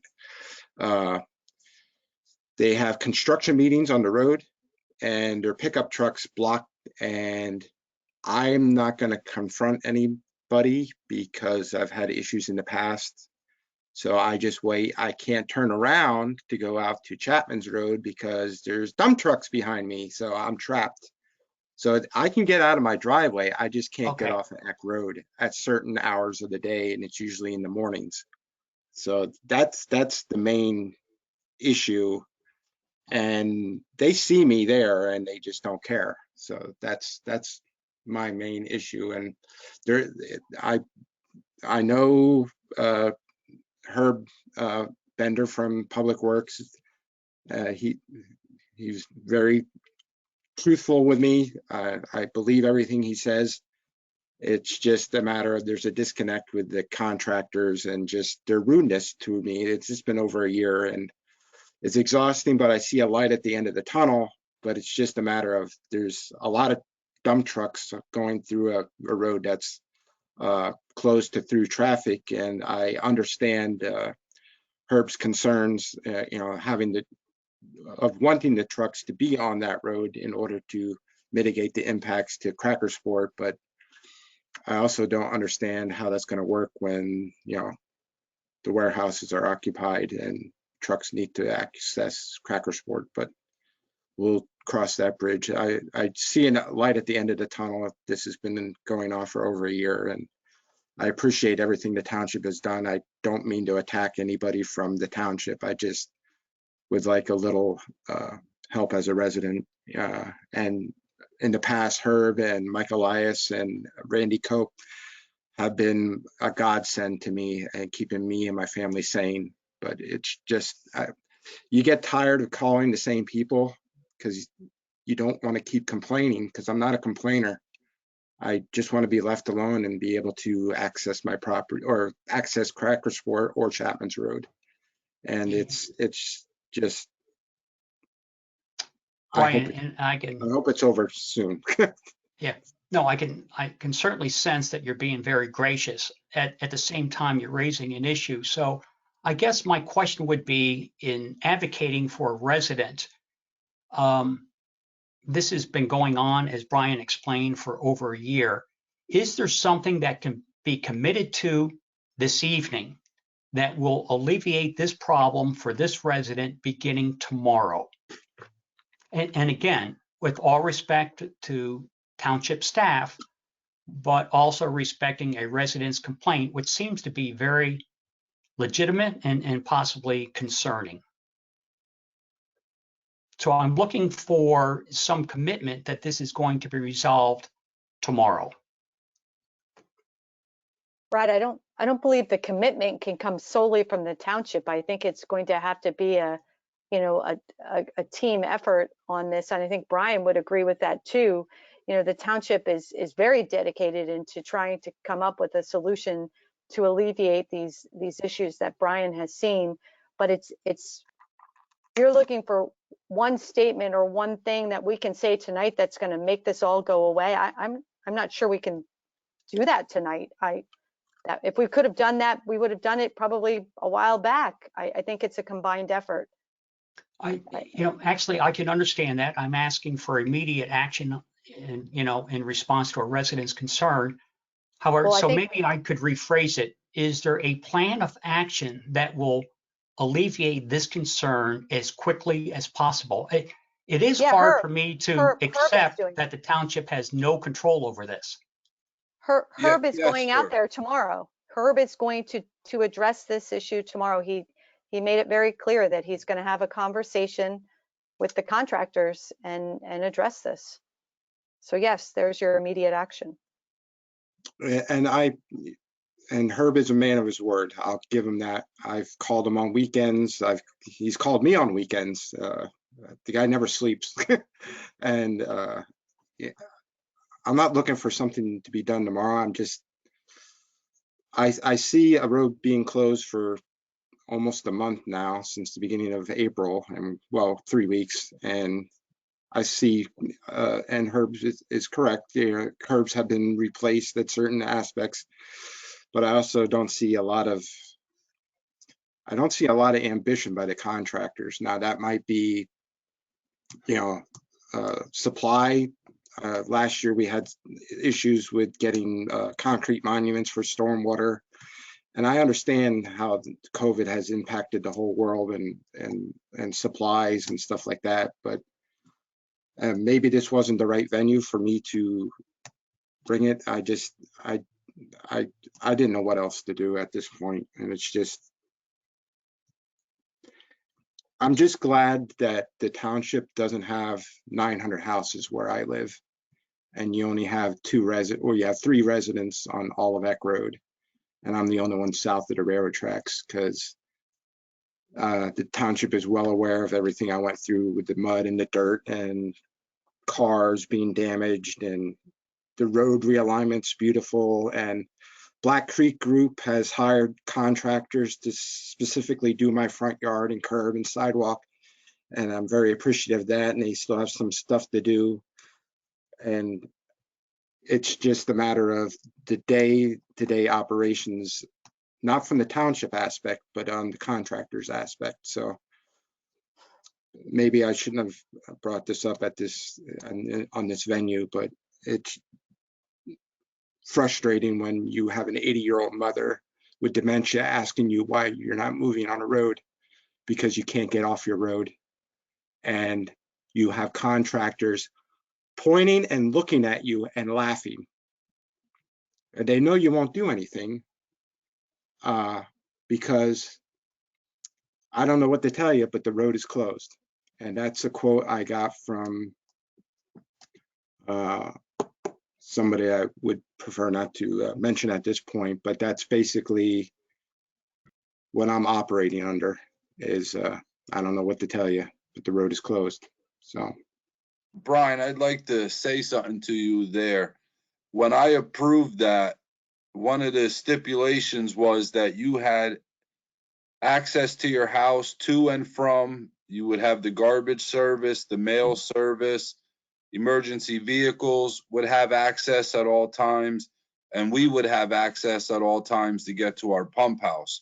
So if they are not following the rules, that is going to be addressed tomorrow also. So, I appreciate that, Herb, and you're one of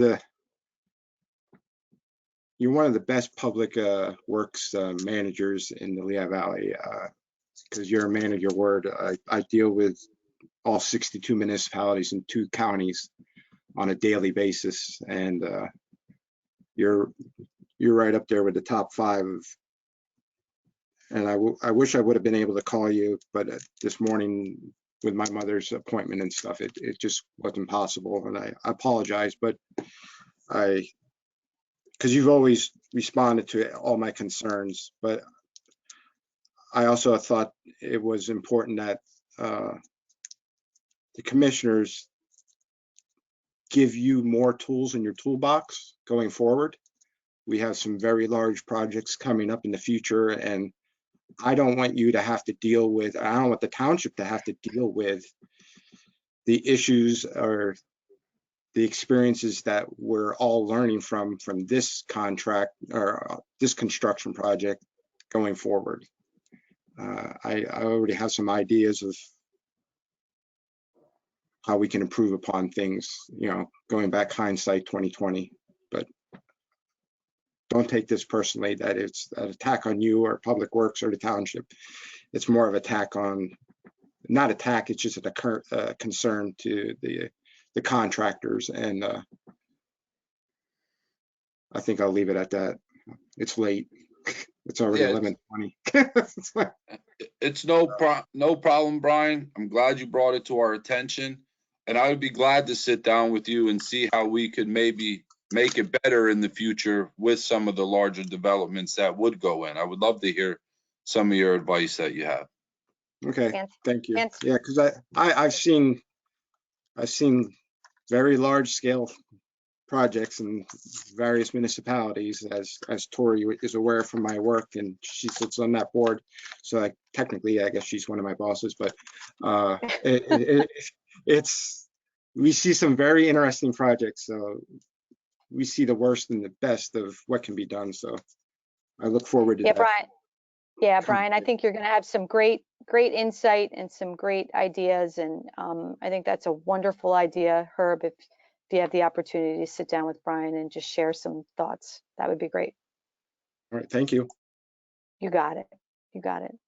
Brian, I just wanted to comment. Thank you for bringing this to the board's attention. I don't think you need to apologize for speaking to us about it. That's the purpose of courtesy of the floor. We need to hear from the residents, your perspective, your views. It helps us as commissioners understand our roles, what's happening to our community members. And I appreciate you doing that and keeping us informed of your perspective, because that's something that is unique and important for us all to know. So thank you for sharing your frustrations with us. I wish I could say you're welcome, but you are welcome, but the circumstances are a little, you know. Correct, but we're here to make that, statement, so thank you. And I appreciate her for stepping in and helping Brian out in this issue. Thank you. All right. Trace, do we have anything else? Courtesy of the floor. Nothing else.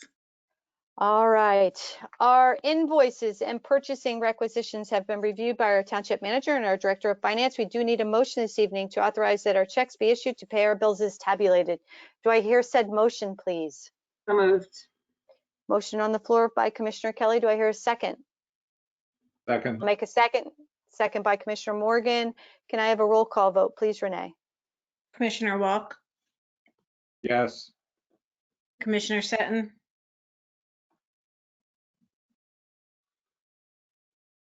I think he's. Yes. There he is. Mayor Kelly, Aye. Commissioner Morgan. Aye. Motion carries. We have no executive session planned for this evening. Do I have a motion for adjournment, please? So moved. Absolutely. Yes. We have a motion on the floor from Commissioner Kelly, a second from Commissioner Seton. All in favor? Aye. Everybody have a lovely evening.